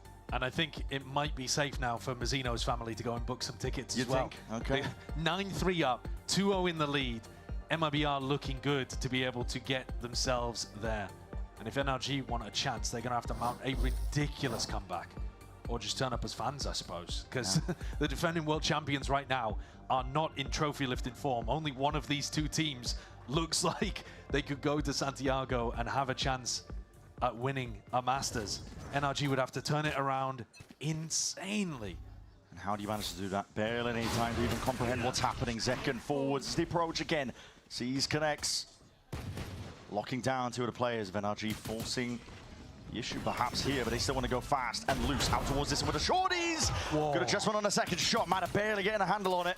Caverna will be dropped. It's an important kill. Plant down as well. Not for heaven, but for main. Huge flank from Scuba. You just got a flash of him there in B heaven. Might be able to get the backstab online again. A critical win con for them. The push is coming down ramp. Yes, Mazina's not ready for this one. Reveals it early. Denies that chance. Main control. Lockdown. Brock. Whole team, in fact, activating across the board here. Aspas caught. Position noted. Players watching for him. And time ticking away. It's a pistol round here for NRG. It's the first round. It needed to go right for them here in the second half. They're going to see if they can carry this momentum forwards. They won the opening pistol to start the map, and MIBR ripped it out of their hands instantly with a force buy. I don't think MIBR are going to be in a position to do that again here without the plant money. Without really any kill money either. So NRG should have a chance. We got some nice-ass pistols today, huh? Yeah, they have. They've won 4 out of 6 of the pistols that have been played. Hasn't helped. Obviously, as I said, to open up on split, it's not exactly as simple as it sounds. No, but still, it's exactly what they needed to try and boost them. Aspas is forcing here full armor and a Bucky. It's intriguing. Yeah. Like I said earlier, they have been doing this quite a lot where they force like a single weapon, whether it be an outlaw or a Bucky, something like that. And then Verno tends to take a sheriff in the next round when it fails. Not a heavy stack like NRG were approaching on their ecos, but following the sound cues here, MIBR have got a bit of a read. Curtain's going to be dropped here. Season a nade. It's a bit of a miss, though. Anticipating that the action was going to be coming through main, and NRG might look towards that direction regardless. Grouped up. Kiko, though, has got a lot of space over towards B. Yeah, he's been allowed to activate, and he's going to be calling the rest of the troops back in his direction. He just needs to secure this space. Fact-finding mission has been a success, but he doesn't want to overextend and give his life before the rest of the team arrives. And Mazzino might go exploring at some point, holding a pretty safe position right now up at B stairs. 30 seconds left. 30 seconds left. He's going to hear that flash, and he's going to see the salvo, so that should spell out quite a lot of it. The rest of MIBR are going to be joining, but Mazzino's gone down early enough. For NRG, this is good signs of life. This needs to be clean. Every round needs to be clean at this point. Yeah. Reverse sweeps are difficult enough in best of fives without putting yourself in a 9-3 hole on the crucially important third map. Scuba, it's going to be precise there with the aim. Verno is going to drop him. Commit to the reload here. Bit of damage, but again, NRG not carrying too much in terms of weaponry into this one. It's Kiko that's going exploring because he's only got the pistol. Rule 4, as long as Brock and Ethan stay alive with those guns in their hands, it should be okay. Barely spotting second, double dashing around. See where the last few players are. Again, like I said, it's Ethan and Brock, the important players in this round here. Keep the rifles active into the next, so NRG are going to be able to get relatively strong bonus round. And it's actually going to be MIBR who are struggling a bit with the economy. I haven't been a huge fan of the way that they've been approaching rounds like this. I don't think a single force buy of Armor Bucky is likely to affect your chances too heavy in these rounds. But presumably they've run the numbers. Nope. Sure, we'll pick it up later. He's got more things to worry about right now. He really does. Sign of the mental state, though, I think. Just the body language. Yeah. Texas got a Bucky here. Might try to work his way up vent and see if he can put pressure on Matter, who's already found an opener. That is fast. Aspas wasn't quite ready for that one. Star player shut down, 7th death. It was wide out into the open. Push on the other side. Zekken using all of this ramp pressure to go and try to take some Roll. space. Kiko was ready. Yeah, great shutdown. Holding for all of this now. This is NRG sharp shooting. Tex, why not? Your turn next, and he will fall regardless. The trade perfect there. 4 players alive. And this is where you see NRG cleanly execute their 5v4s. It has been a huge strength of theirs across the tournament. When they get a pick, they punish your attempt to make some kind of counterplay, and that, I think, is a perfect example. The issue is it just hasn't been working for them across the series as well as it did right there. They're going to knock down the economy of MIBR. That was a bonus round for NRG. They came into it with, I think you could argue, even better weaponry than their opponents. They managed their money really well. And Mada now gets a chance to go crazy with the Outlaw. You can't buy too much as the defenders. It's looking more and more doable though. NRG, they should be up to 7 here, and only a 2-round difference considering the dire start to split.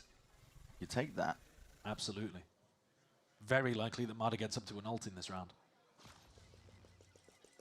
Drone, but walking up ahead of this one. Scuba. Legs spotted. Yeah, spotting it out. There's a salvo, and that's going to push Tex into a really uncomfortable spot here into the corner. Oh! What is that, Mada? Snap back. That was lightning fast. I have the spice. And even time to just min-max and think about the ults. Mada will probably want to give that to somebody else. You'd expect so. Yeah, It's going over to Scuba. 1 away. This gives you a very clear win condition in your next round. That's what's in there. He's got a gun back still with that rifle, and Mazzino trying to make do with whatever the hell he can. So NRG, 4 players back, ults are online, they've been generated, and the economy is looking good. Looking in their best position out of maybe any of the maps that we've seen them play today to start some kind of recovery. The snowball here is pretty obvious. They've got a big initiation ultimate, and then they've got one to close out. Tag time out being taken here for MIBR. You've got to craft a game plan that counters what NRG are going to be coming up with. And this goes back to what Ardazine was actually talking about on the desk, where he was saying, don't overthink things. It's really easy after a tag timeout like this for NRG to think to themselves, well, they know what ults we're going to use. They know we're going to lead with Waylay ult, try to close out with a pit. So maybe we try something a bit funny. Maybe we try to hold on to the ult. Maybe we run a fake with it. Maybe we do something that 1 layer deeper. But when you've got a good thing going like this, sometimes it's better to keep it simple and just execute with the big advantage that you have. Definitely agree. Bonkar's trying to keep the energy up in the camp. Yeah. Rattling off words of wisdom, I'm sure. A little wahoo. Yeah, perhaps. Is that what you do? That's what Bonkar does, famously. Aspas has got the investment into the operator here, but he's not going to be seeing too much in terms of NRG players. Yeah, taking it over towards a ramp. He's going to have a Viper wall in his face unless he gets on a deep line with a Prowler. Yeah. And then when he gets on a deep line with a Prowler, MIBR can start stacking players over towards B. It, though, seemingly the goal. On the other hand, NRG's game plan might be to try to find out where Tex is and then ult him. See how this goes. Flash is going a little bit wide. Tex is spotted out, though, and there it is. Sending it forward. Defun is so far ahead of the pack there. Unorthodox, really. Unprecedented, it's not what you expect from him. Still to clean up. Trades Kiko coming alive in the final few moments here. Split. What a turret. That's what you expect from the guy that they've picked up here. Added him in for his firepower. Creates a 3v2. Retaking him at the op. Never ideal. Oh, they're worried about Mazzino, but he's coming up behind them. He's taking time. He's so fast here. So fast indeed. Players out and wide into the open, and a shot goes wide at that. Aspas knows roughly where one player is. The smoke has to be popped, and Kiko immediately repositioning. I think this is a save on the op. It has to be, right? I don't know. He could certainly try to go for it. MIBR have been throwing caution to the wind, believing in their own individuality, especially on split. If Aspas doesn't get given any free kills, though, he may well just play cautiously and go to save the op. Yeah, picked it up. And NRG give him nothing. It's immediately heard by Kiko. He's running. Look at him. All the way through spawn. Yeah. They want this op out of Aspas's hands. Yep. It just simplifies the game plan so much when you know that the defenders can't have that. Kiko's going to be meeting him early. Does Aspas anticipate it on this timing? Apparently so. Scoped up, and wow, okay. Hits it. Look, he wasn't entirely aware, but yeah. It's a nice play by Kiko. He just immediately made the decision to rotate there, but he still gets punished for it. Well, he's the person that really wins the round for NRG. That's true. The game plan was good. They find out where Tex is playing, and Waylay ult him. Ethan, as you pointed out, is way ahead of things, charging through a snake bite, and it does require Kiko to hit 2 beautiful shots here, just holding this angle to recover it for NRG. With that. How does that miss? It's gone through his pocket. That's crazy. Cosmic Divide was earned up, though, from all of that, especially the death that Kiko got, so big ult to use for NRG. Zeken's actually the one with the operator. It's passed hands and gone over to A. That makes more sense, I think. Zeken can play a lot more aggressive with it on that A line with the Viper wall that they're using. And I think Aspas is more useful at being able to help Tex in mid or help over towards B with his nade. Here's the Cosmic Divide. Mazzino has a massive amount of pressure. He's still holding it down towards Pillar. He needs that nade. But again, the salvo still gets one and plays Tex in, but the trade's intact again. Verno trying to play it forwards. Left up to Zeken. NRG, discipline reigning through. This is what got them through and got them a title win and a championship one at that. Zeken, though, trying to make a play forwards. Hunting for information. The wall fades away. Has to try and ISO these fights. Has util to do so. Clone charging ahead. Flash around the corner. Shots fired into the back. But again, a lot of players to account for. Running and gunning. 1v1. And Kiko has been astounding in his final few rounds. There's a pull already out. Zeken going to be vulnerable up here. Another tap. He's guessing where Kiko could be. Running around. Zeken plays it beautifully. Immaculate in the clutch. Completely outplays Kiko there. What a way to win a round out for them. And he's had some monster moments here on Split Zeken. Running down Brock again. Reminiscent of his push up into B heaven on their attack side. Look at this. Yeah. A small stutter step in the middle, but hard pressed to say that isn't just a phantom moment. Ooh. Tension even with the win. Yeah, that was the first round I got in this half. That's what it took. It's going to be laid down here nice and early. Locks up a decent chunk of the map here for MIBR. It's going to simplify the defensive game plan. Zeken inside the pit, looking to try to punish if anyone was playing here early on. Ethan does have the Seekers, so they are going to have to be a bit more diligent inside this pit than they usually would be. Portal, the gate crash broken really early there. Blazer. Aspas was opping onto this line, but very passively at that. He throws out the nade. Has pushed him off the line. Matter with the attack side up of his own. Hoping for the jiggle, and it's just spotted out. Mazzino he lets the paranoia fly forwards here. One-way smoke. Fake it a TP. NRG is still working out the quirks of the round, I think. Wondering where they want to go, but they've picked correctly. Scuba is a lot less active on his A-lurk compared to Tex. But I think he's got to be worried about the operator over here. Along with the Prowler utility that Verno's been pumping out. Dangerous though, holding this line as Seekers in your face. There's going to be more util where that came from. The salvos, you have to pick and choose how you exactly want to play this one. Fully onto the retake for A. It's a dire situation, especially with that pit that's now going to be dropped into screen, stretching all the way through. Big reveal there from the drone. The salvo, second layer of it, an attempt at a kill. Saturate, down, now to Nightfall. Fast going, an attempt at least by MIBR. NRG are locking down the extremities. Zeken though, TP'd into A. Trying to hold down that heaven control. Zeken has been that thorn in their side consistently at that, but he needs a few more kills while he's at it. Him and Verno, they combine their might to tap onto the plan, forcing out that pull, but his fights taken up towards heaven are essential now. Brock just peeking, barely at that. Stuns there, up on top of the angle. Brock seals it up. And there was danger lurking in a round like that, but NRG now just trailing by one. They've been very solid on these attack side hits. Every round, apart from one, converted for NRG. Zeken got himself into a really weird spot here, TPing into the site, being able to take down two, but it's Brock who does such a phenomenal job. Every single kill is insane value from Brock there. Holding on to heaven for the plant. Absolutely critical. And MIBR coming into this one with only classics. A Bucky in the hand of Aspas.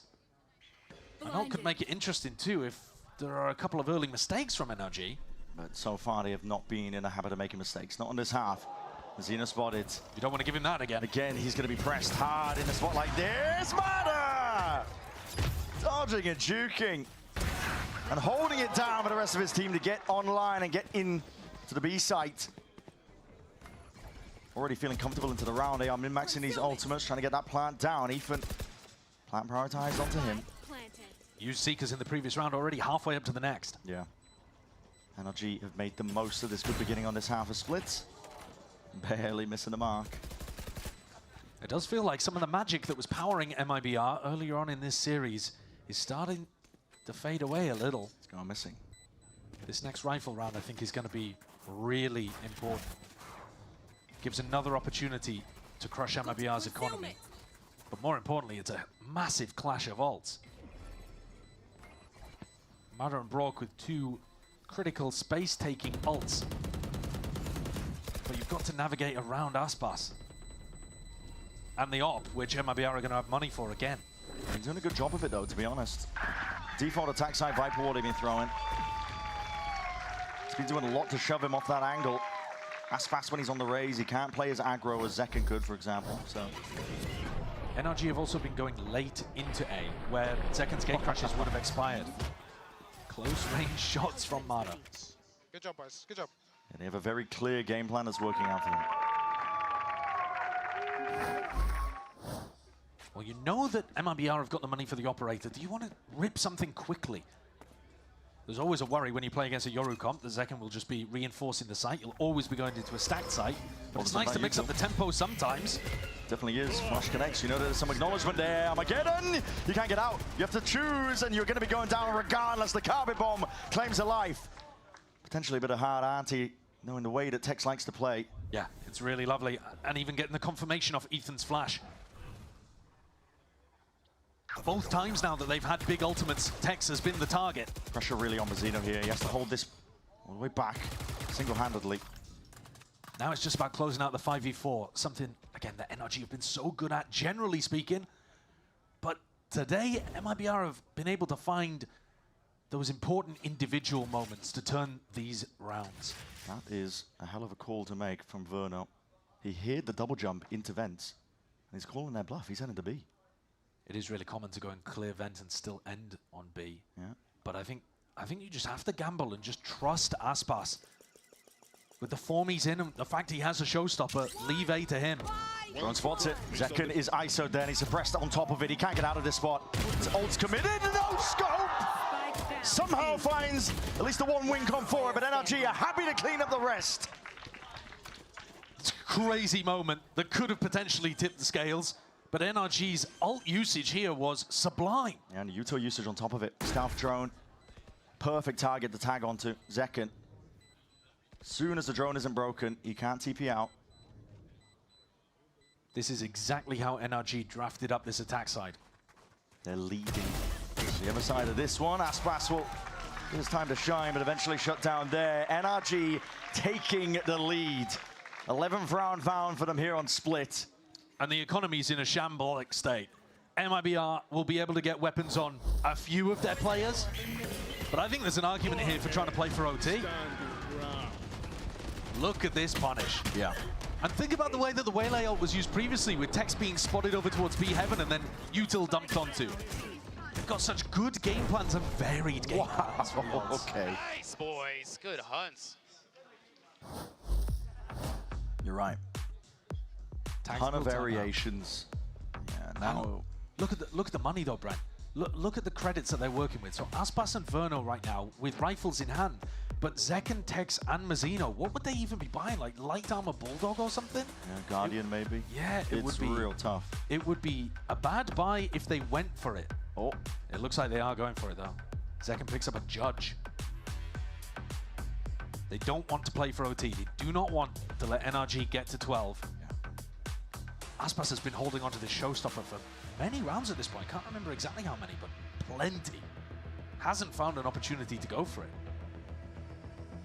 Second half onwards, full control to NRG with the game state of it. Their plans have been working, the kills have been good, and they've cleaned up a lot of the weaknesses. There's been gaps here and there, don't get me wrong, but a lot more disciplined, a lot more diligent. I also think, though, that MIBR haven't found the same opportunities to go and push them and disrupt what NRG's game plans. The op slowed them down a lot, to be honest. Yeah. I have been thinking throughout kickoff that the op has sometimes been a detriment for MIBR. We'll see here. Aspas from both forwards. That is a shot fired off. They know that has got another attack. Side op. Okay. An instinctual play by Aspas. Expecting there to be a follow-up on that response. Ethan's picked up the operator.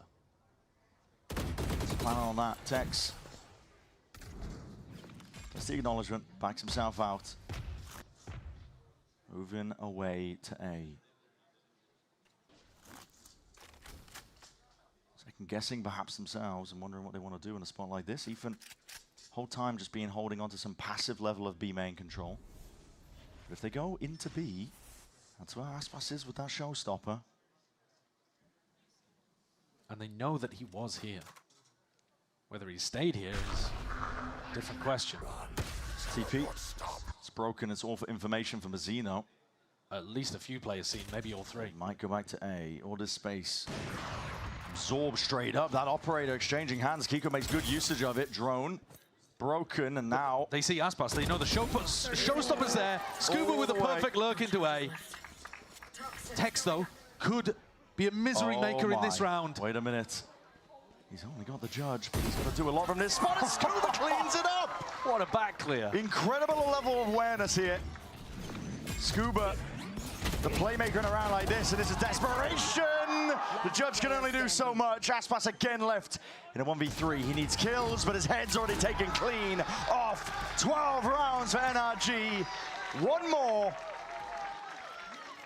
That's all they need. That is stress there. Yeah. If Aspas had ripped his ult... Oh, they were all grouped up. There was 8 seconds left as well.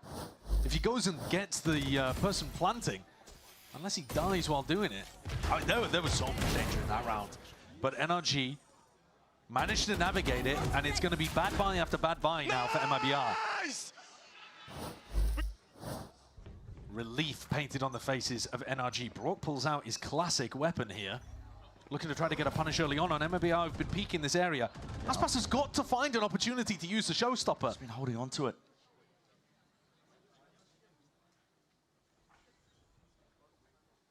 Very light presence over towards A. It's only Verno holding it down. Zekken hoping for an attempt of a punish. He's holding that judge. Fowler was broken immediately on the A side of the map. As you said, it was only Verno. Now Zekken comes to reinforce. He's only got a stinger. This could be it, a tipping point, really. NRG, all they have to do is lie in wait, and maybe the game will come to them. They have been very good at punishing MIBR here. Yeah. This map, they've found the adjustment that works. They're going over towards A. Is the showstopper used? Off of what kind of timing, I'm not too sure, but it's definitely speeding up the rest of NRG. Jumping into the fray. Over towards the A side. Zekken's only got the judge. Cosmic Divide cuts it up. He is alone. He's isolated. Dimensional Drift could be used to see if he can get himself out here, but it's slow going from NRG. Timing by Tex. He takes it straight towards Ramp. These players are barely getting in right now. And again, that ult could be used. Here's the flash now. Zekken being pressured. The judge again, not the weapon for the job. It's all just scraps. Bottom of the bargain bin, but MIBR are going to do the best they possibly can. Plant going down. Tex finds another one. Big weapon picked up now. Operator in his hands. 2v3. It's a matter of survival here for MIBR. They need this round. TP across, cuts it up. These angles with the weaponry's got to be better. Surely NRG with the rifles are going to find a way through. A few more kills going their way. Recall, reset of the aim, and now it's just left down to Scuba. Scuba, 1v1 for the map win, and he will deliver them. Onwards and upwards to Abyss. They've been granted another lifeline. Insane comeback from NRG. They put themselves in such a hole here and put on an incredible show on their attack side. Generating those ults, getting huge value out of them, finding the first kills, and then punishing the reactions from MIBR. For the first time in this series, a map goes the way that they drafted it up. Yeah. That resilience that you see from the reigning world champions on display, second half onwards, the game plans of MIBR not working to fruition. And now, listen, the game is up in the air still. One map will decide it for MIBR, but this is a different NRG we're seeing. If they can keep this up, there is a chance possibly of some kind of reverse sweep happening. Yeah. This was with Aspas online, 21 and 13, and NRG still overcame. Unreal form from the reigning world champions here. They do not want to go out. They want that last spot of Santiago themselves. The uphill battle still continues. We'll find out which direction this lower bracket grand finals goes after this, so do not go anywhere.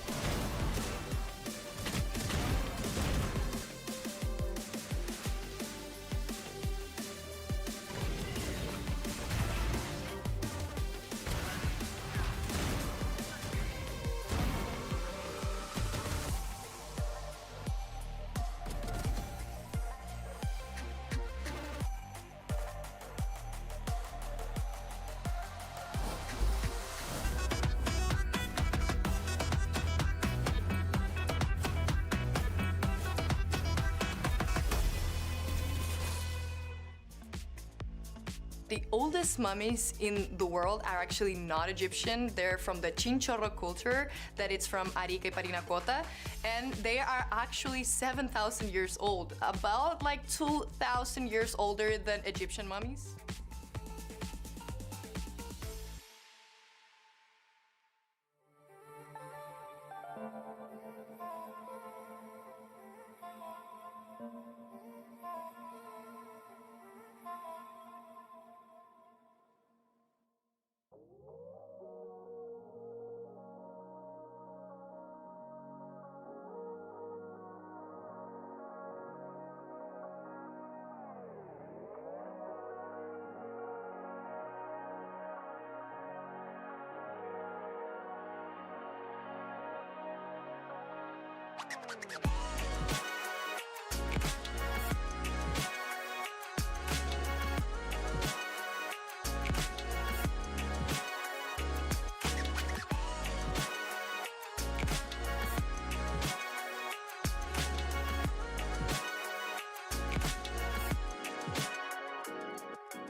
Trying to even this one back into his favour. This is one man, what can he do? Isoing moving, joking! Kiko! Where was that coming from?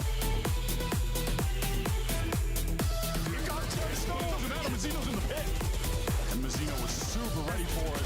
Still has that determination.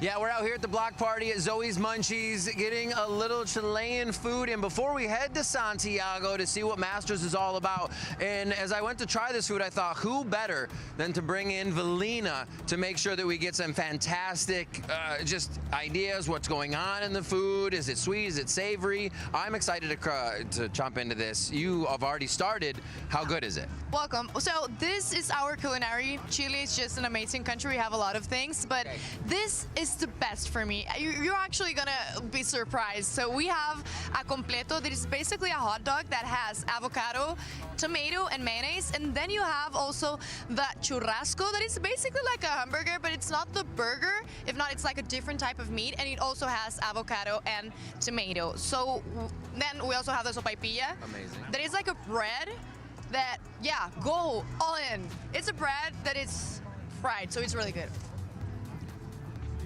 Damn. Yeah. Where do you like usually find this? Is this kind of like Everywhere. You're hanging out street fair food, you're going to find it at a restaurant, it's just like everywhere you can grab it? Everywhere, but there's of course some restaurants that are better, but you can grab it everywhere. It's actually really easy to make too, so everyone can eat it. We have these two here and some more behind us, but what is one more that people should look out for if they're going to Santiago? Oh, that's a nice question. So we have a sweet also dessert that it's mote con huesillo. It's like a juice that also has like some fruit in it. It is really good, and you can find that like in street food and everywhere, yeah. Amazing. Valina, thank you so much. Back to you. Always great to hear about our communities and everything that's all, just the Chilean food in general has just been so freaking good out here. Speaking of, I think some of our players are enjoying some of that out there as well. But they have to put it together, especially for MIBR. They were one game away from qualifying for Masters Santiago, but they slipped up. And instead, NRG managed to pick up a big win on split, 13-10. And honestly, what we were seeing was really, Mimi, just an NRG team that looked like men possessed. They needed to win this game, and they had no other choice. They had to make sure that they locked this up here and now. They had the agents. They had everything that they needed for it. seems like it all went according to the plan. But it didn't start that way, really, No, right? it didn't. They were down 9-3 at the half, but then going into the second, immediately when the pistol, the bonus, go on a 10-1 record on that second half to close this out. And I think one of the biggest points of the turnaround was how much effect Mata was having. I think that this was an NRG who was willing to call some of these faster rounds and really just let him loose on the entry. And he was getting away with some crazy stuff here. 5-1 on the opening picks that half. We saw a lot of similarities between how they kind of like to play on their attacking halves and also with just the impact that they had on the ability to steamroll these rounds. But no, Mata was performing so well, especially being that solo duelist, carrying a lot of that weight of taking that space. But to be honest, the utility that they had did a lot for them.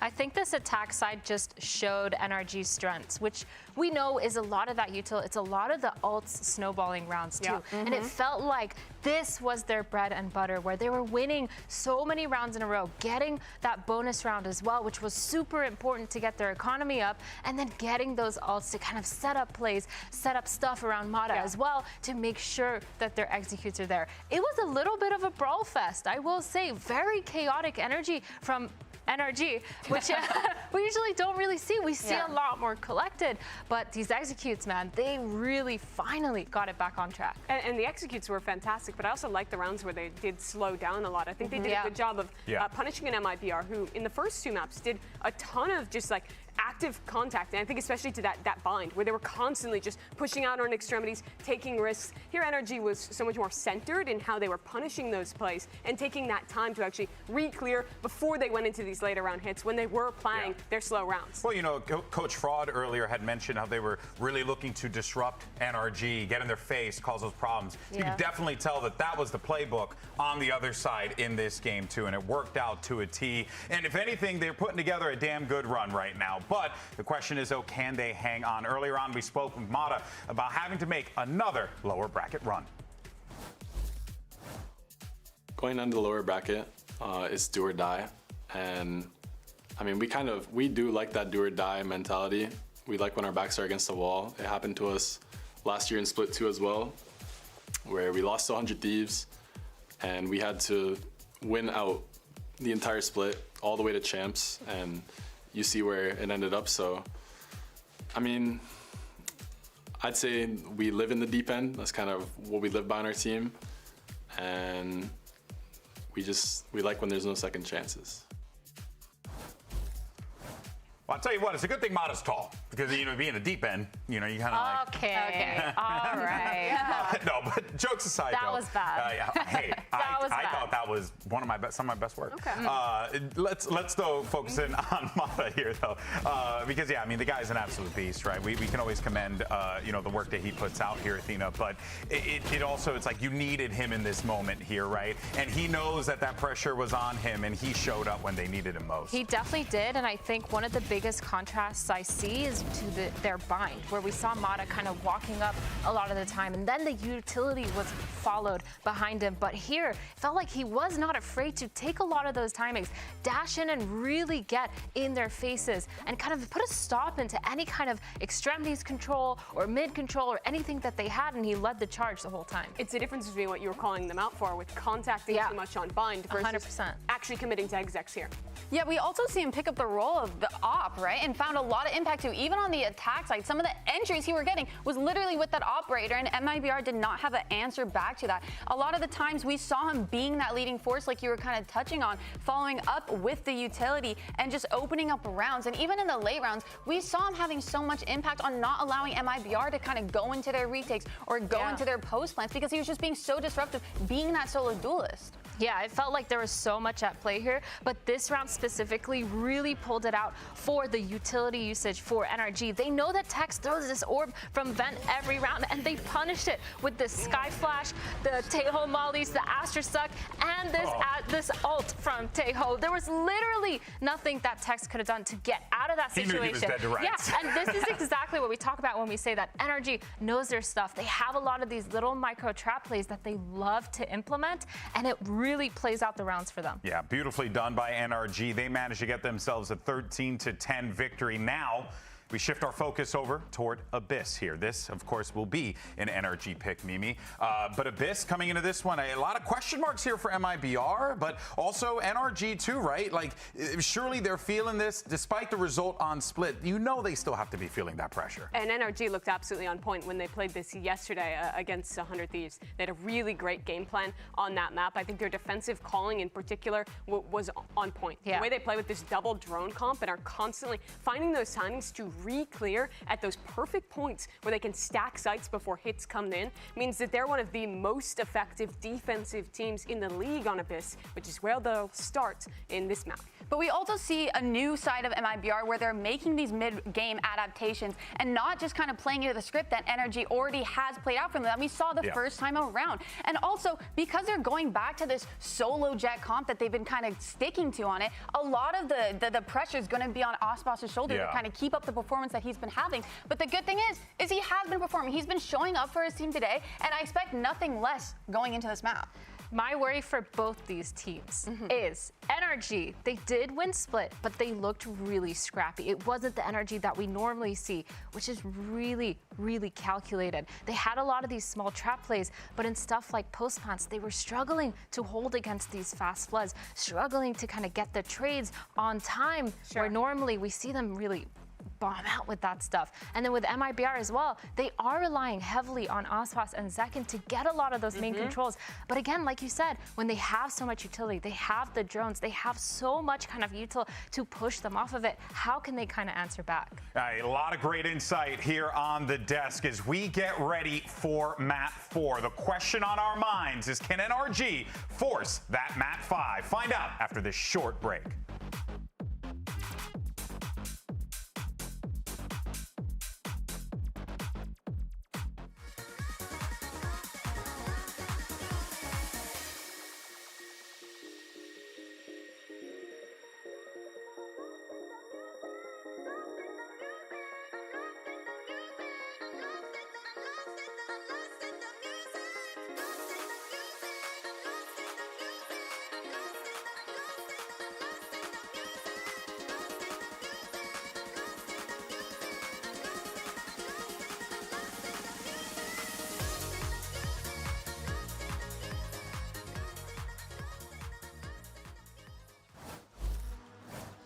We're getting back into it now here, and this is NRG really in the driving seat, it feels like, at this point in the series. There's been a tonal shift almost in terms of the way, especially second half onwards from Split, whereas MIBR felt like they were in control from beginning up until that pivotal moment when NRG were able to win that pistol round second half of Split and just take it away, carrying all that momentum forwards. But that's the key part. They have to keep it moving now as we head into Abyss.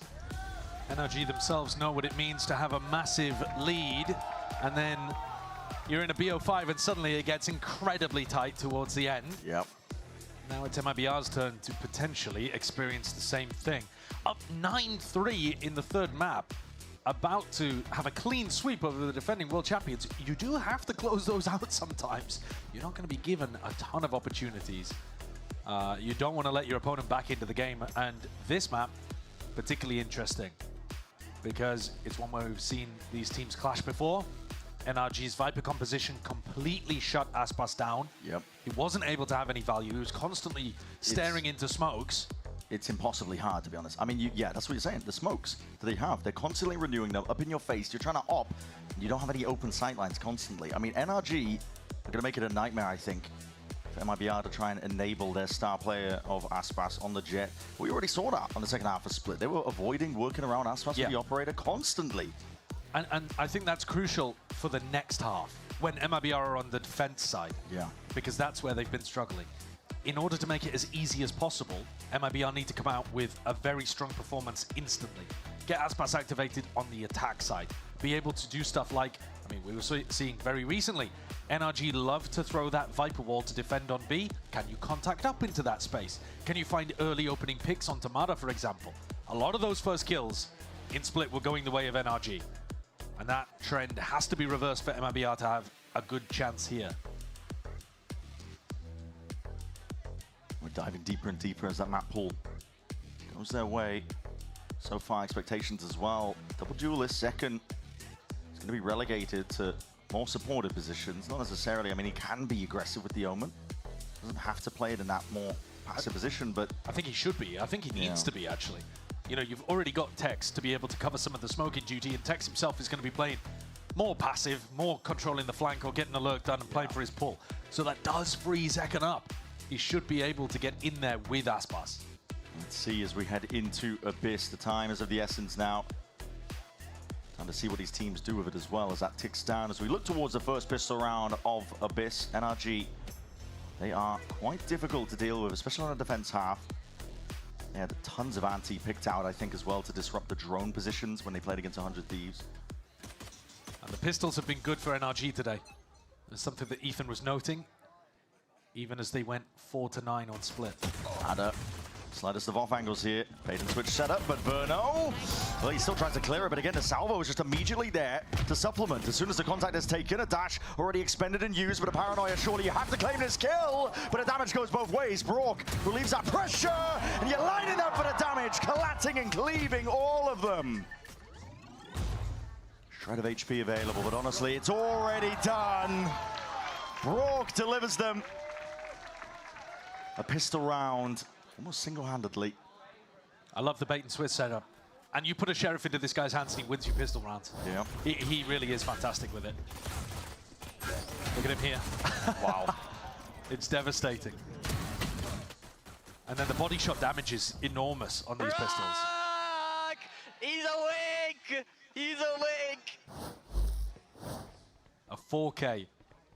Starts NRG off really nice. Pretty similar actually to their pistol round setup on Corrode. Shutting them down. But they've got to keep that momentum going if NRG want to push things to the 5th map. Recovering it. Deep knife. Ethan had some util primed, I think, to try and disrupt them, grabbing the orbs and getting away with it, but he was suppressed, so they're forced to concede up that space. MIBR are going to try and make the most of a round like this where they don't have much money.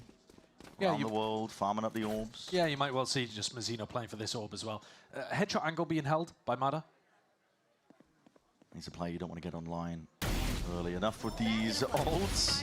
And already two. It is picked off though. Aspas is willing to return that fire, but a shot to the dome from range. Spectre not quite the weapon for the job, but Scuba's doing enough to dissuade it, but MIBR just jumping on the opportunity to get involved. Same could be said for NRG though. Not letting anything slip. Kiko straight there, reinforcing that B site, cleaning up these players, and Aspas will commit to the plan and barely get out of there. Weakened, softened. An easy target for Kiko. 3 kills for him. Yeah, just get the plant money online for your team. Make sure that you're doing well economically. Yeah. Brock, though, picks up the defuse to add another to the bank in terms of getting his ult online pretty quickly. It's a similar defensive setup for NRG, one that MIBR should be aware of, used to, have seen on the tape. Doing a thing. When these two teams clashed on Abyss last time, we got to see the sides flipped around. We barely got to see this configuration with NRG heavy defending and MIBR on the attack. So I'm interested to see if they've got good positions where they can put Aspas in a spot to crack sites open. The buy, relatively weak, all things considered. NRG, they've gone for a setup. Used it before. We saw this when they played against other teams. Deep push on their bonus up through mid, but immediately given up on that space, and potential sound cues could be heard. MIBR re-explore mid a little bit later. Deep Knife is going to give them some good info, honestly, that nobody's going to be sitting back there because Mada does like to sometimes. Well, Mada's gone for a push. He does love pushing on the defense. Verno coming back to make sure that that hasn't happened. He's towing the line. This is what we saw from the most recent game with NRG playing against 100 Thieves, is that even though you were aware that Mada likes to go for this, he does just toe the line perfectly. We've seen him get a lot of value from a spot like this. MIBR, though, not looking to go in that direction. The whole 5 group of players. Mada just popped the refract. He jumped off through cliff, and now he can tell his team to stack A. Yeah, they're getting bodies and players into position here. NRG are looking to try and shove this one back. Knives out here. Aspas is going to be the first one in. Dash into the smoke, and now a play into the back. That blind and flash is perfect. Good util See if he can lay claim to a lot of this space, but NRG, we're not going to be content with this one. Time running short. Hold on, the smoke's dissipating. MIBR being pushed into a really uncomfortable position here. And they need to see if they can secure this one. The plan was denied. Second might have claimed these kills, but now he needs to hold this one off. Swinging wide banner! He got it! He got the kill. And Second, not even able to get that ace towards the end of things here. NRG are all smiles beaming across the stage. They put so much pressure on the MIBR planter there. The normal default position, which is the safest if people are coming through spawn, they didn't want to commit to it because Brook's normally a nightmare in heaven. They're going to be throwing darts, shots, and all sorts, yeah. The drone. And instead they're planting for backside, and look, 2 players flooding in there, able to get the kill. They're just spectating him live. He knows he's already won the round at that point. Stingers up for MIBR. This is a disaster beginning for them. It is. MIBR feel like they're running out of steam at this point. The toll, perhaps, of all these games they've had to play, weighing on them. Fast and loose play there from MIBR when they're on the weaker guns anyway. Stinger, why not? Caution to the wind, throw it forwards, but Scuba was ready, anticipating it. This side's not going to do much in a position like that. Ethan holding it down, but the shot dust still raining. Players are in positions, but with the rifles, it should be an easy job indeed. Verno from a distance now, but again, only the Stinger. Spike is dropped down. It's a 1v2. He's hoping that they will put it up, but Ethan, yeah. Got to wake up a little bit early, I think, to catch him off guard there. 4 rounds now in a row. This is in a rapid succession here for NRG. They got a cold confidence about them.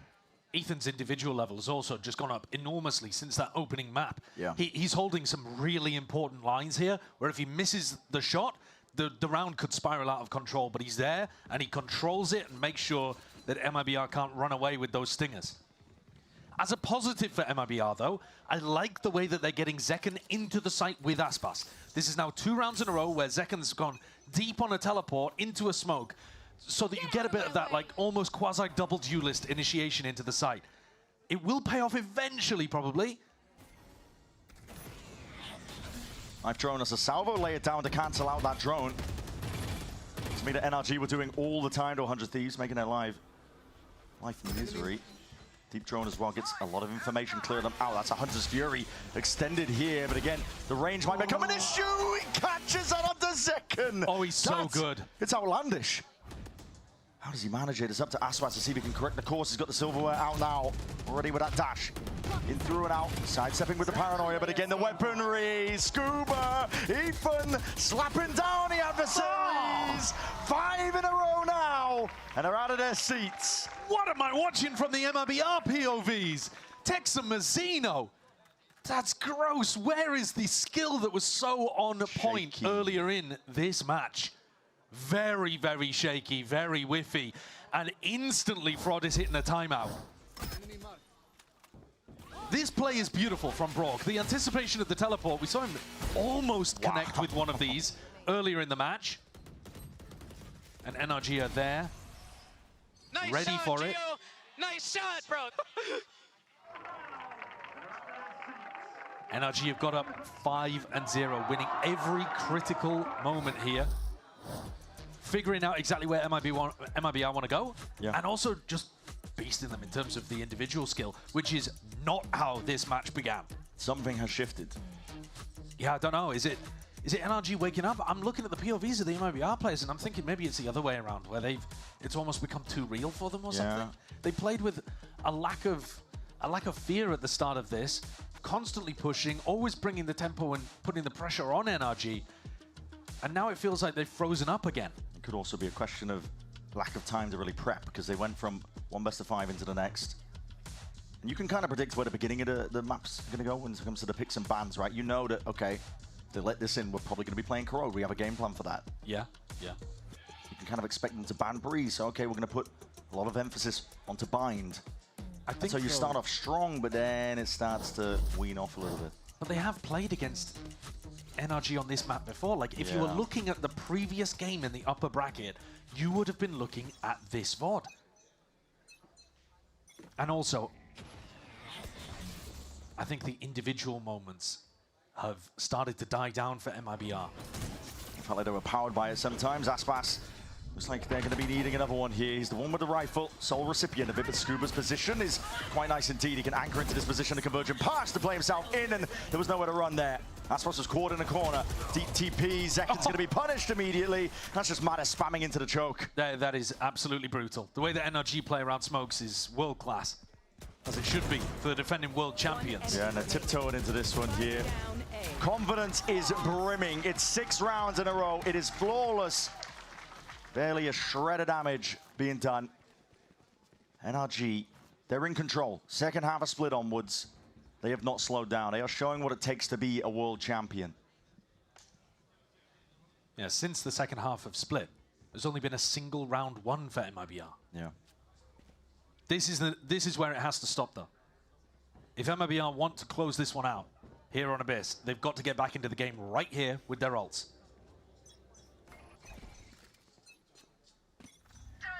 And on the back again here, but they're going to be met with a pit nice and early.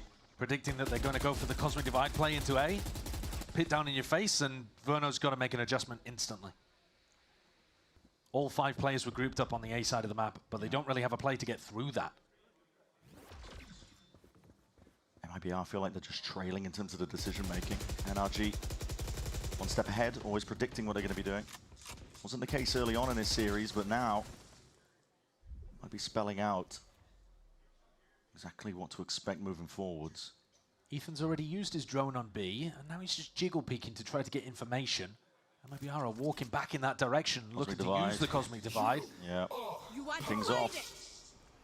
Their post plant should be really strong here. Verno with ult. Ethan, what a shot to find, and he's going to be dipping all the way back out. He's already done the damage. They got the player advantage. Again, playing around the smokes perfectly. That's what's going to be deleted here. These are ults committed in a must-win round for MIBR. Big knife. It's going to slow them down to a degree, but this flank occurring. I love the flank against Verno's ult.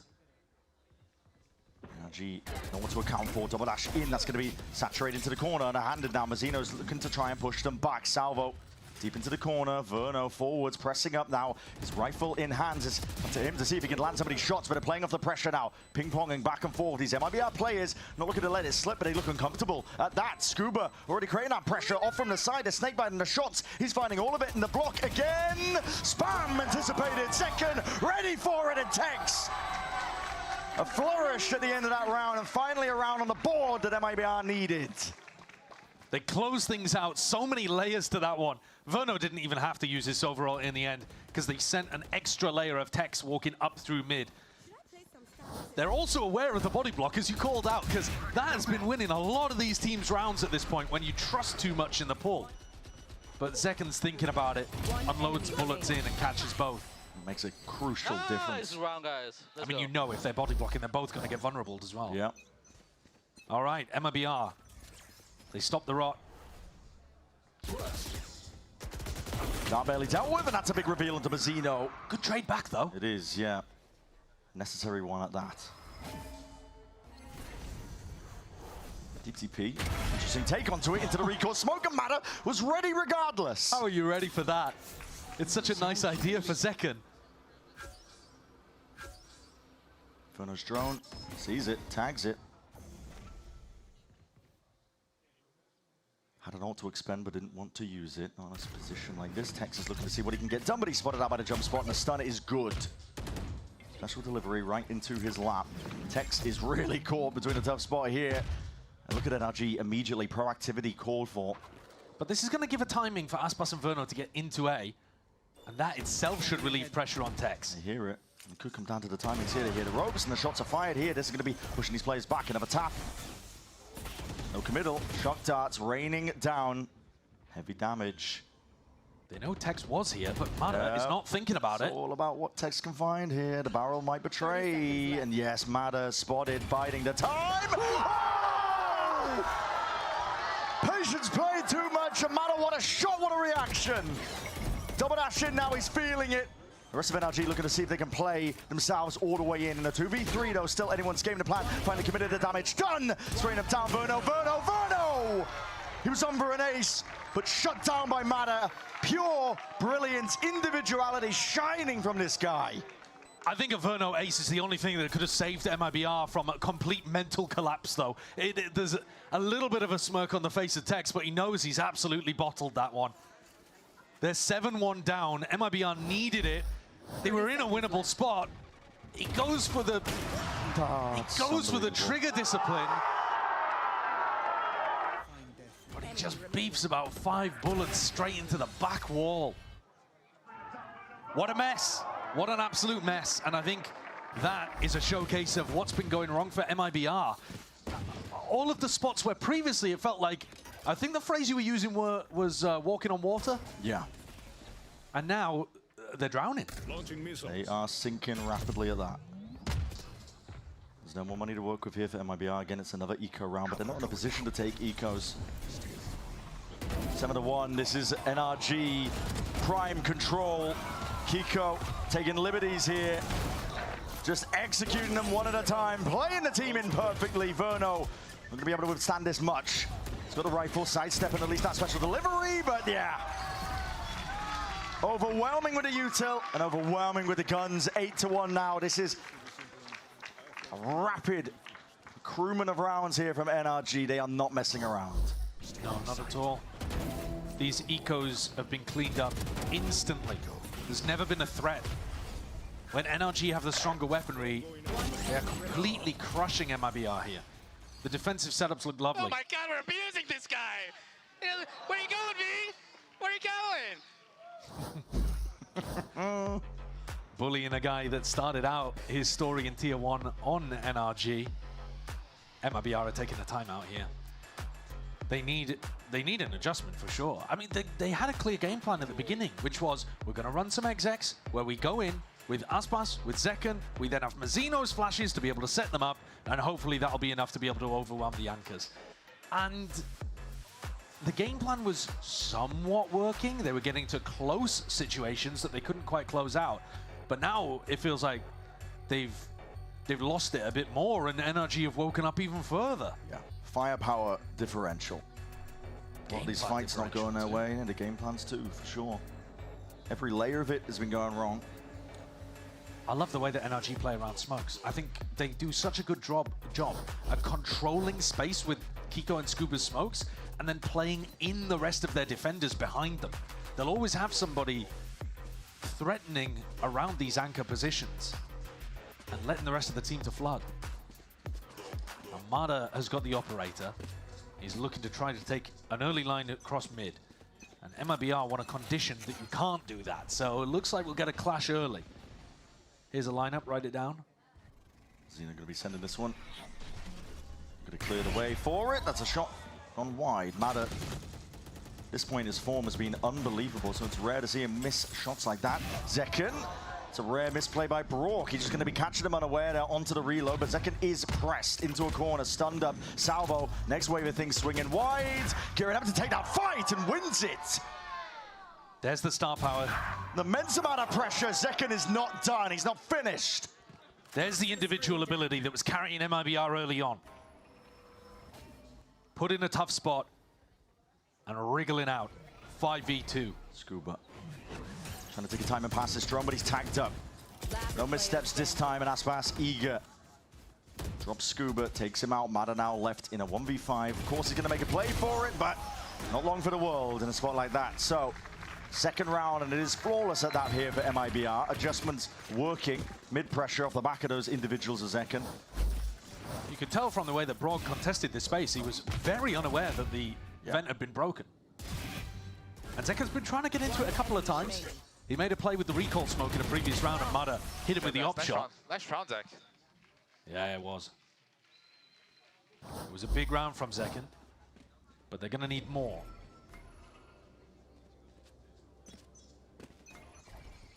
Only 2 more rounds left to play for in this half. IVR need every single one they can count on.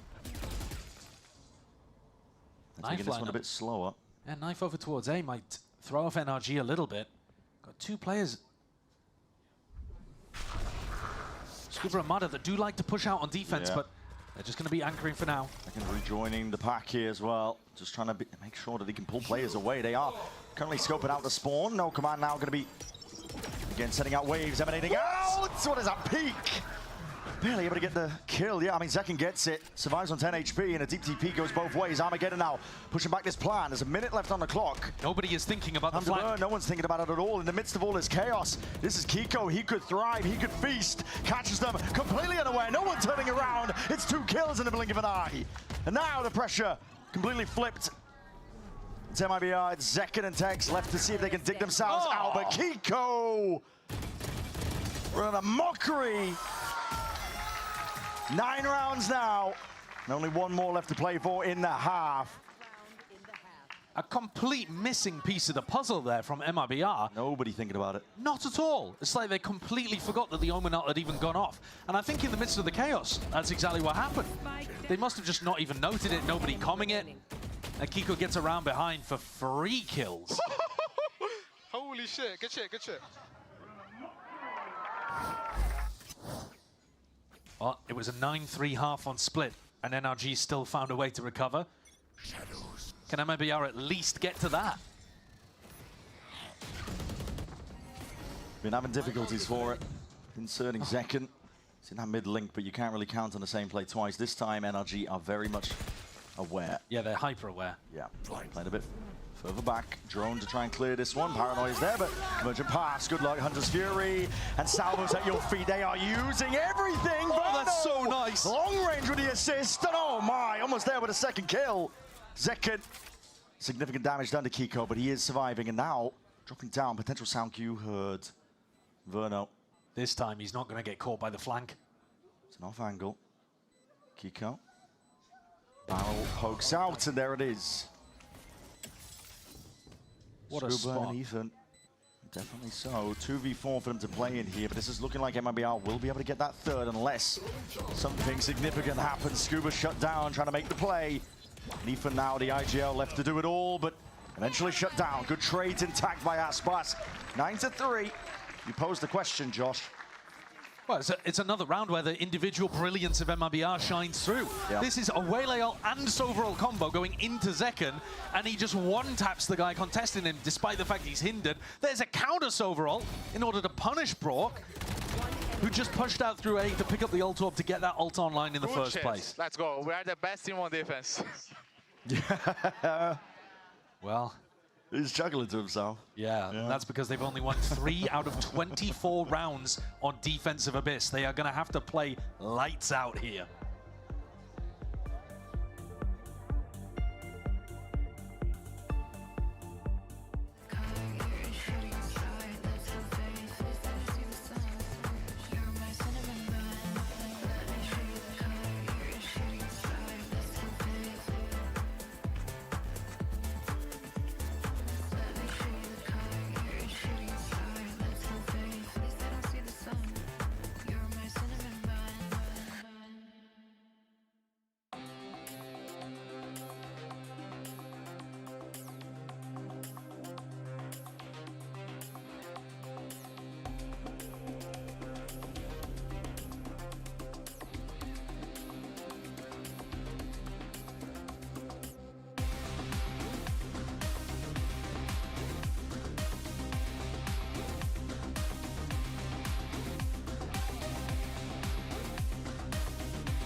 The super team of MIBR are being pushed and penned into a bit of a corner here.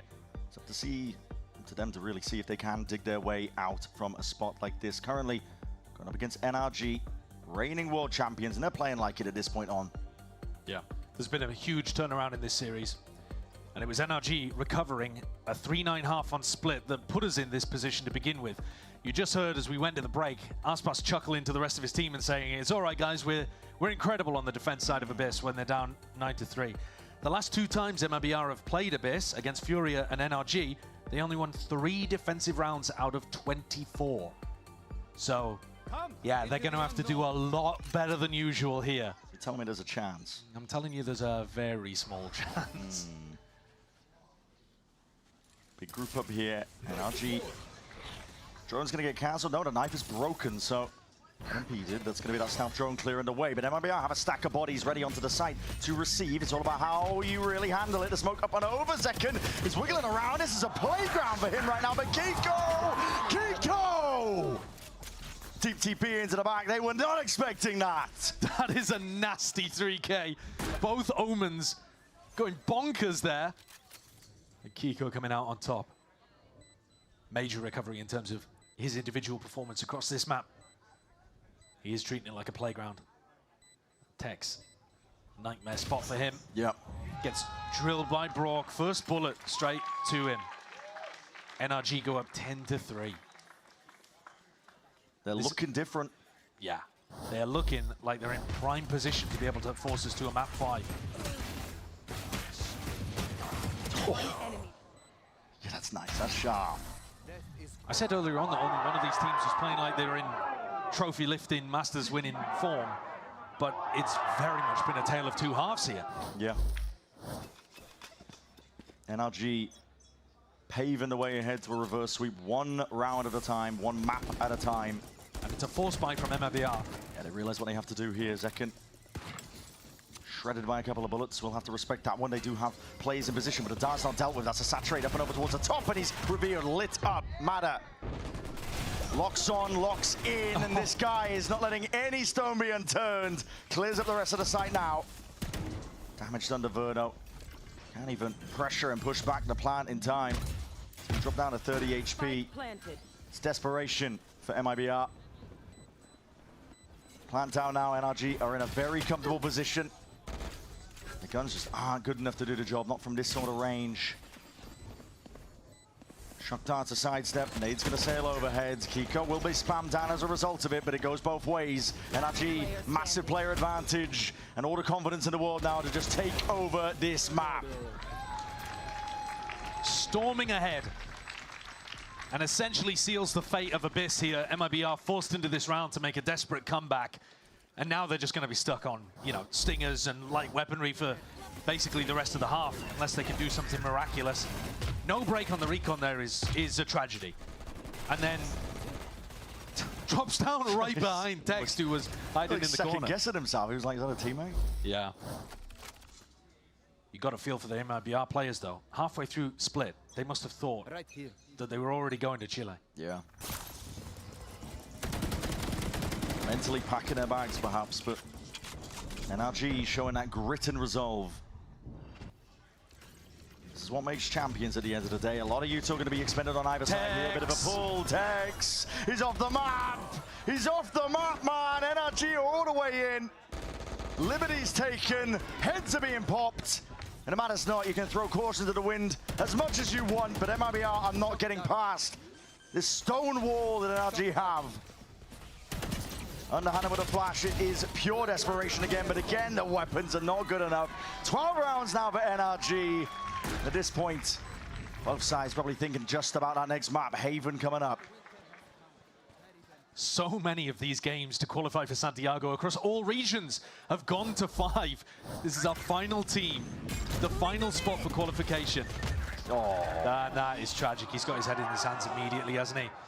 At the end of the day, at least it wasn't in a close map where it made a big difference. They weren't going to win that round, and they're almost certainly not going to win this map anyway. But, man, it's got to feel brutal. The manner in which they've lost some of these rounds and these moments has been tragic. NRG just A-execing. MIBR got a stack of 4 players. Anything to try and stop the mass blast, blind firing into the wall, but they are finding it difficult to get through still. There's a player advantage. NRG though just walk up past it. No one's holding that choke point. Ethan still gets the second up to the top of the box. There's adjustment to the aim. Verno keeps his team in it for now. The first of 9 chances denied, and MIBR keep themselves going. 12-4 though. It would be an insane achievement if they were able to come back from this point. Looks way more likely that we would be going to Haven. So bad. Took a stack of players, 4 of them on A, just to push them back. If they do end up going to Haven, the nerves, even for these veteran players, have got to be difficult to calm. Flash, Hunter's Fury. It's an aggro play, a bit of proactivity, but a real acknowledgement, and it's going to go both ways now. Up into the sky, trying to avoid the ire of Brock. Pinpoint accuracy, just the one tag. A lot of damage done, though. Zekken and Verno, both of them low as anything. And it was these slow-paced rounds that were getting it done for NRG on their attack side of Split. They were being able to generate early picks and then just hardcore punish what MIBR were going for to try to generate some kind of counterplay. NRG, they love the salvo play. Crack open both the doors, direct the attention of one of the players on the defense over towards mid. It softens up the sights so much. Yep. You need Aspas to be a hero here. Blade Storm out. It really has been shut out again on Abyss, the way that NRG play he's struggled with. Contacting for now, but as soon as yours picked up, that's the signal. Everybody wants to send it flying forwards. Aspas, it's all on him. Potentially spotted up onto the high ground and definitely revealed by the recon. Armageddon, lay it down, Ethan! Just catches him. Oh, Kiko! What's Friendly happening? fire, Verno's in there, capitalizing, trying to make the most of it, but he's damaged down, 45 HP. The spike has dropped down at that. Mazzino off onto the flank, but spotted out, and Brock eager for the engagement. And even anticipating the second part of it, but Zekken will clean it up. Spike's down. Scuba, barely any time to work with here, but both players are low. They'll go down to barely anything at all. The paranoia misses. Individuals, 1v1. Scuba seals it up once more. He's been the most clutch player in the server, and he delivers again. Closes the door, slams it shut in the faces of the super team. 13-4. What a response. Something happened in that halftime on Split, and NRG have woken up. That walk backstage has got to feel rough for MIBR. They are going towards a haven, which could seal their fate. Losing 3 best-of-5s, and this one in brutal fashion to miss out on Santiago. Within their hands, but now we're in reverse sweep territory. NRG showing what it takes to go to the globals, to lift trophies.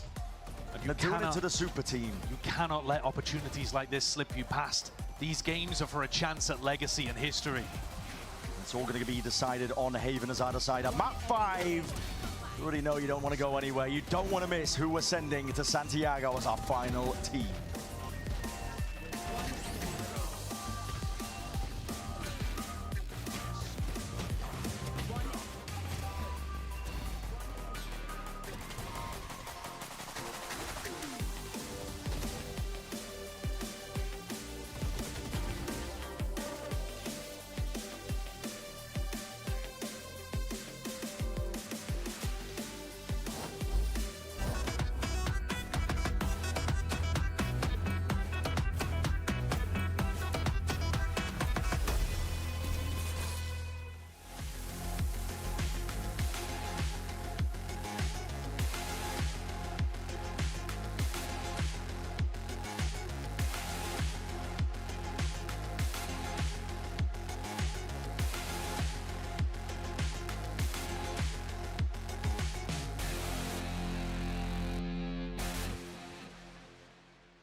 Trying to even this one back into his favor. This is one man, what can he do? Isoing moving to King! Kiko! Where was that coming from? It got touched off, and now Mazzino's in the pit. And Mazzino was super ready for it. Still has that determination.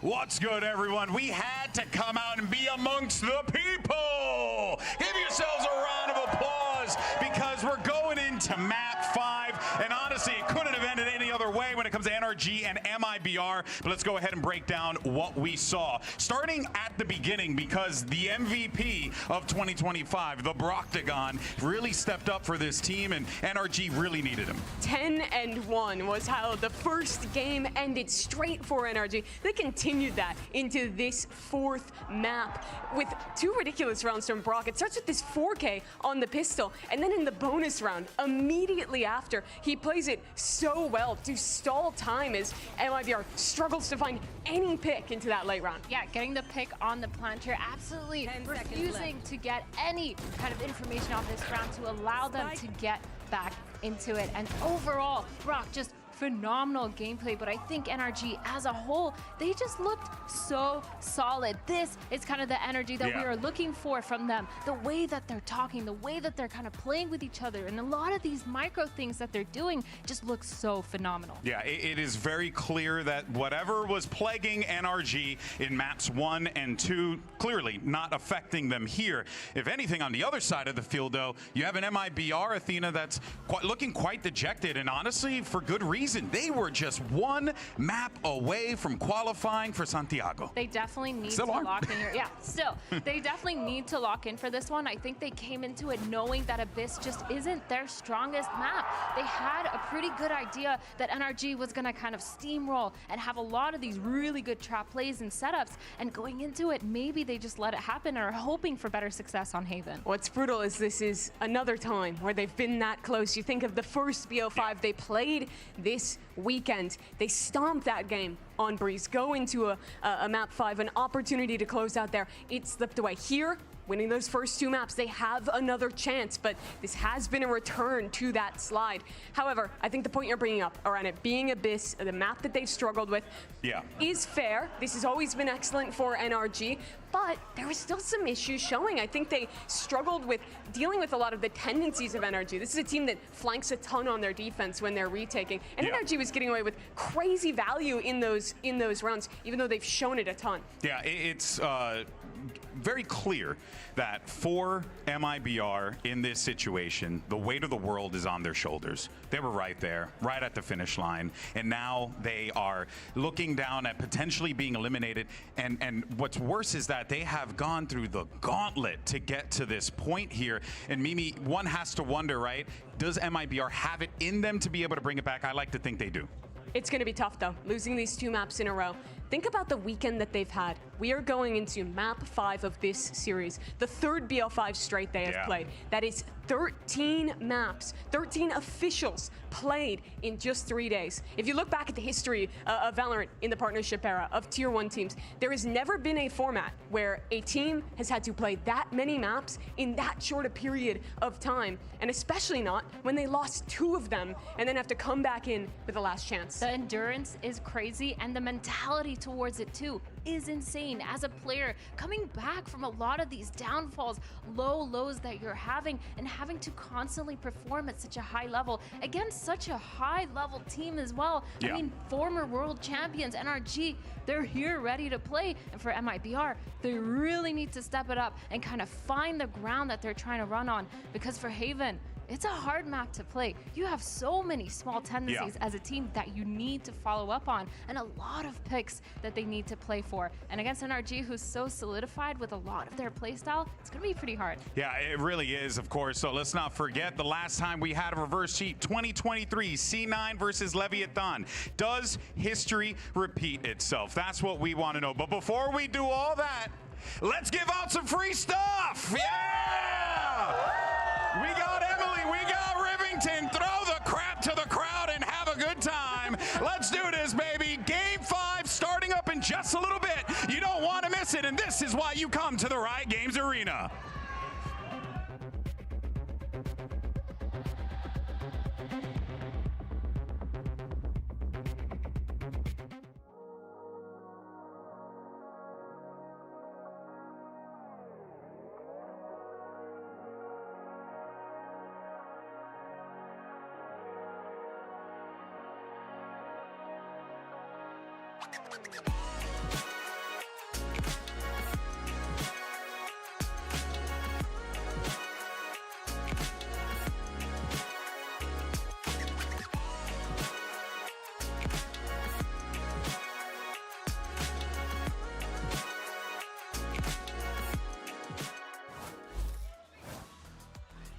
Well, this is the true test, isn't it? Map 5. And scenarios like this, they do not come often. Reverse sweep territory for NRG. How have we ended up here? It's unbelievable. From the second half of Split onwards, something has just flipped. They cracked, they broke, something about it. Yeah. MIBR were 4 rounds away from being able to make it to Santiago. That's all they needed on Split was 4 rounds. But they couldn't find him. Couldn't find him anywhere. And then on Abyss, they didn't have a hope. There was a lot going wrong on Abyss for MIBR. They looked like they were losing their heads. They need to find him again quick for Haven.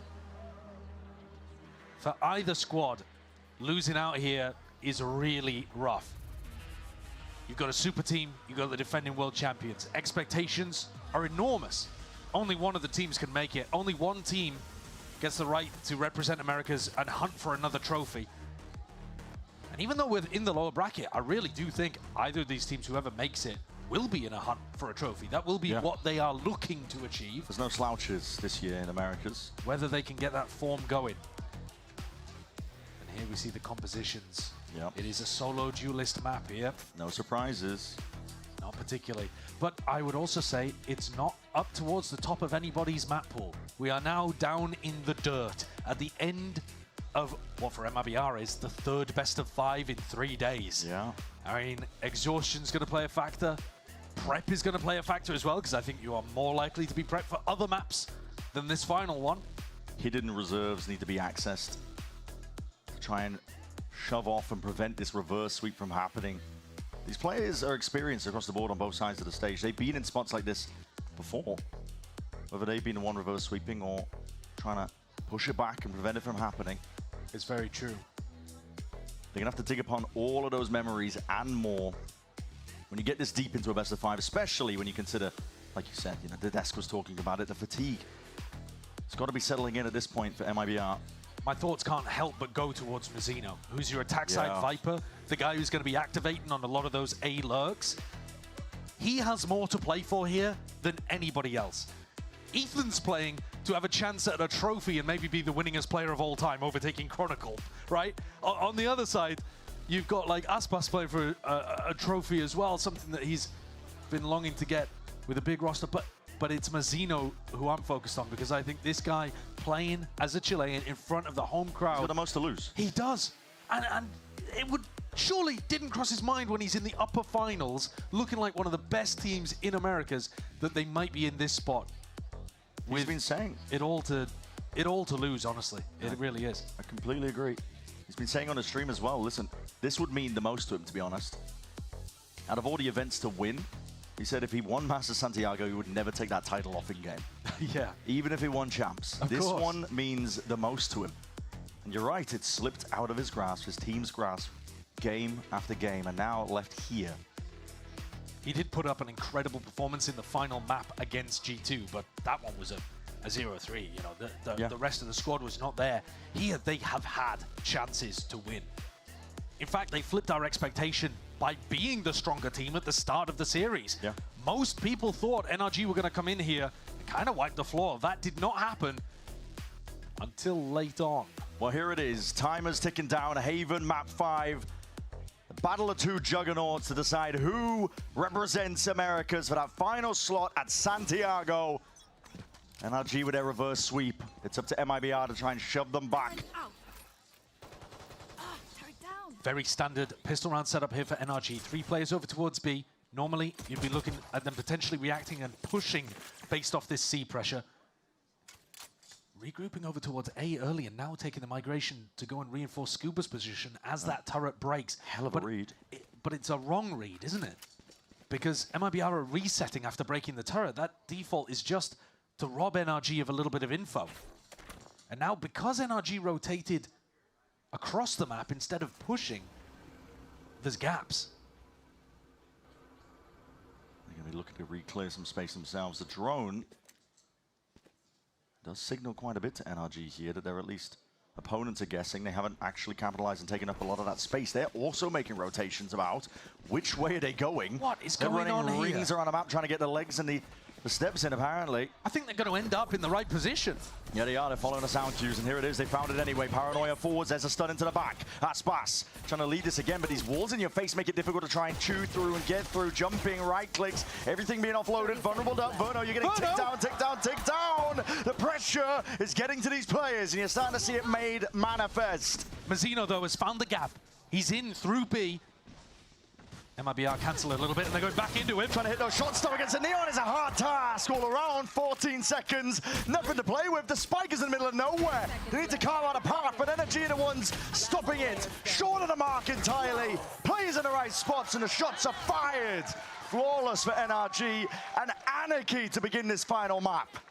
Absolutely crazy pistol round, and yet the end result is pretty similar to what we've been seeing across today and across kickoff. MIBR can't buy these rounds. They can't find them. They get themselves into somewhat winnable positions. Come on, we're everywhere! That's what I'm saying. They really are. Almost every single pistol in this series has gone NRG's way. And MIBR are not going to go for the force this time.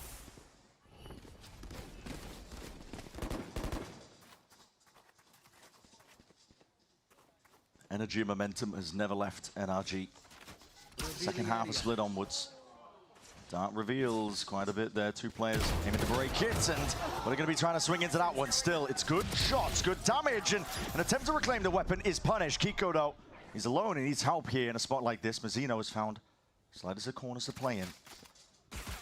Dropping a few weapons, spraying a couple of shots. He's eager not to give over the Guardian. Zekken and Mazzino. With the smoke fading, Kiko fully aware. He's so sharp with it there. And Zekken's only got a classic to play with. It was Mazzino, the danger guy, with the Bulldog there. And while the initial idea up through short looked like it had some legs, Kiko shut it down fast. And turret's going to be deactivated here. Zekken's going to aim to get a bit of plant money here. Doesn't have a weapon to really play with, just the classic. If he wants a way to win, he's going to have to take risks, but already Ethan is hot on his trail.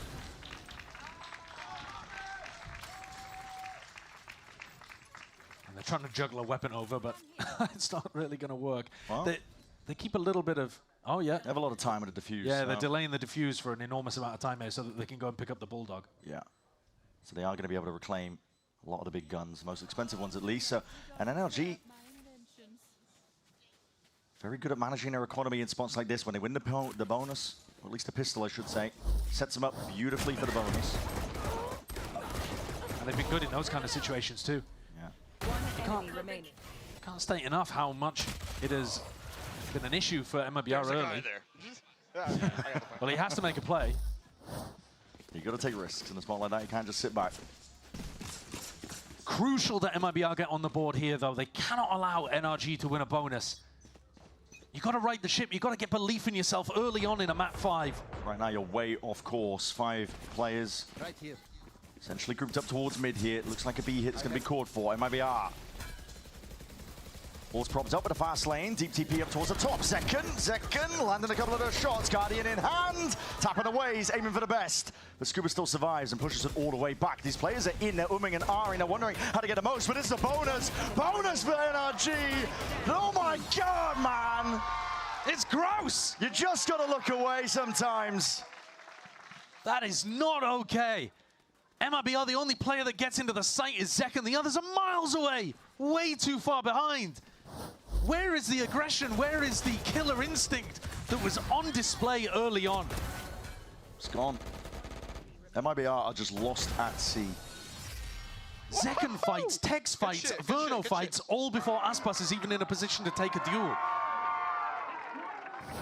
The system that was working so well in maps 1 and 2 has collapsed.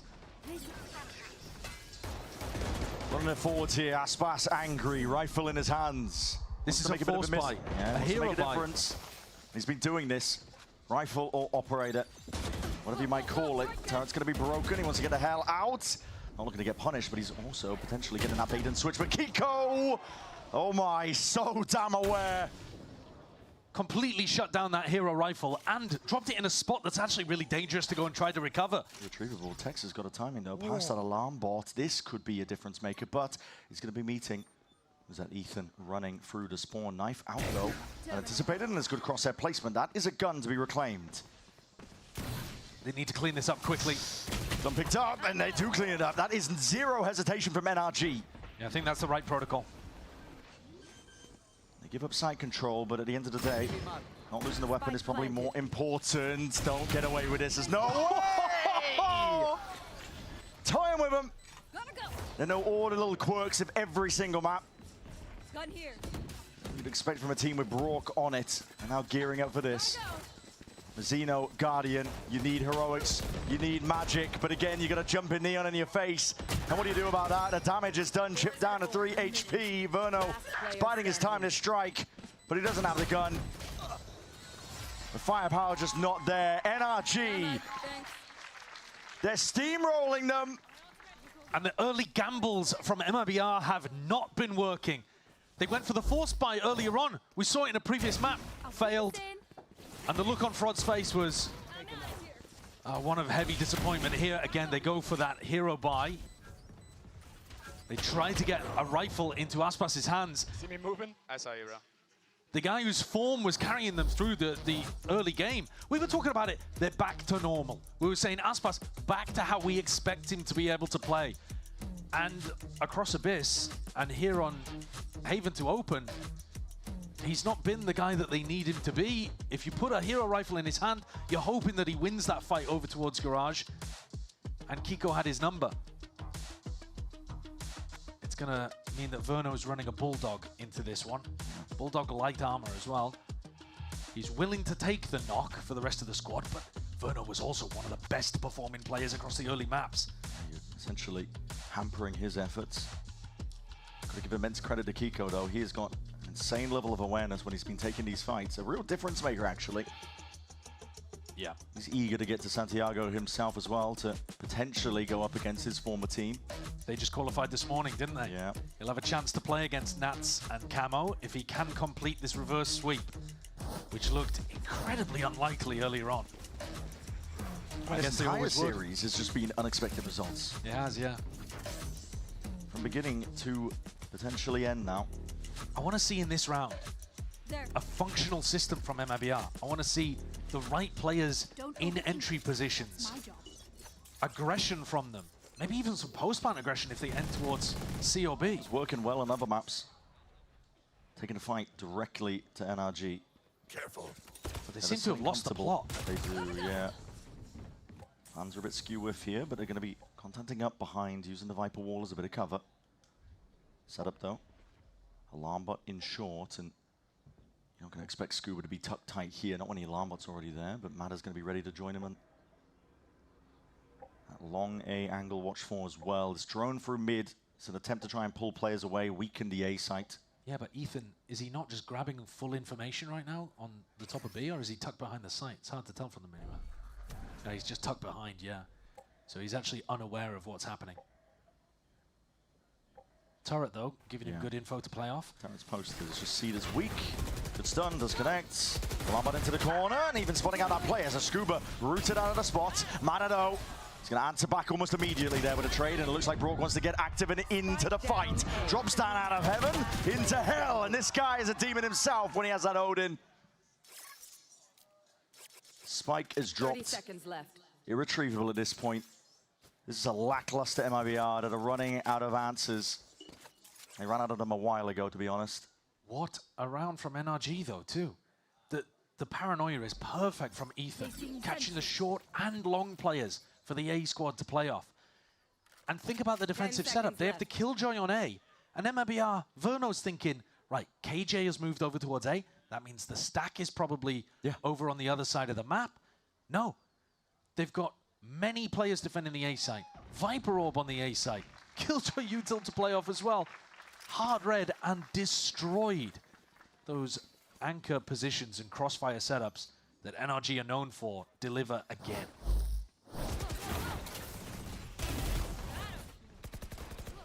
exactly right. I mean, it's so unexpected, really. You see that level of setup. Well, they just left C incredibly open. Yeah. For whatever reason, they left C completely to Kiko and just left it in his hands. Zeno. Slightly off center. He's going to sidestep that string of bullets, and meanwhile, Mada exploring towards mid. Supported the rest of his team here. Ethan, I believe, either priming a Paranoia or ready to respond with the weapon himself.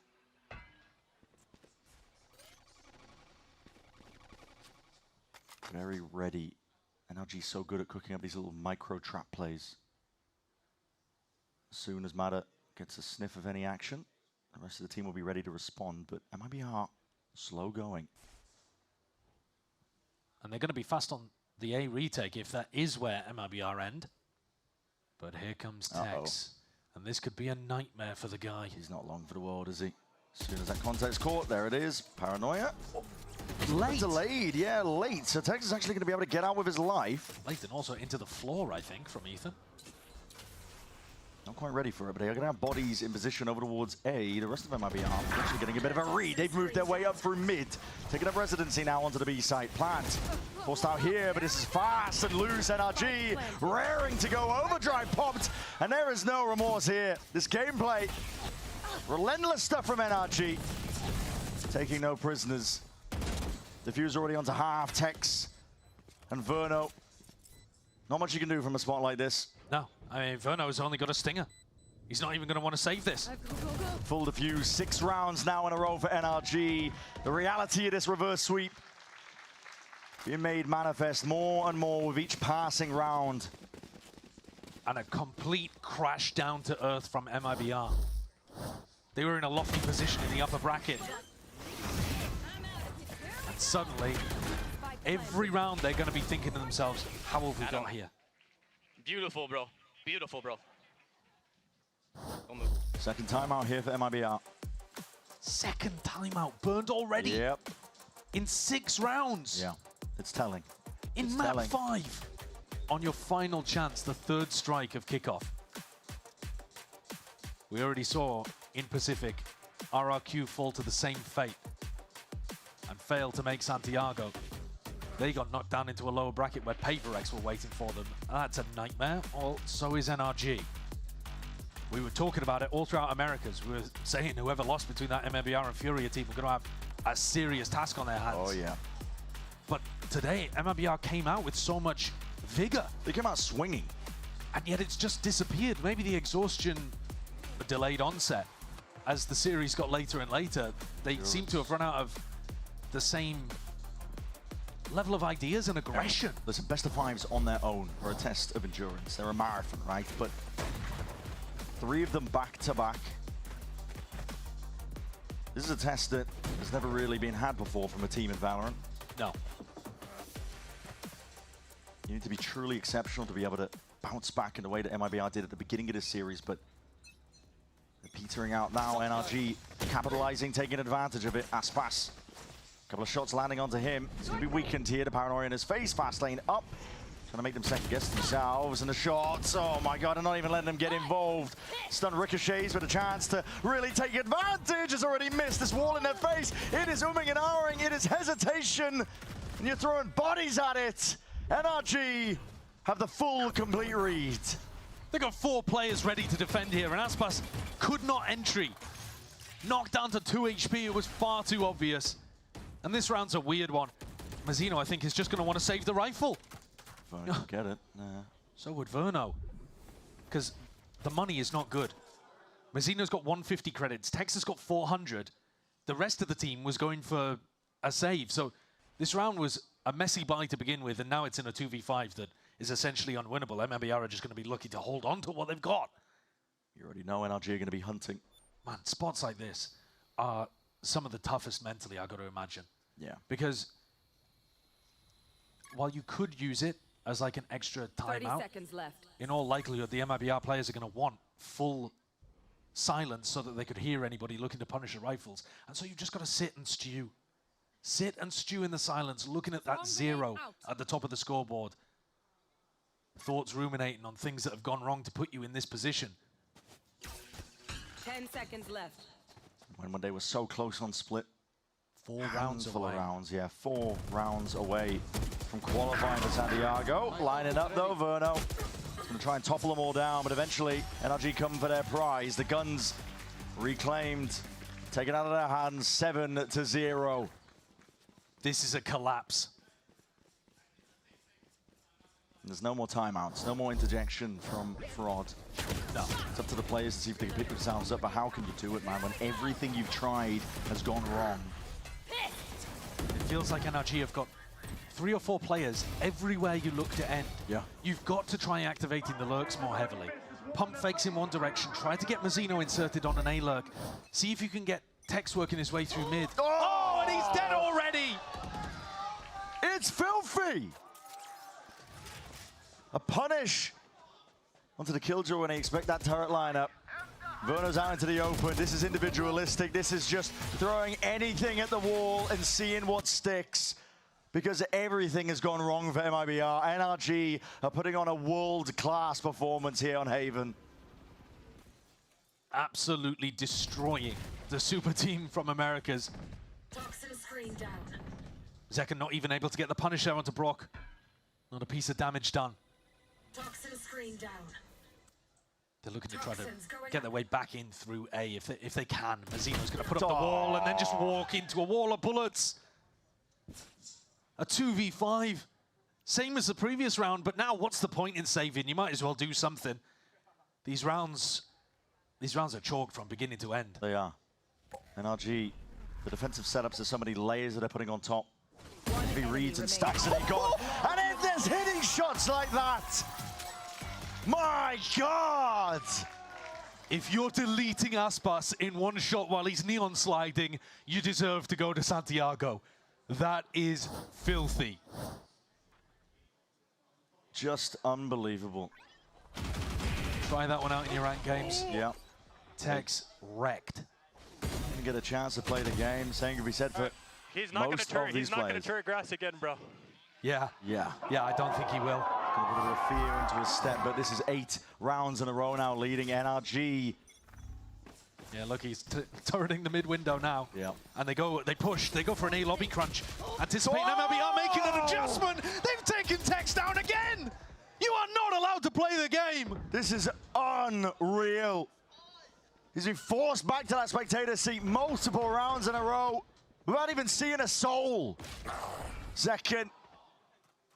It's an attempt from him to return that fire, but Matters deep posted, and all it takes is a half clearance, and it leaves Matters time to shine. Zekken again returns it. It's a good trade at least. It's a better situation, honestly, than MIBR have been in for the majority of Haven. They get themselves potentially into an A site here. NRG are evacuating it currently. They can always play the retake with the lockdown. Verno's dead, so no ult to be able to break it. Cover going out. Look at where they're playing. 2 players deep in spawn. Open access to the A side, but like you said, this lockdown's going to be used, presumably to retake. I don't really understand this. You've got to pit, I think, to get yourself back in from the lockdown. You know you're going to get pushed out of the site, so you have to pit to get yourself back in. But Mazzino's so committed and the spike is so far away. Yeah, it's again. Are they No not one's on going the to go same for the page. pit? Aspas is going for a peek here. He's overstaying. NRG are not going to offer you opportunities. Oh, no. Snake bite, shock darts raining down. Detainment is the only choice you've got. They're both detained. You're forced to lose, essentially. NRG give you no options. Give you no chances. They steal away your hope. Far too easy for NRG. They get up to 9. MIBR with no answers, no ideas. And how could you not feel for Mazzino? You're seeing a guy's dream shatter in real time. Yeah. One enemy remaining. All the way from the upper bracket, and NRG are manhandling them currently. Backbreaker after backbreaker rounds. Will Tex be allowed to play the game to open up here? Look at Brock on this line. He's going for the spam through the door. Across to A lobby. We'll see if he lands it again. That's a lot of damage. Zekken! How does he anticipate this? He's unbelievable, man. He's a menace everywhere around the map. You don't see him. It's just unbelievable. I think I used the term unethical earlier, but I'm going to reserve that for Brock from now on. Yeah, I think it's right. And They're not giving him a chance to play. They're not giving him a chance to play. They don't even get to play the game. Oh my God, man. He's killed everybody through a wall. No one's seen anyone in this game. Texas. And even then, he's going to be shut down by the trade instantly. 9-0. Gearing up for 10 rounds in a row. Such dominance. I can't remember the last time I've seen it, especially in the fashion that NRG are going for. For this to be map 5, MIBR will have been coming out the back of Abyss and thinking, right, well, we've got another map, we've got another opportunity. And then slowly now, the dread is going to be seeping in. I say slowly. At this point, you'd be hard to find any glimmer of hope. Look at this. Nah.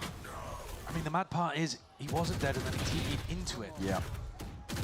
Headshots. This is brutal. Nah. That's maniacal. I think listen, if you enjoy that, you're sick. It's a red flag. It's a red flag. Brock's doing it again. He's doing it again. 10 rounds in a row. NRG. They're not giving them a chance to breathe. I mean, what that does end up with, though, is that MIBR have got ults that they've never been able to even use. Yep. Tex Straight there. No armor, but not that it made a difference. Verno and Mazzino also going for Vandal, no armor. I've never seen such a flattening. No, this is utter dominance. In just all the years of Valorant. And yeah, it feels not just like a 13-0, but like a completely one-sided 13-0. It's a statement. But this game, the first 2.5 maps, so heavily towards MIBR. Yeah. And a switch flipped.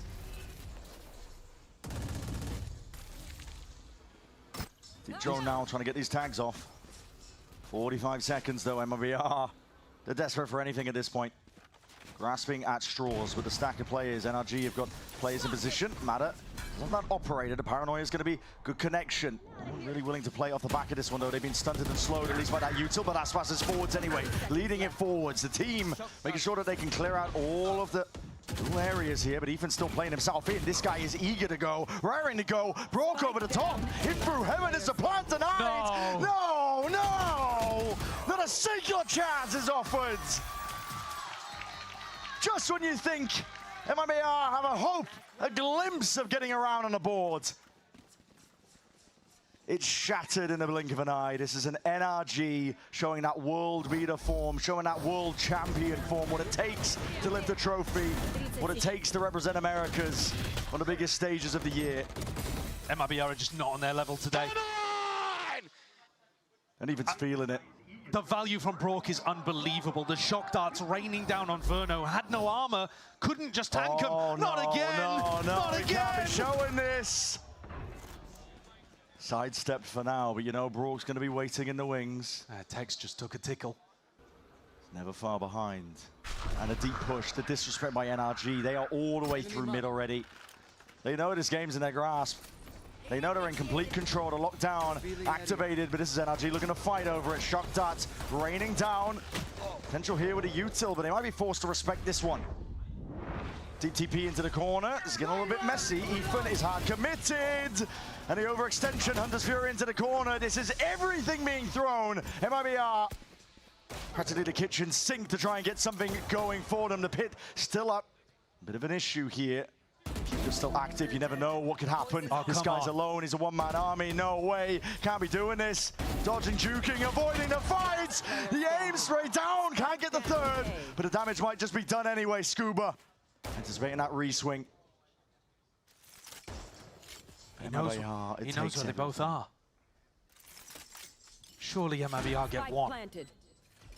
They have to, surely, at this point. A 1v2. Scuba's been given agency. Free reign, he's just in the sight. So much respect offered, so much space given. This is not how MIBR was winning earlier on. They were winning with just aggression, disrespect running at them. reliance on the aim, but doing it together. This looks like their spirits have just been taken away. Scuba, tap, pulls out the dart, doesn't break it, going for the kill, and at least MIBR get the one, but my God, is the damage done. It's a pity round at this point, thrown out for NRG. The half is utterly dominant. And you're looking at the team in the lead who've been winning on pistols as well. Who've got all the momentum behind them. Knows MIBR. You gotta keep the spirits up somehow. Gotta keep your heads in the game, but at this point, it is NRG entirely. Pure dominance from the reigning world champs.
Before our very eyes, history may be about to be made. NRG up 11-1 at the half. And our final map here, and they're on the verge of completing a historic act in itself, a reverse sweep to be made in a BO5 against a team that was bespoke built for success, bespoke built to lift trophies and attend these events. But now they have spiraled ever downwards from that upper bracket all the way down to the lowest of lows.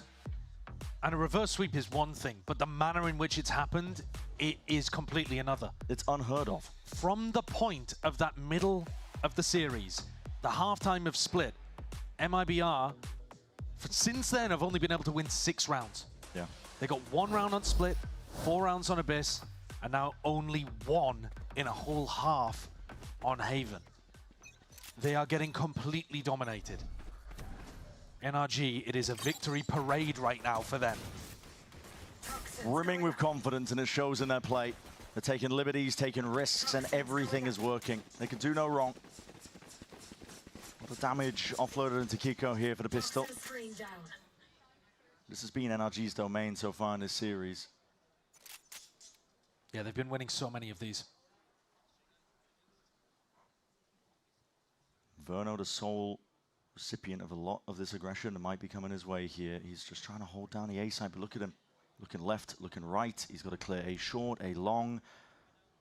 A lot of unknowns. Doesn't know where these players could be. He's just missed the timing, and now with the util, there's no more chances. He's just got to try and weather the storm and get his team back in, but that dart is good. Aspas delivers it. To blow to the head, Matta's going to be knocked out and down by the cow, but Scuba lurking off to the side. Kills claimed. NRG, they've got the guns, they've got the weapons. Space is theirs. And Verno tucked tight to the corner. This anchor smoke is the only respite he's got. His team is in though, ready to try and put up a bit of a performance, and Tech's okay. At least getting himself online, some kills on the board. Allowed to play the game for once in this map. Yeah. Scuba fakes like he's running away. He's been easily the most clutch player in the game so far. Most clutch out of any of these guys at kickoff, but this would be something completely different. 11 seconds though, not a lot of time to work with, and the damage already done, so... Pistol rounds. They double the amount of rounds that they've won so far on Haven. Yeah, a round of fist bumps too. No cause for jumping out of your seat just yet though. No, it's 2 in a row.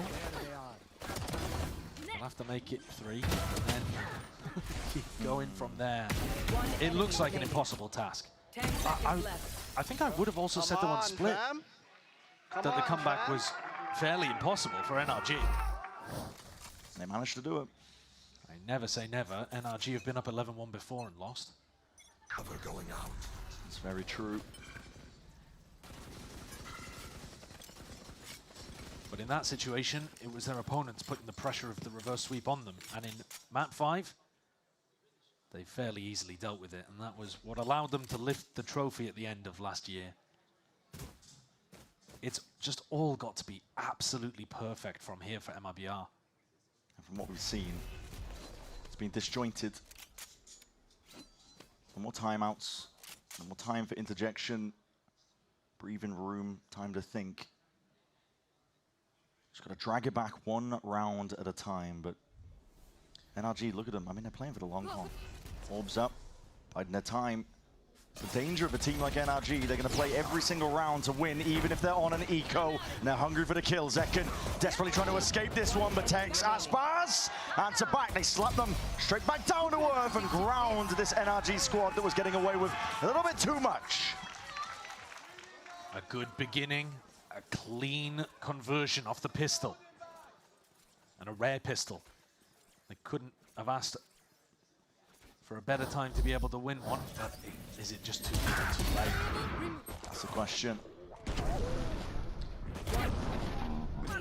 They need Aspas to be hitting shots like that constantly, all across the map. Bro, why me?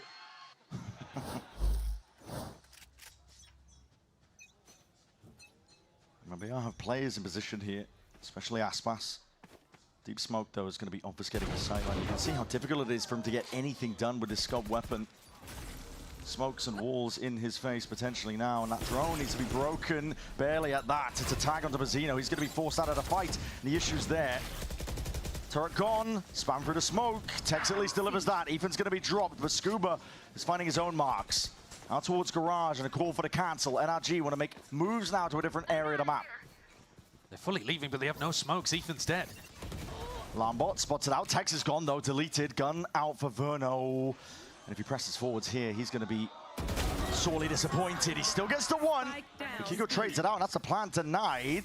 Now picked up and running around. Mazzino with the wall up. Hold on the timing. Scuba connecting the kills here. Aspas left out in that 1v2. He has the rifle, but he doesn't know the positioning, and Matters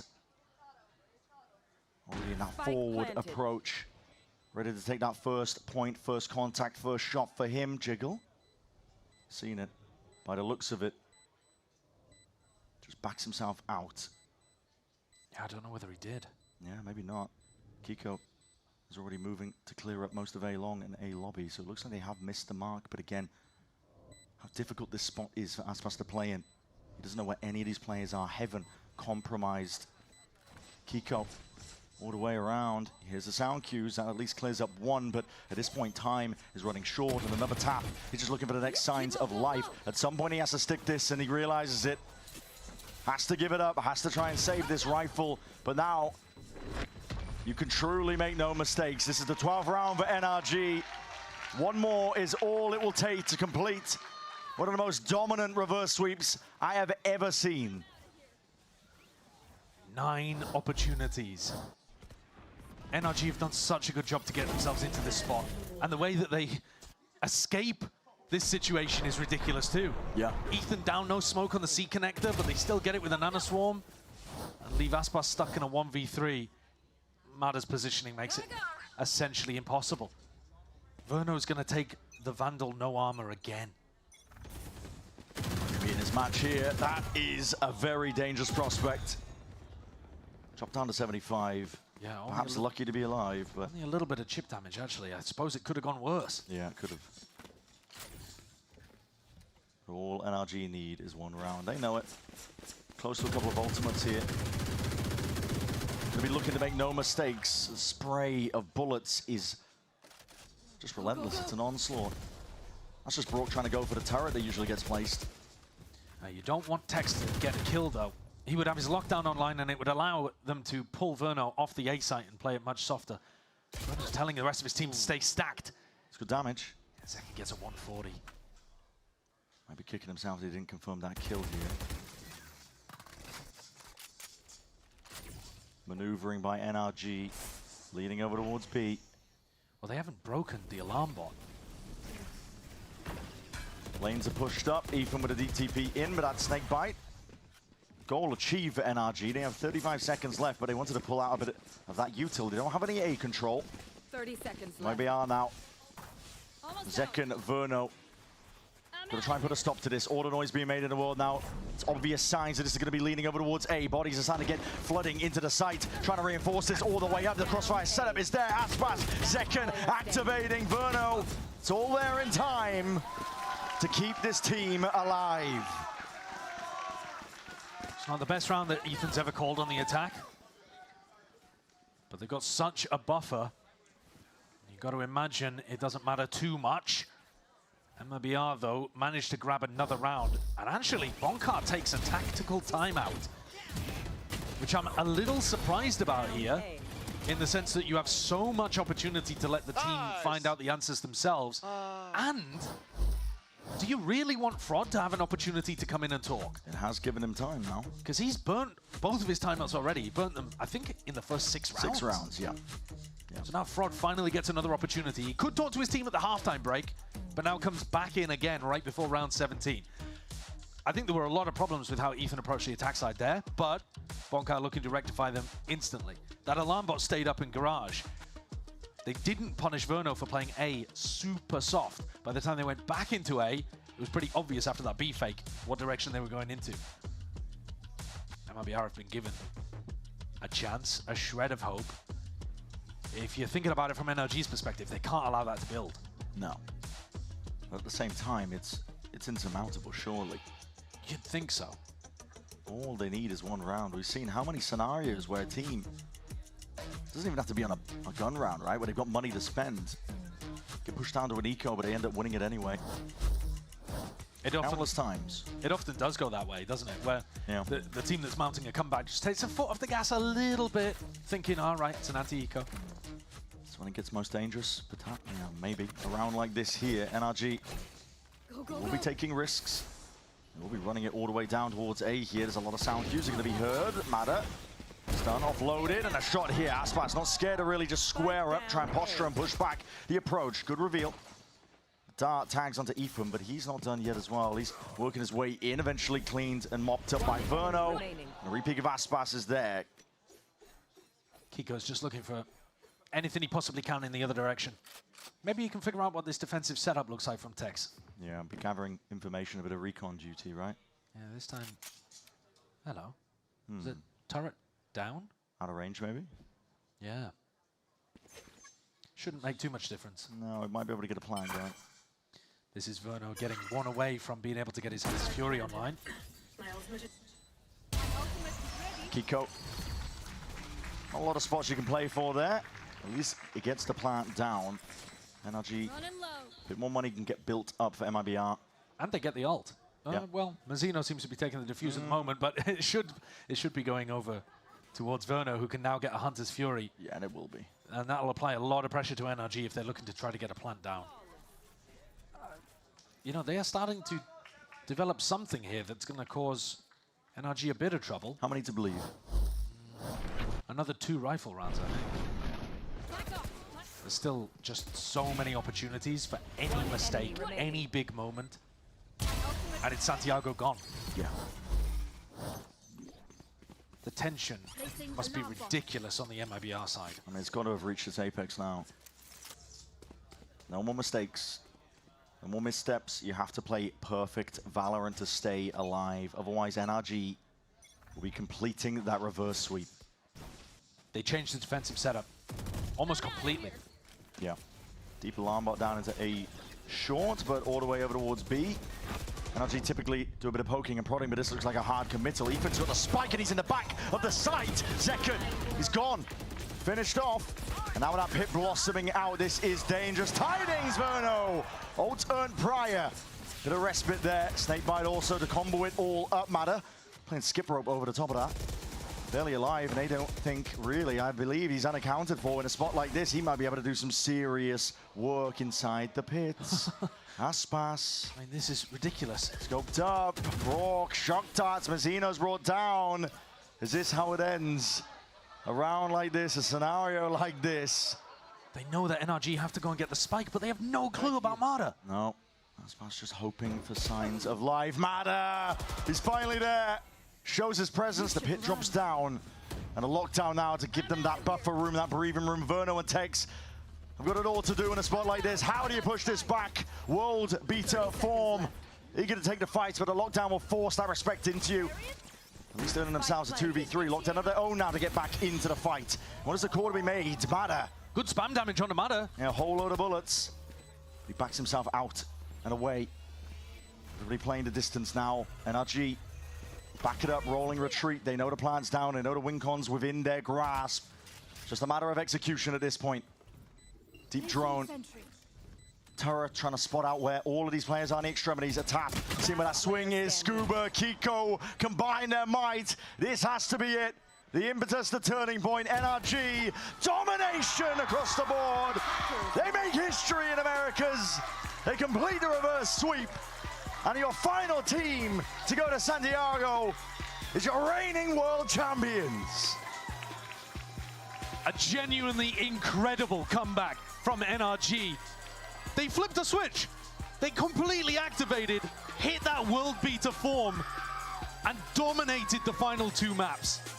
Absolutely crushed MIBR, and I choose my words carefully because they must be crushed on that side of the stage. Yeah. With the way that Mazzino was talking about the chances of being able to go and play in his home country in front of friends and family, that is a brutal, brutal way to lose. 3 back-to-back-to-back best of 5s, and you were 4 rounds away from qualification on split. All love on the other side of the stage here. NRG, they've earned that trophy, earned it well. Pulling off a miracle performance, and they will be your final team going to Santiago. Looking to see if they can fill out and round out our trophy cabinet a little bit more at the first global event of this year. If they can access the form they hit in the second half of this BO5, they are going to be in a serious chance of lifting a Masters trophy. A long road ahead, of course. Yeah. But this team has got an incredible ceiling. And for Ethan, who's already got 2 Champs trophies under his belt, a Masters trophy would look real pretty sat alongside it. Put him in some very heavyweight conversations. Absolutely. Puts him in the question of best in the world of all time, greatest players. We're getting ahead of ourselves here. NRG, one hell of a challenge was offered up in front of them. MIBR, they came out swinging. Fernando, let's send it down to the stage for that Verizon post-match interview with our lower bracket winners. Let's keep it going for NRG! Booking their ticket to Masters Santiago. Coach Bunkar, that got do or die for a little bit there. Team found their chance form a little bit, even with the different roster coming in. What were the talks? And I got to ask you, what was the moment when you knew the comeback was real, that sweep was going to happen? I started believing on split when Scuba called on the attack bonus round what he wanted to do. That's when I realized, like, okay, we're playing with some balls now again, so we're good. Amazing. What was the talk to make everything happen between that second and third map? We were very confident coming into Abyss. We know it's a super strong map for us, but it's a good map for them as well. But we're just sticking to protocols and believing in each other and in believing in themselves, to be honest, and like start playing the way that we know that we can play the game. All right. Best of luck going to Santiago. Thank you. Congratulations. Ethan, congrats on the win. Going back a few losses are never great, but I wanted to ask you about the G2 game. Do you feel like it almost became a necessary evil for the squad to find some of the key points that allowed you to focus forward on what NRG needed to do? Yeah, we needed a kick in the ass. I think we got that, so I like how we played today. I'm very content with it. Awesome, great job. IGL and the team across the board, congratulations on the win and best of luck. Scuba, my man, amazing clutches across the board. 2 clutches bringing just the catalyst back online for the squad. It brings me back to thinking about the share clutch on Breeze. It's been the entire kickoff. Yeah. What makes you feel so confident in that clutch? Honestly, my teammates just do a good job. They leave it to me, and that's always what I've excelled at in this game. And yeah, it's been a lovely time so far. Easy, safe, fair hands right here. Congratulations, best of luck going to Santiago. Another moment of thriving in the deep end for NRG. You talked about it in an interview recently that, you know, the Champs run was somewhere you guys figured out how to really just dig deep, and you do it here again. What is it about NRG that kind of loves scrapping down there? We just got ice in our veins. That's all it is. Like we're nice players when it comes to it, and I mean, you see it again, reverse sweep. All right, man. The aces are unreal, by the way. Congratulations. Best of luck in Santiago. Brock, congrats. Another one. Always, you guys win. You're up there dangling the MVP trophy. It looks so good. You guys avoid the champs curse. What's it take to do that? What's it take to kind of keep, like Ethan said, kicking yourselves in the butt, get moving, having these things that propel you forward and keep your mindset on winning? I think it's not get complacent and keep staying motivated, like keep trying to win. So I think it's the main thing. That's the hardest thing to do for most teams. So I feel like that's the main thing. All right, 3 straight maps prove you guys got that in the bank. Congratulations. Best of luck in Santiago. Kiko, a win. You coming onto the team. It seems you fit so well. And now you get to go and play against old teammates. How are you feeling about going to Santiago? Nats, Camo going to be out there. What are your thoughts? Honestly, so excited to play them. Hopefully we get to have a match there. But yeah, I mean, just excited to come and play Liquid, to be honest. Are you going to try to meet up with them when you're out there? Yeah, definitely. I think it's going to be a funny experience, yeah. Awesome. Well, congratulations on the win. Awesome job for kickoff. Let's hear it one more time for NRG as they lock in their ticket to Santiago.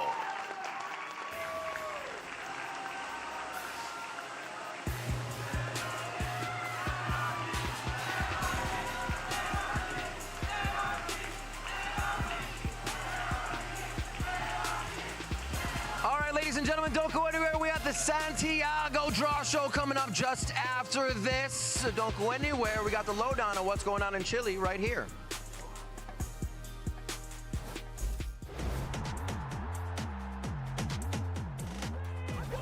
Let's break down the tournament format for VCT Masters Santiago. 2 stages stand between these teams and the trophy, the Swiss stage and the playoffs. Not everyone starts on equal footing. The elite, each league's first team to qualify at kickoff, have already secured their reward, a direct ticket to the playoffs, bypassing the chaos of Swiss entirely. The other 2 teams from each league, they'll compete against each other for a chance to make it to the playoffs. We kick things off with the Swiss stage, where 8 teams enter and only 4 survive. The rules are simple but ruthless. Grab 2 wins before you take 2 losses, with every showdown played as a best of 3. Make it through, you punch your ticket to the next battleground. And that battleground is the playoff stage, the arena where the top-seeded teams have been waiting. Here, the tension skyrockets. 1 loss drops you into the lower bracket, clinging to life. 2 losses, your run in the double elimination bracket ends on the spot. This is Masters Santiago, where ambitions ignite, icons emerge, and every round inches teams closer to greatness. And don't forget, it's not just about winning matches. It's about stacking championship points on the road to champions. Every victory matters, every map counts, every moment could define a season.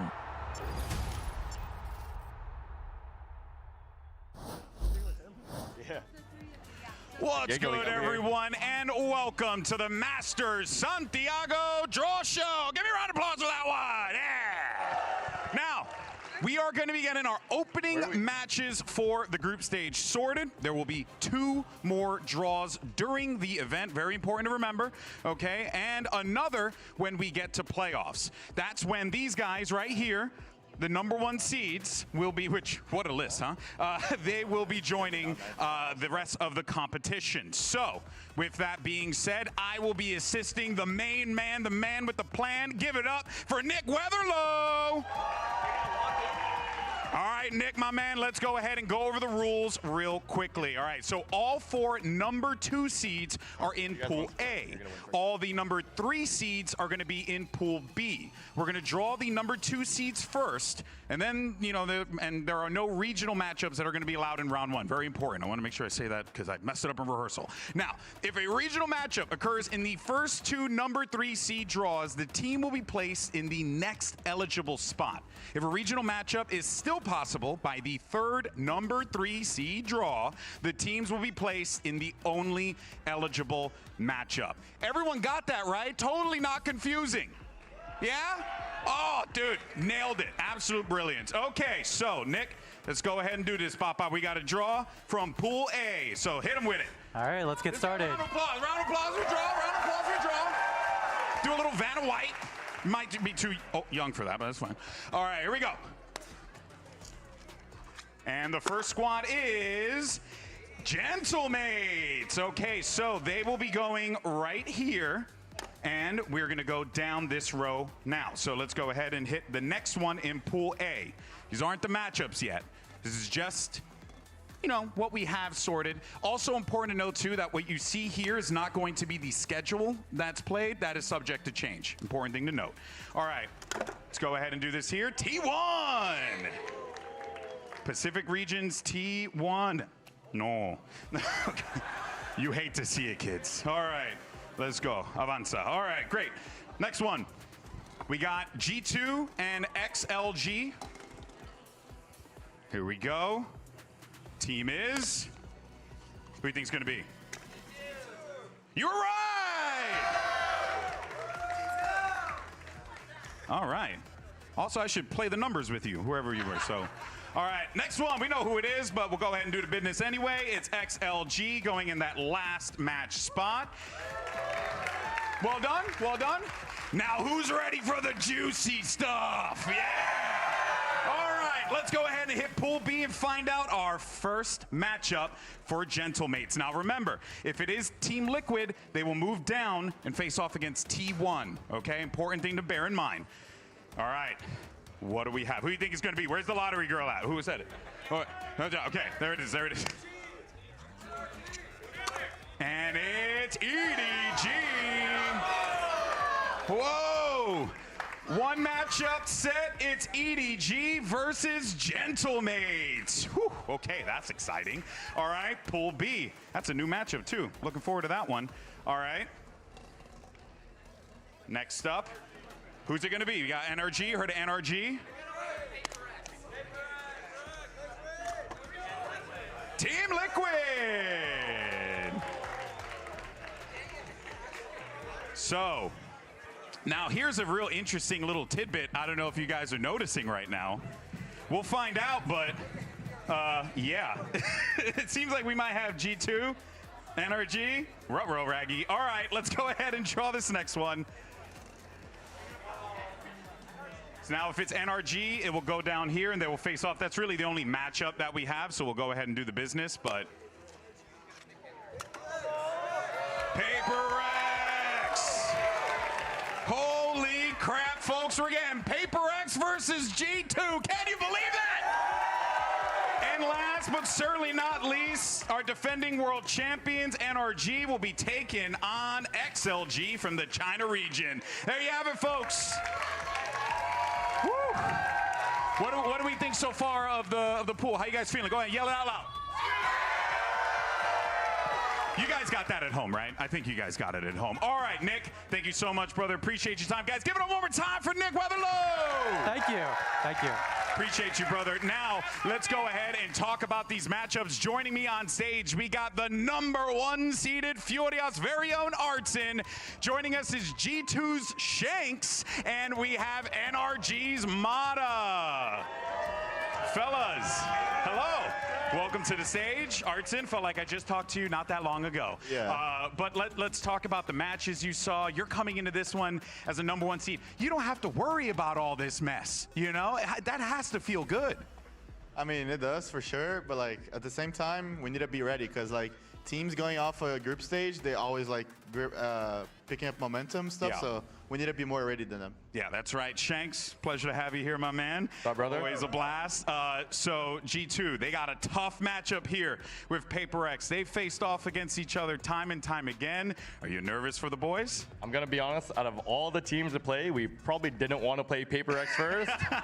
But keep it a $150. But we got to get our revenge from Toronto, so I'm excited. All right. I'm sure people want to see some Toronto revenge. Mata, my man, you are absolutely fragging out there today. Congratulations on the win. Give it up for NRG one more time. Thank you. What a performance. You are going to be facing off against XLG from China. It's, you know, a different matchup. I don't think you guys have faced off together. Or anything you're looking forward to in playing against teams from the Chinese region? I think Rarka's a great player. He has insane potential as a player, and we did a jersey swap too in Paris. So It's a cool guy. It's gonna be fun to play him. Okay, and it's going to be fun to win, but it's a shame you have to beat him up in the first round, right? It's a shame. What Sorry, a damn shame, right? Anyway, fellas, I do want to thank you so much for joining us here. Guys, give it up one more time for our competitors, for our representatives. Amazing stuff, and we want to thank you all for watching. And we will, of course, see you February 28th for Masters Santiago, and right back home here at the Riot Games Arena in sunny Los Angeles, California, for April 10th at the kickoff for Stage 1. You guys ready for it? All right, baby. We'll see you guys in Santiago. Take care, everyone.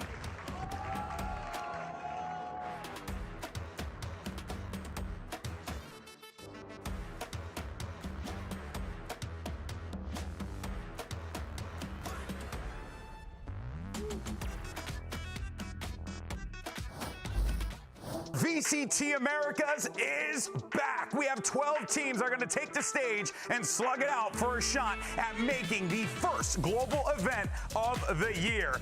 3 strikes and you're out. Oh, wait, is that it? That was it? Hearing out of heaven, Inspire above them all, takes his shot, takes his time, and again he falls for 3 for 4. Envy, from Challengers to Ascension to Americas, will take their first series. It's a Hunter's Fury as well to really help them out. They were in a pickle, they were in a bind, but Oxy, oh my, that is sharp, man. Let's go! I don't want to remember, I don't want to do anything. Alum just wants to cut them down, all the way back down. They're the ones with the advantage, but Alum's on for the ace against Benji, who dominated all first half. Pops the ultimate, and Alum finds it for himself. Furia win their first series in 2026. Emerging paths at your feet. What is that? Sato feeling like he has to really step up. Timotino, my God, man! Close angle. Let's go! That's the bread. What do you mean? Yeah, grab it. Well, what am I gonna just put like? What do you mean? Now trying to look for something. Scuba untouched and unbeatable. Trying to set him up for it. Scuba waits and taken and down. The ace ripped away. Why would Vic do this to me? Oh, they got the plant down in the middle of all that somehow. Was a plant. Mazzino!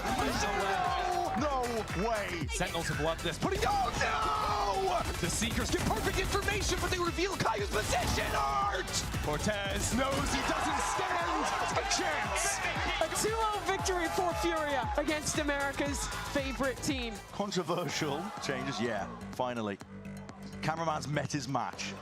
Yeah, that's what I'm saying. It's just... He's wrestling Dan. Honestly, I think the Penguin won, bro. Towards the back of the site, Leaf has got it. All in his control as that pit falls as well. The opportunity! Oh! A lifetime to make his mark, G2! Very good, very professional. That is horrifying. It really is, isn't it? Yeah. Wow. You have like prey eyes, like a deer. Yes. Luke Show go over it. Double dash, he's got a shotgun! Oki delivers. It's John. It's Cortezia. That could be a bit of an issue. 1v2 for Cortezia. 15 seconds left. He can play games. Did you see him? Left solo on the angle and Cortezia! You bloody unreal! Spike defuse attempt. Oh, okay. My God. Governor's pretty low as well. Out in front was Benji. He couldn't stop him. Just a tap would get it done and Inspire. That is unbelievable. Oh my God! It was actually a baby. How old he was? But look, he was gaming even back then. That's fine. It's still an uphill climb in a battle. Zephyr though, that's a cracking shot. Big Zest going to be taken out there. Util Zephyr! Zels is going to be sticking out, trusting his teammates to do the job. An ace for Zephyr! Cortezia's going to have his back turned for it though, and Timo emerges. I mean, Narrate looks a little lost in that kind of moment. Timo for 3 in the round, conversion paths earned, and made extensive use of. Could you elaborate why you think I'd be good at it? I mean, he's a regular contributor to WikiFeed. He should have an idea. I didn't say that. We need to ban this guy. This is bullets raining down, and Vic is the one to try and do it. Plant down. Play into his hands. He's found it. The 1v1 now. Poppin versus him. Up and on. Vic! Cloud9 to get that 20th round. Oh, take me home! Yeah, Zekin was never seen by the drone. Zekin turns around, he gets the kill on Damada. It's only going to be Ethan left alive. To keep him alive, he's got the throw! It's Zekin! The super dream is alive! But everyone is gone. Fallon looks different. But everyone is gone. Trent is really playing off the site at the moment. avoids that flash, and there's going to be a multi-swing, but he has just the weapon for it! And the godly ace from Prince! Real do or die buy here for them. Maybe what a shot! Felon's having to get around the corner, but the Spectre does him in. This is just effortless. This Furia team is something else. Onzine reset it, yeah. But still, 10 seconds left. Can he put it on his shoulder? Kong gets the 4K! Sato though onto the diffuser. Inside the pit, they are falling one by one, and Sato is getting picked off the litter. How do they have Riot gun buddies and I don't? That's wild. Yeah, you should definitely talk to your manager. All right. Oh, the wall pocket, it's gonna be too much! Kiko gets 3 and Scuba gets 2! NRG take down 100 Thieves. Baby Bay watching over, but risk taking. I feel like he's going to be Favored jump. What is that? And now it's on Zipper. Oh my God! What are you doing, brother? Bang! I will be the judge of their backness. Don't know if that's a word. Also, it kind of sounded naughty, and I don't know why. Don't like that. Either way. Okay, it's just you. A great cleanup here by the team of Envies to get in. What is this drop from Superman? He swoops in for a 3K. Oh my gosh, and it's cleaned up with the 4. Evil geniuses say goodbye to Envy. Blows caught in the path. On the smoke. Okay, suddenly. The Prowler's going to spot them out. Now he's going to fight for his life. 3 for blows.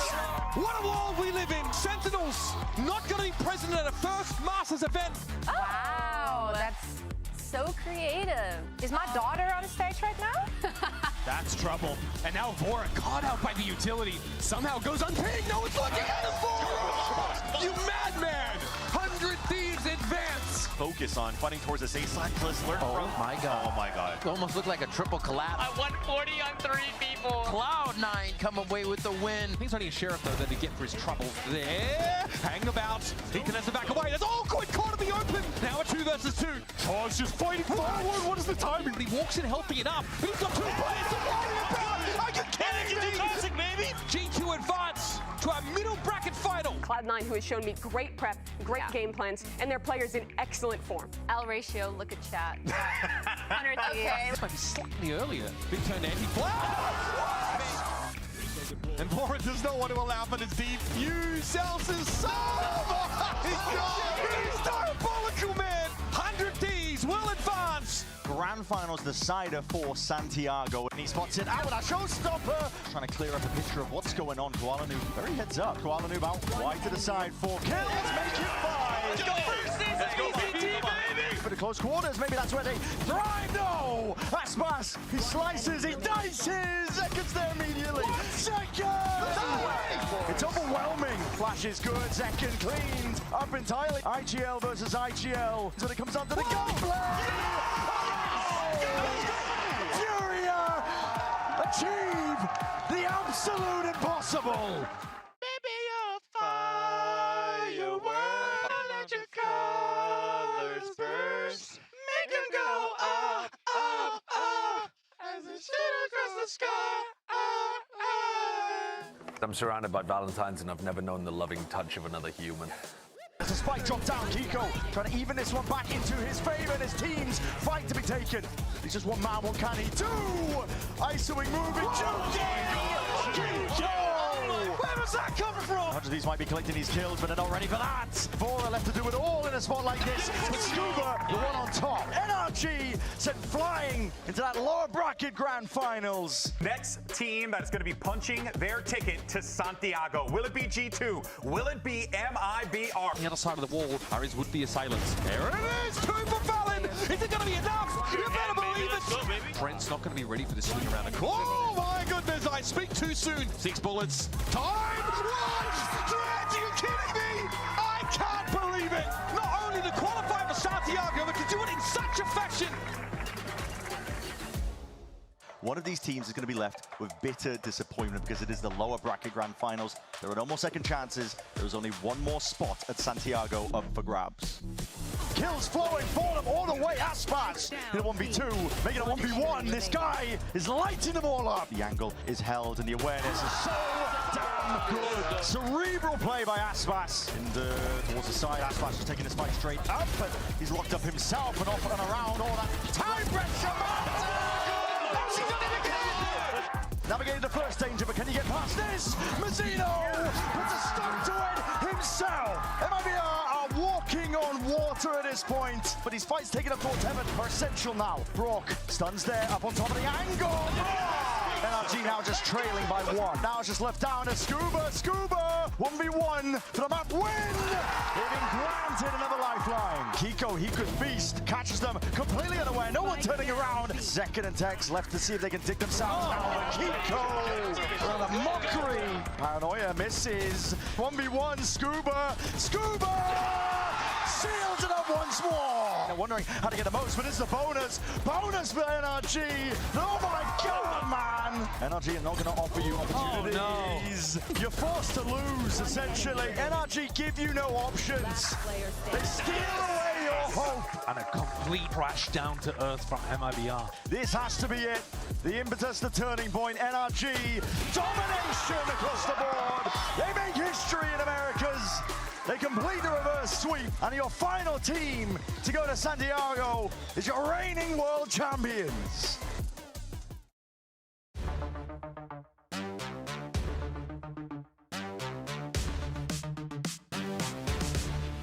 Step into the ring.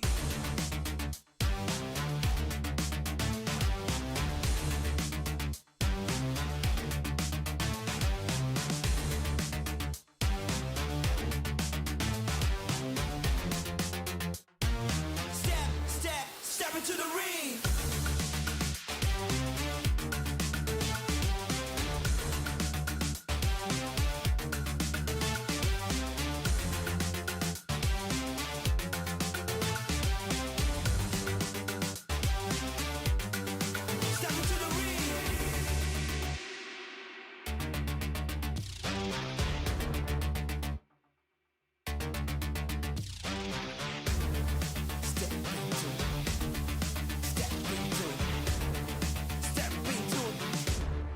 Step into the ring.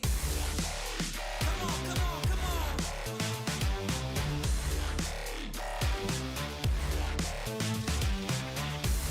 Let's go.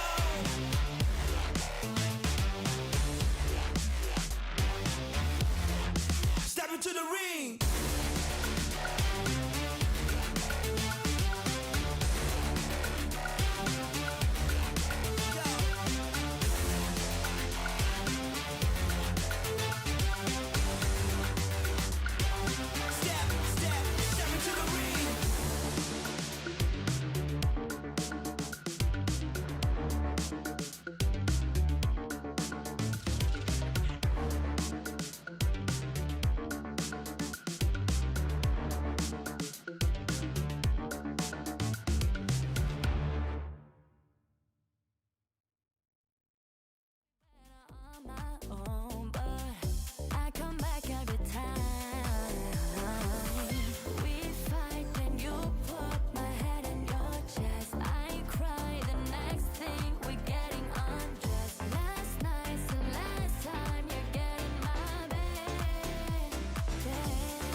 Put on the gas, put on their neck, standing on business, stop respect. It is a problem, I put it in check. Came out the money, I'm up like a jet. Up like a what? Up like a jet. Claim you a dial, but you ain't a threat. I'm Omega, watch our step. I'm with the gang, I'm with the set.